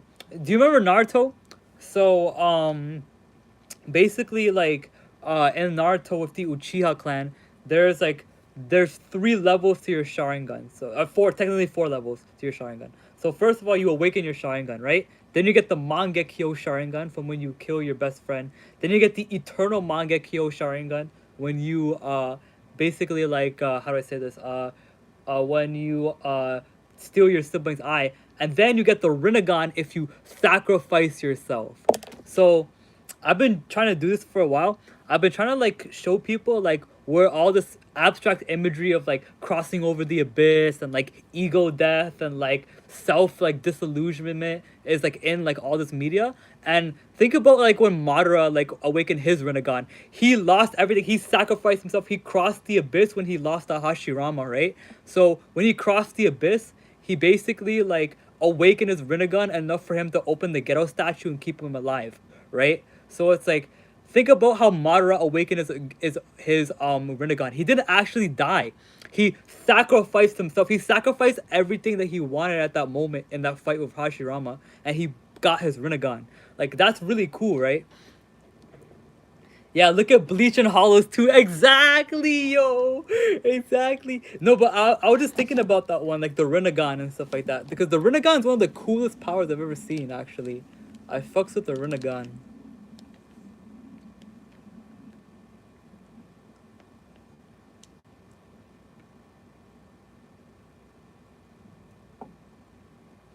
Yeah, it is everywhere, bro. Occultic imagery is everywhere.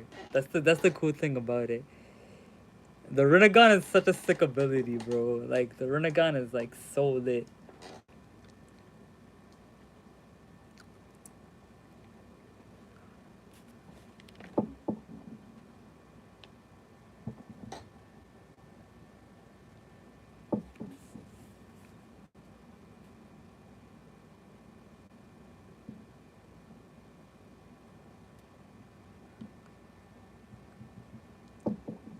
Yeah, I watched Full Metal Alchemist Brotherhood. Da na na na na na na. Suya kikisu nawa. Yo, that one was lit. That was a show. That was a sick show. Yeah. I need to rewatch it with the current knowledge that I have. That would be a fun thing. Homunculus are real though. Homunculus are technically real. Like, yo, that shit's crazy. Yeah, true. Or, yo, you know Bayonetta? You know Bayonetta, Tyrone? Okay, I'm not. Okay, that sounds very misleading. I'm not for the. Yeah, okay, yeah, we could watch on the court. Yeah. Do you know Bayonetta? Not for the reasons that you may be thinking, but you know Bayonetta, right?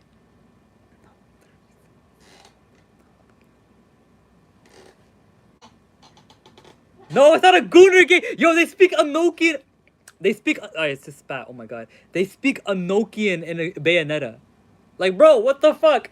Yo, they speak Enochian in Bayonetta. Like, there's Enochian angels. They speak Enochian spells and stuff like that. They have Enochian stuff in Bayonetta. I just learned that. Like, I learned that people were learning Enochian through Bayonetta, and I was like, what the fuck? Like, they got people edging the fucking Yo, that's dangerous, bro.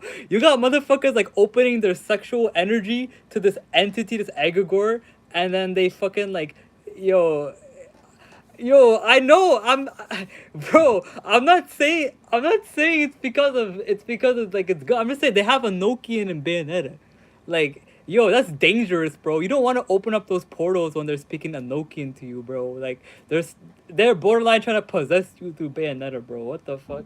Like, yo, you don't want to speak Enochian when you opening those gates, bro. That's it's not good. Oh yeah, she is hell yeah. I like Jean too. I like Jean too. I like or Jean, or Jian, the white haired girl.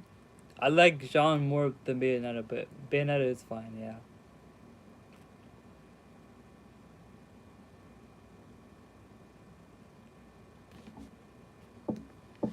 That got awkward really quickly, but I was really just trying to mention motherfucking like Enochian and Nintendo games, but whatever. That is your drunkenness, O Holy One, and the winds whirl away the soul of the scribe into the happy haven. The ecstasy of the knowledge and the conversation of the holy guardian angel brings peace to the soul of the scribe, impressing such energy on his thoughts that their normal conflict becomes negligible, just as the personal antagonism of the cavalry regiment had forgotten the excitement of a charge. O Lord God, let the haven be cast down by the fury of the storm. Let the foam of the great tincture my soul with thy light. But the mind, knowing that the old quarrels will revive when the ecstasy has passed, asks that anesthesia may be removed. It aspires to enter into that rapture with the very element of its being, no matter the pain, and knows that it can never be truly content until each separate fiber thrills harmoniously to that supreme enchantment.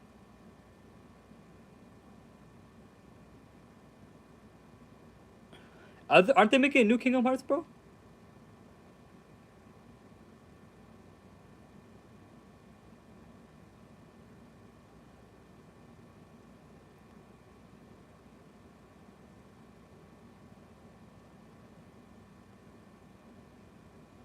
Kingdom Hearts like 4, I think it is.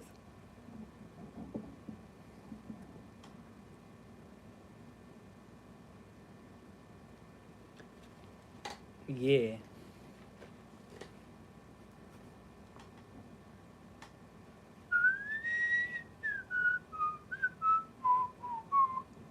That the OST I'm whistling right there is Temporal Tower, cause I never was a fan of games like Final Fantasy. However, there's a Pokemon game that's like Pokemon mixed with Final Fantasy. It's called Pokemon Mystery Dungeon.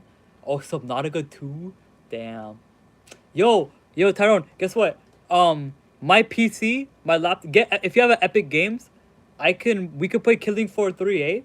We could play Killing Floor 3. I'm gonna be playing that like in a few months time, but now I'm gonna be playing on PC, bro. We're gonna play on PC.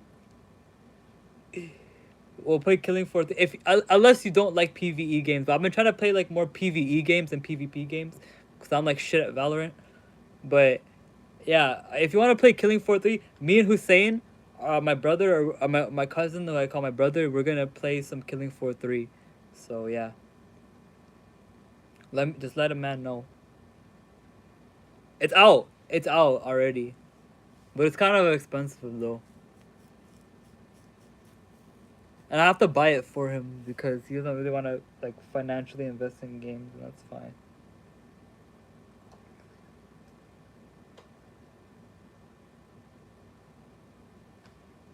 Cowboy Bebop memory. Okay. I'll pull up my laptop real quick.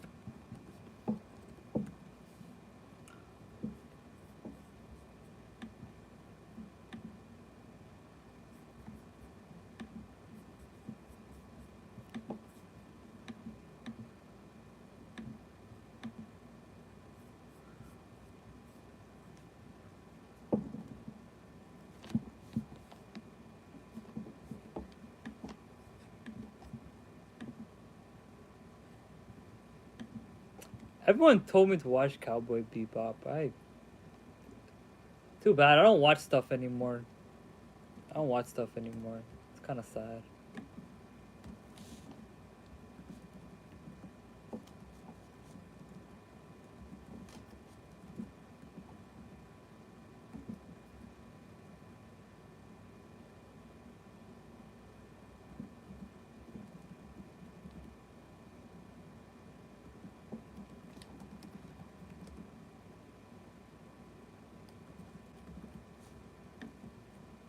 I hope I don't get DMCA for this, eh?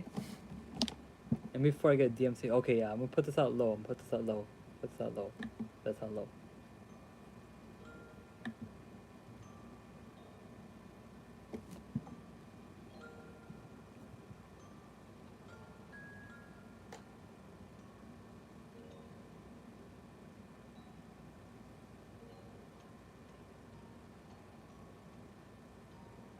This sounds like some shit I hear in Pokemon Mystery Dungeon.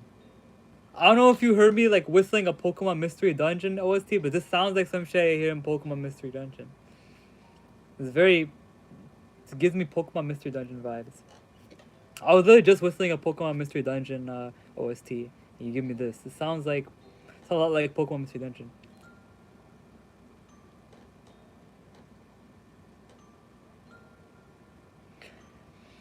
I don't know how I feel you calling this hard. It's like it's very somber. What about it's hard, bro? It's somber. I always make something hype like when you say it's hard, like it's banger. I'm like, oh, okay, like where is it? And I'm like, bro, this is somber, bro. This is very somber. I had a somber dream today too, actually.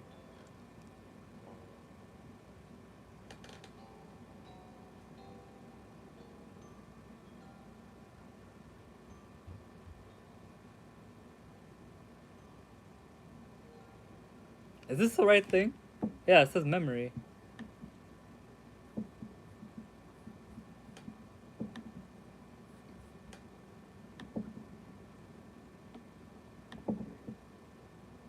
Bro, this shit put me on like a nostalgia trip. That was the song, right? The lullaby sounding song. Bro, you gotta use better diction for stuff like that, bro. Like,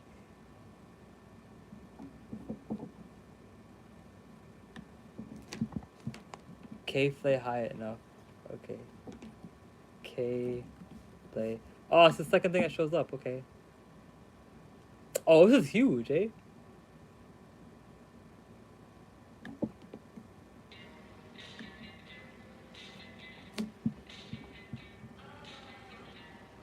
Okay, Tame Impala vibes.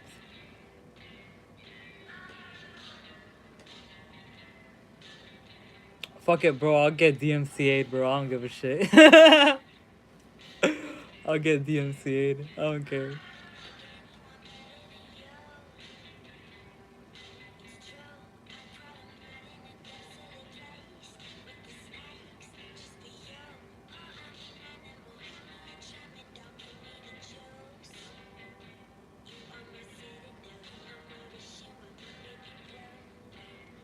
Hard lyrics.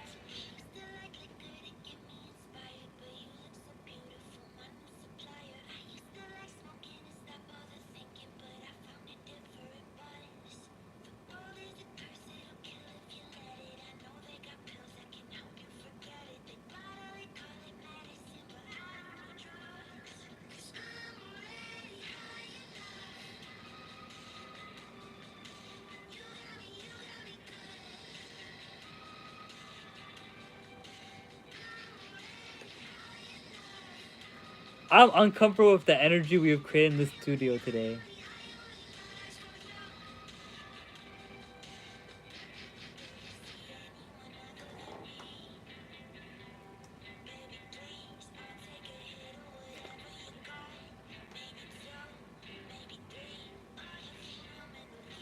I had a weird phenomenon where I was like this, where I was like, I might as well tell you, Tyrone.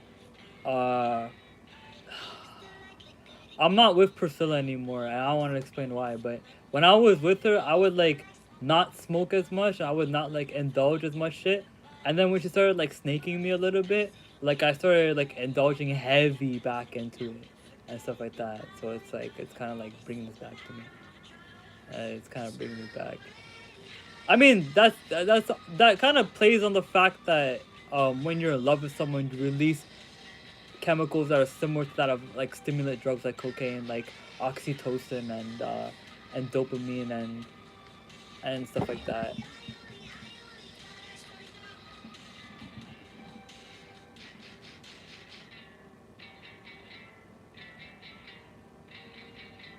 Like I'm just coming out of like a of like a bad like lapse of thought and stuff like that.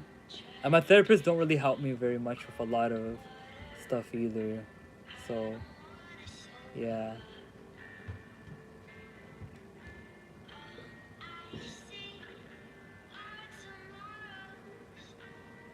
Bro, what the hell? 5 viewers? What the fuck? Yo, welcome to the stream, guys. We're just here. Tyrone's just showing me some cool songs. Yo, you're here for the 5 hour mark, Tyrone? It's happening in 22 minutes, eh? You're here for the 5 hour mark?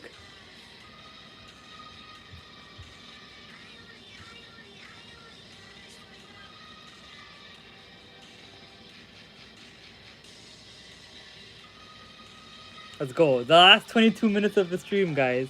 Last 22 minutes of the stream. We're gonna do our nightly rituals, eh? We're gonna. Have I told you about the Kabbalistic cross before? This is a nice song, by the way. But have I ever told you about the Kabbalistic cross before?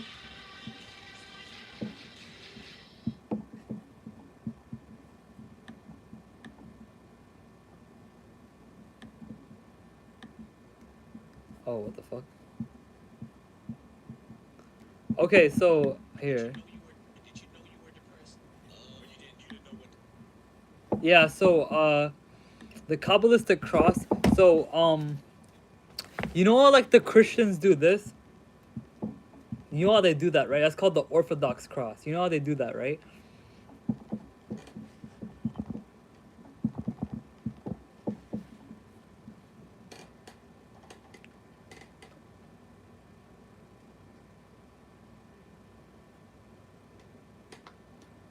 The Orthodox cross. You know how to do like the in the name of the, I think it's like the Father, the Son, and the Holy Spirit. Like you know how they do that, right? You know how they do that? Yeah, so the Kabbalistic cross is you guessed it, a Kabbalistic version of that. So it contains visualization techniques that you do. So the general, no, I have my own. I'm gonna get like a little bit of detail about it, but the general idea is that it's throughout the body is different spheres on the Kabbalistic tree of life. So right here, where you put it initially is your third eye. Now, you could do it on your chest like the Christians do, but in most Kabbalistic cross rituals, you do it over your genitals or your groin. Then you do the same motion to the right shoulder and left shoulder. This is the uh, the fifth sphere, and this is the fourth sphere. And then what you do is you draw a circle to represent eternity. You clasp your hands together. You say the Lord's Prayer, and then you say Amen. So the Kabbalistic cross is basically a Kabbalistic rendition of the Orthodox cross, and the idea is that you initially raise your hand up to the sky, right? And the reason why you do that is because you're raising up to your crown chakra. Now, your crown chakra emits light. You know, your crown chakra emits light and energy. Now, a lot of us like tend to have like overactive crown chakras and stuff like that because for many different reasons, I would say. But a lot of us tend to have overactive crown chakras where our crown chakras are like, emitting like too much light and stuff like that, like too much of it. So the purpose of the Kabbalistic cross is to take that light that's emitting from your crown chakra and evenly distribute it across your body. See what I'm doing here? So you're taking the point of the Kabbalistic cross is to take all the light emitting from your crown, put it down to your third eye, down to either your chest or your groin, through your right shoulder to your left shoulder. Then you circle it around. You clasp your hands. You clasp that energy together. You say the Lord's Prayer and they say Amen. That's pretty much like a basic crash course of the Kabbalistic cross. But we're gonna be doing that on stream. That's what we're doing for the last 19 minutes. So yeah. We're gonna finish the last few stanzas of chapter 1, and then we're going to do that.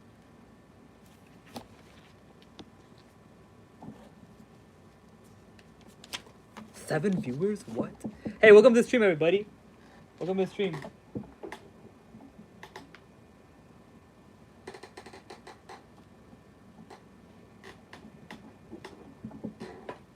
can strike a bell for 7 viewers.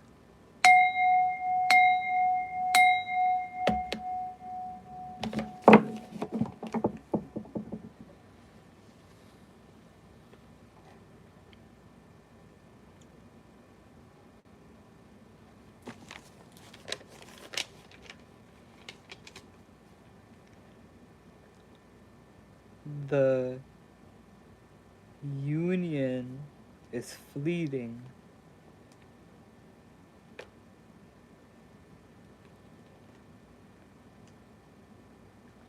What do we want?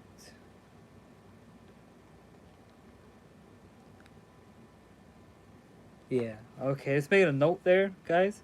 But anyways, yeah. Bacchus grew old and was sullenest. Pan was ever Pan forever and ever, more throughout the aeons. It knows that the lower types of intoxications were excitements, and the end in stupor and end in stupor and senility. Oh shit, bro! Yo, Tyrone, this is talking about the song that you were showing me a little bit. So I'm gonna explain how. Okay, I'm gonna explain how. That's actually what we're reading is relative to what you showed me, cause stuff connects sometimes. But what we're reading is actually relevant to that song you showed me. So basically, the ego the ego is afraid to sacrifice itself in the midst of crossing over the abyss and meeting with the holy guardian angel. Now, the mind knows that this feeling, this ecstasy of pure union with your holy guardian angel is fleeting because eventually you have to come back down to earth and do the whole process all over again. So, in the commentary for verse 63, it says, it knows that the lower types of intoxications were excitements and end in stupor and senility. It demands the madness of Pan, building up of every particle of its being into a single symbol to include all. This symbol is to combine the intelligence, omniscience of a man with the omnipotence typified by horns and the creative rapture of the leaping goat. This Pan is not intoxicated but wholly insane, going beyond distinction as including all in itself. He's also immune to time, since whatever happens can only be within himself.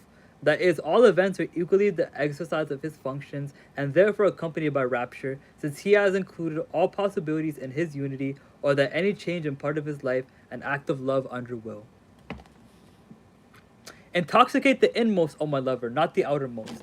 This is presumably once more the voice of the angel. He bids the adept pay less attention in the future of the transmutation of gross impressions into the raptures of union.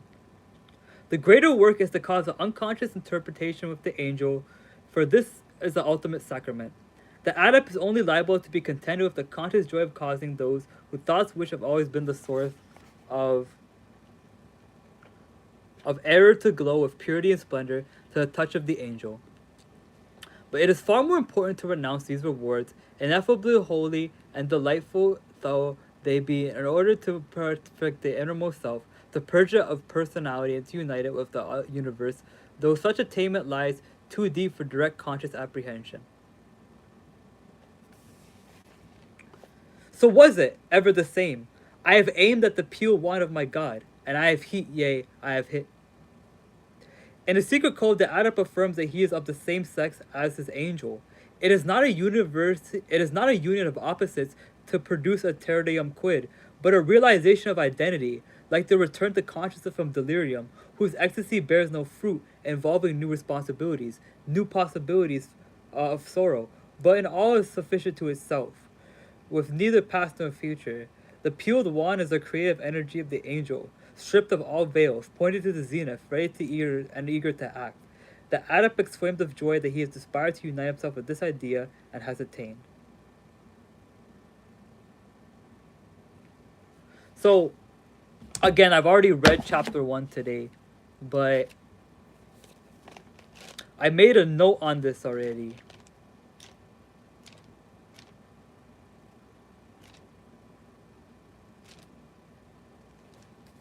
I made a note on this already, guys. the nature of the holy guardian angel. The holy guardian angel is of the same polarity as you. It is not your opposite. So we think that the holy guardian angel comes from a opposite end of the spectrum as us. However, it actually emanates from the same one as us. I think that's awesome. Alright. Now to close off the chapter, guys. This concludes the description of the relations of the atoms and its angels so far as the element of earth, the concrete and manifest aspect of nature, is concerned. The whole illusion has been destroyed. The bread has become the body of God, yet this is but the lowest form of existence. In the next chapter, we shall understand how the mind, as distinct from the matter of thought, is concentrated and sanctified by the magic of the adept.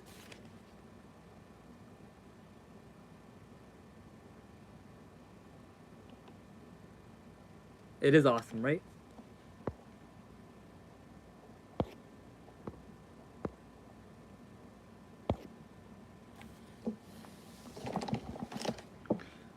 That's awesome, right?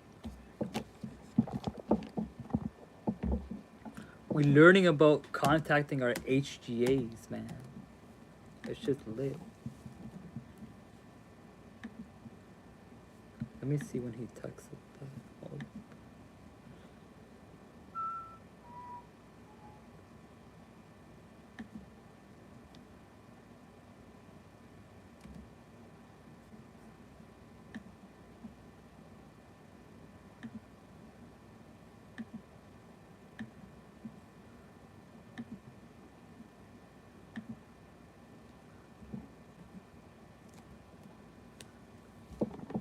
Alright, guys.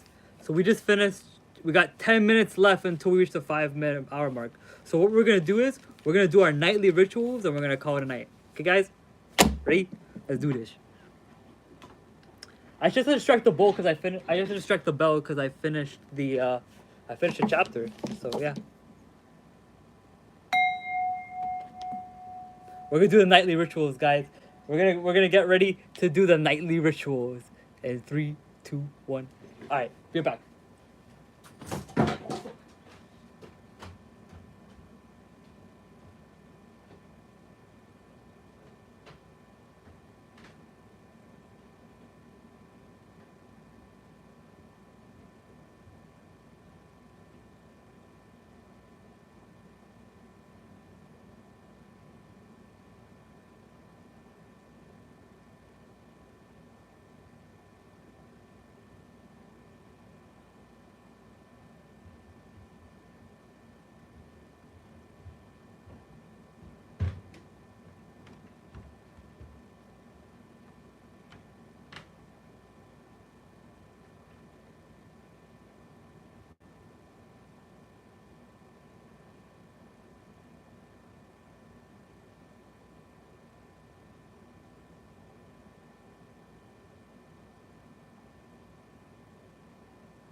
Alright. Welcome everybody to the end portion of the stream.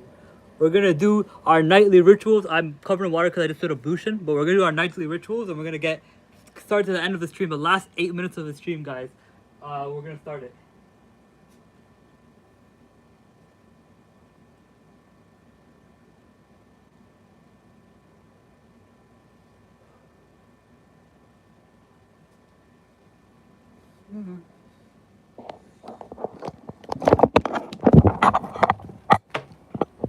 This is awesome, guys. Awesome.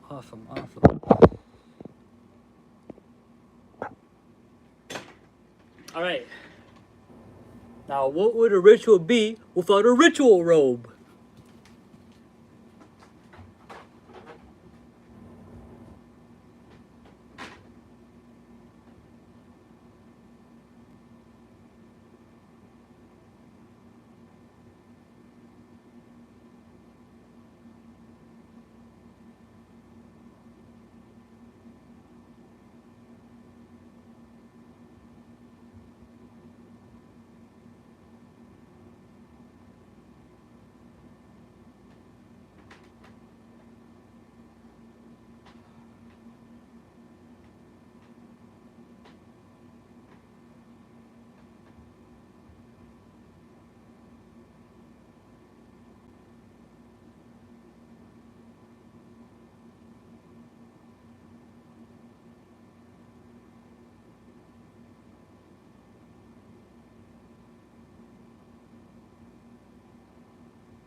Every great ceremonial magician must have a ritual robe. You dig? And my ring too, bitch. Welcome everybody to the final part of the stream. The sealing of the energies. Indeed we shall. What else do I need? I needed my scriptures. Give me a second.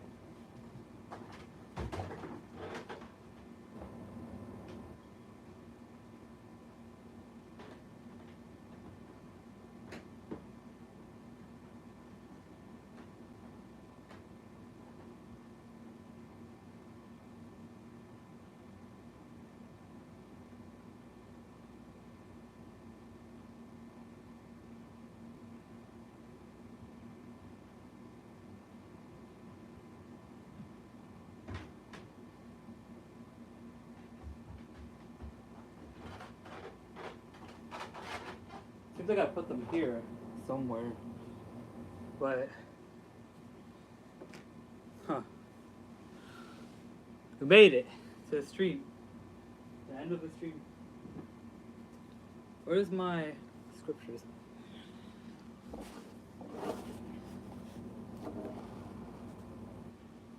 I have my books right here. What the hell they go? That is crazy.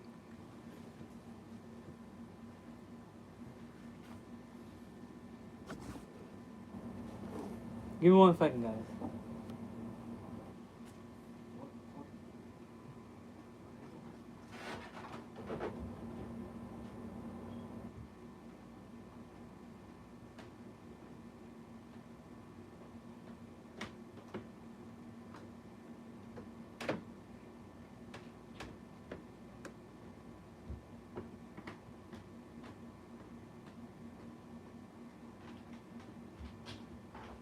Okay, after 7 detours, I was able to recollect my steps, okay?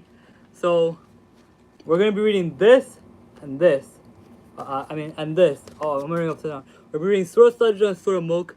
The, two, Sunnah surahs that you're supposed to read before you sleep. And then the Surah Mulk is meant to protect yourself from the punishment of the grave and the afterlife. So what we do as Hermeticists is we double this up with the Kabbalistic cross. So yeah, give me a second.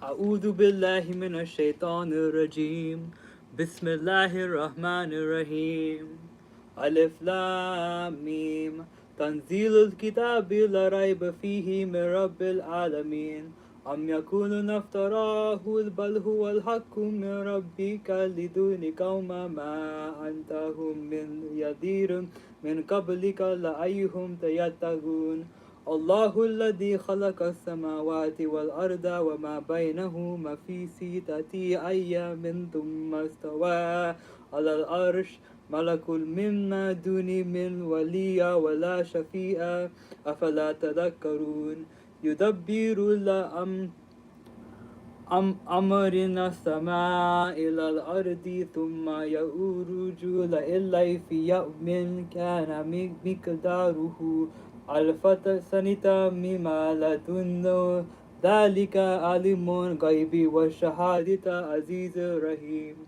الذين أحسنوا كل شيء خلقه وبعد أخلق الإنسان من متين ثم جعل نسله من سلالة من ماء مهين ثم سوى هو نفخ فيه من روحه وجعل لكم السماء والأبصار والأفئدة قليلا ما تشكرون وقالوا أزيد لنا في الأرض أئنا لفي خلق جديد بل هم بلقاء ربكم كافرون قل يتوفاكم ملك الموت الذي وكيل بكم ثم إلى ربكم ترجعون أولم ترى إذا المجرمون ناكسوا رؤوسهم عند ربهم ربنا أبصرنا وسمعنا فارجعنا نعمل سميعا إنا موقنون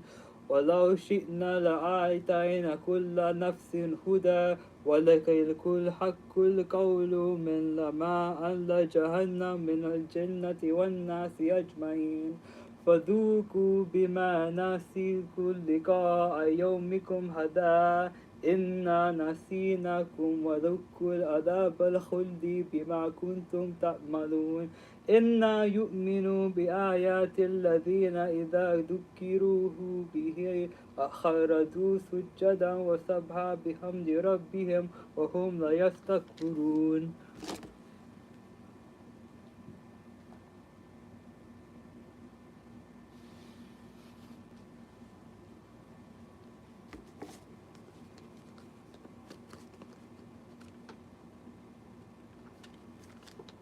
تتجفى جنوبه عن المضاجع يدعون ربهم خوفا وطمعا وما رزقناهم ينفقون فلا تعلم نفس ما أخفي لكم من قرة أعين جزاء بما كانوا يعملون أفمن كان مؤمنا كم إن كان فسيقا لا يستوون أما الذين آمنوا وعملوا الصالحات فلهم جنة المأوى نزلا بما كانوا يعملون وأما الذين فسقوا فمأواهم النار كل أرادوا يخرجوا منها أعيدوا فيها وقيل لهم تركون عذاب النار الذين كنتم به تكذبون ولنذيقنهم من العذاب الأدنى العذاب الأكبر لعلهم يرجعون ومن أظلم مما ذكر بآيات ربه ثم أعرض عنها إنا من المجرمين منتقمون ولقد آتينا موسى الكتاب فلكل في ملته وجعلناه هادي بني إسرائيل وجعلنا منهم إماتة يهدون بأمرنا لما صبروا وكانوا بآياتي لا يوقنون إن ربك هو النفس بينهم يوم القيامة ما كان فرجة يختلفون أولم يهدي لهم كم أهلك من قبلهم من القرون يمشون في مساكنهم إن فذلك لآيات أفتى يسمعون أولم يروا أن نسوق الماء إلى الأرض الجروز فنخرج به زرعا تأكل منهم أنعام من أنفسهم أفلا يبصرون ويقولون متى هذا الفتح إن كنتم صادقين كل يوم الفتح لا ينعدون على الذين كفروا إيمانهم ولا هم ينذرون فأعرض عنهم وتنذير إنهم مؤتربون. صدق Allah al-Azim. Now moving on to Surah Mulk and then the Kabbalistic cross and then we'll have finally closing statements for the dream, for the first dream.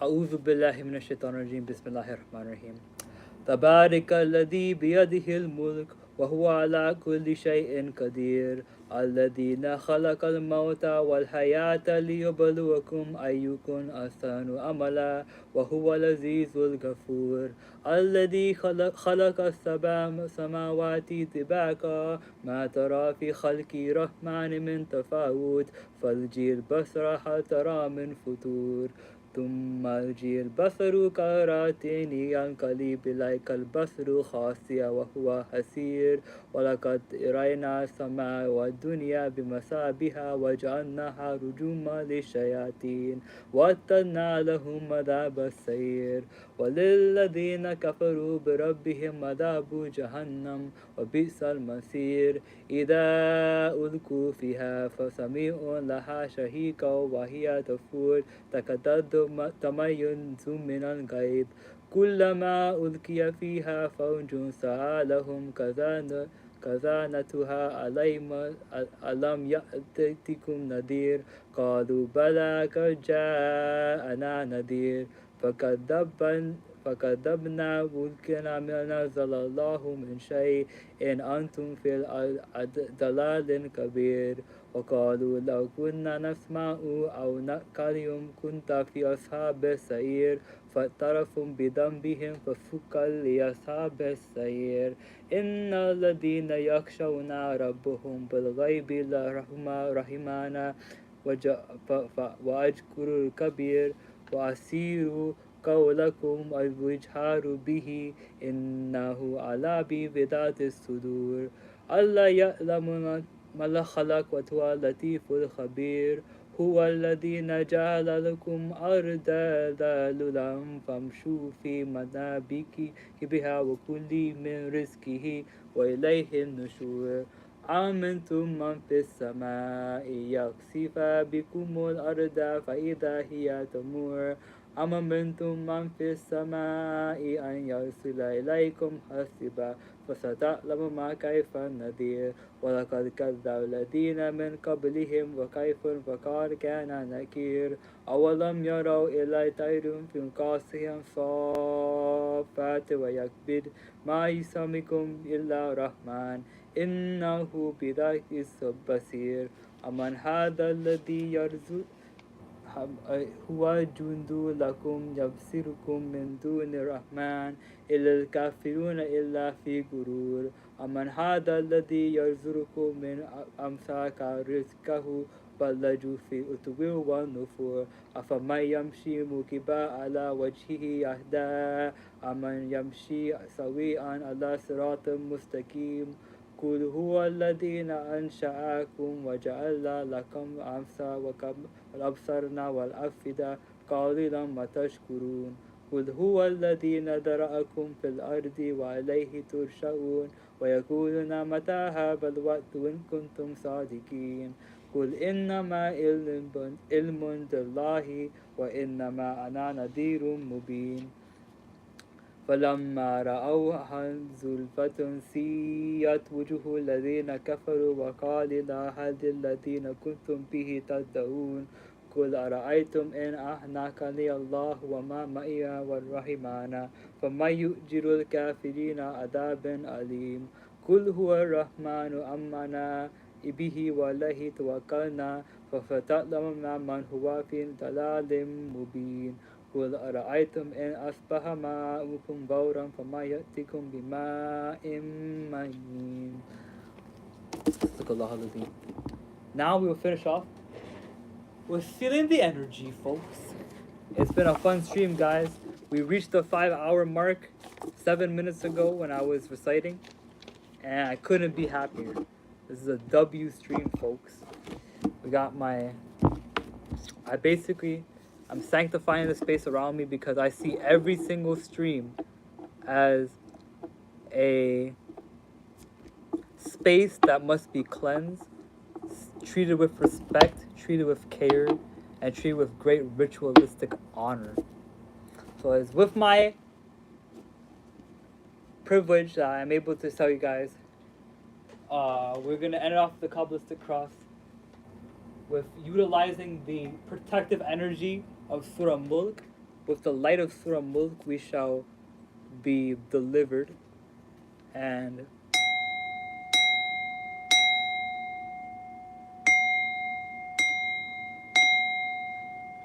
we shall be cleansed. Without further ado, this is the Kabbalistic cross to end off the stream. Guys, it's been an amazing stream. Thank you guys so much for watching. Thank you so much for being part of a 5-hour stream. You guys can check out the pre-recorded version of the stream. Hopefully by the end of tomorrow, or technically it's already tomorrow, but the end of Saturday, August I want to say 16th. It is today. Yeah. Without further ado, we shall end this off with the Kabbalistic cross.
Malku.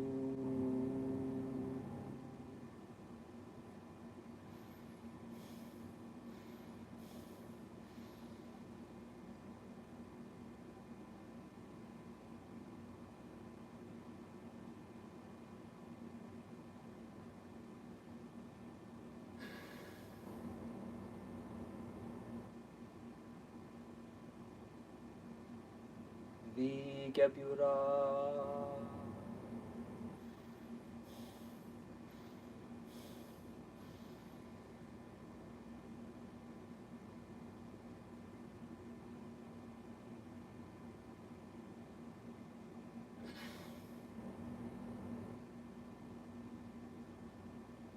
Vigebura. Vigetula.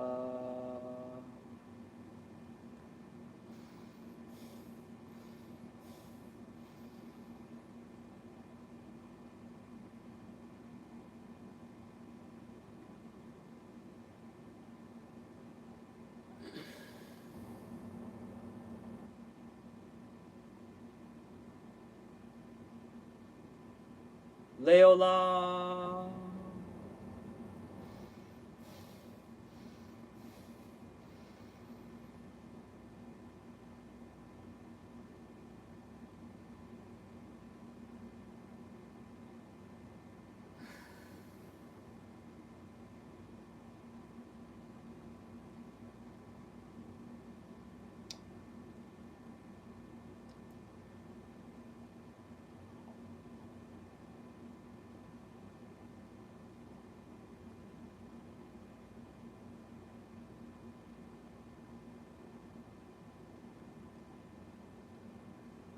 Amen.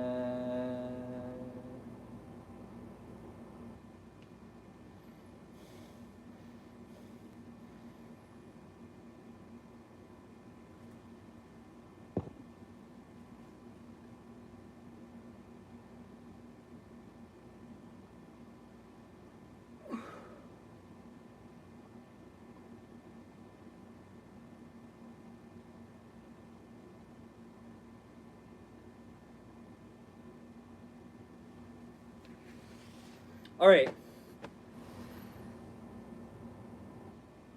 Yeah. So that was a demonstration of the Kabbalistic cross.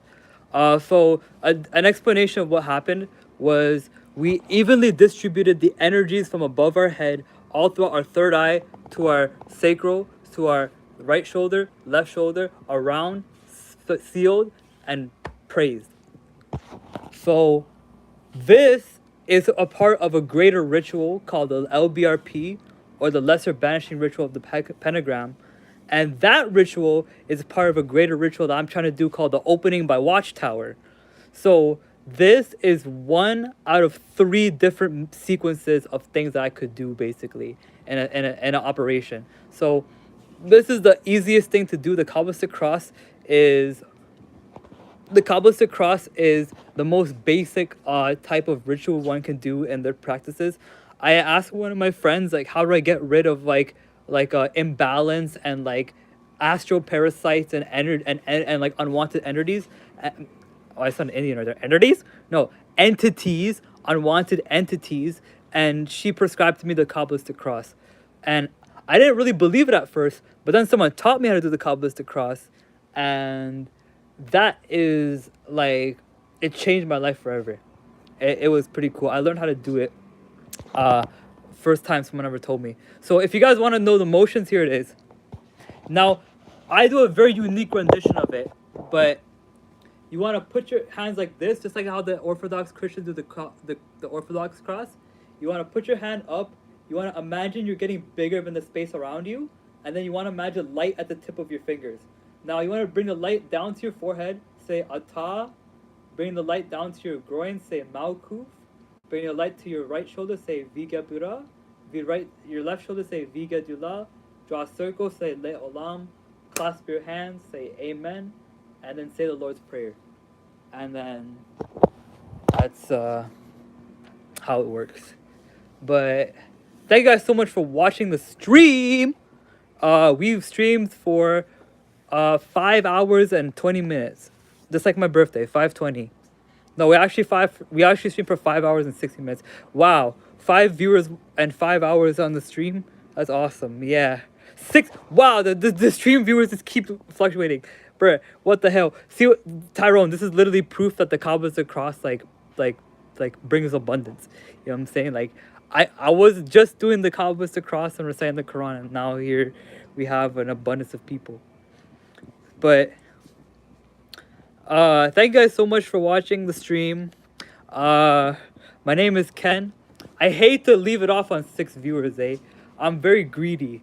I like to maximize on potential and maximize on... Stop joining the stream. Yo, I'm trying to close the stream and more people keep joining.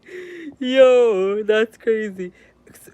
To anybody who wants to watch more streams, subscribe. All 6 of you guys watching the stream, subscribe, because subscribing is the only way that's gonna actually help me do longer streams. Next stream we're gonna attempt to do 6 hours. Okay, not next time we stream, but the next goal we're gonna reach is 6 hours. We're gonna eventually work our way up to 24. Okay, guys, the 24 24. Yeah, we're gonna eventually. So last week we did a 4-hour stream. This week we did a 5. Next time we're gonna attempt to do a 6, and then we're gonna do 7, 8, 9, 10, all the way up to 24, basically. So if you guys wanna help, like what's it called, support my endeavor in doing up to a 24-hour stream. Stop! What the hell? Tyrone, do you see this? What the hell? Oh my god. Yo, Tyrone. I need Yo, do you see this, bro?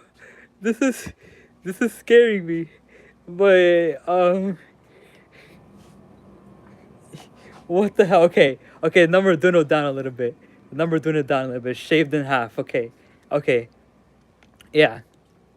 So, because I like to do numerology stuff, I will end the stream off at 3 minutes and 5 hours and 20 minutes. So you guys have a minute and a half to say your goodbyes. You know what I'm saying? Say your goodbyes. Say salam alaikum. I say wa alaikum assalam, and we can khalas, be at peace with the rest of it all. But yeah, that's minute and a half of the stream. Thank you guys so much for being around. Thank you so much. Oh, look at my ring. The Renegon. You dig? The red Renegon. Renegon's one of the coolest abilities, I think. I really want a Renegon, actually. I want a Renegon, and I would want Krollo's power. Cause I love Krollo, man. Like Krollo is like one of my favorite villains of all time. Yo, Tyrone, did you know that when I applied for the OTO, when they asked me for my magic name, I typed in Mufti Krollo? I actually might canonically be known as Krollo when I enter the OTO. So that's gonna be pretty fun, right? I might be actually known as a Krollo. They might actually get to know me as like the Mufti. Mufti means like jurist, basically. But yeah, I actually might be known as Krollo pretty soon by like a actual serious spiritual fraternity. But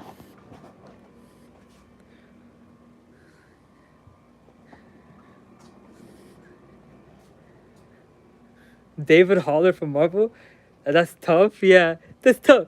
That's tough. That's tough. That's tough. All right, guys. Peace out. Peace out, stream. Peace out.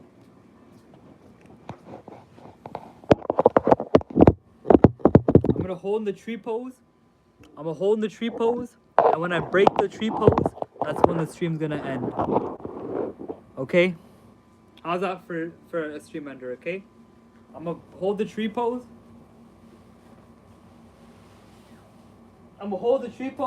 And for as long as I hold this tree pose, that's how long the stream will hold up. So, the stream's not over. Goodbye.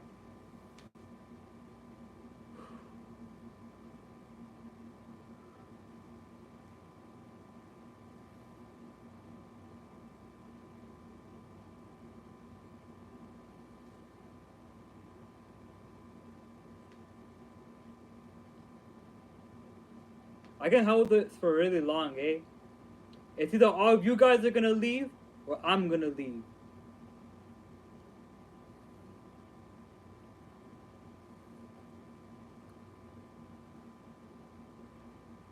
Whoa. Okay. Peace out, guys. I love you.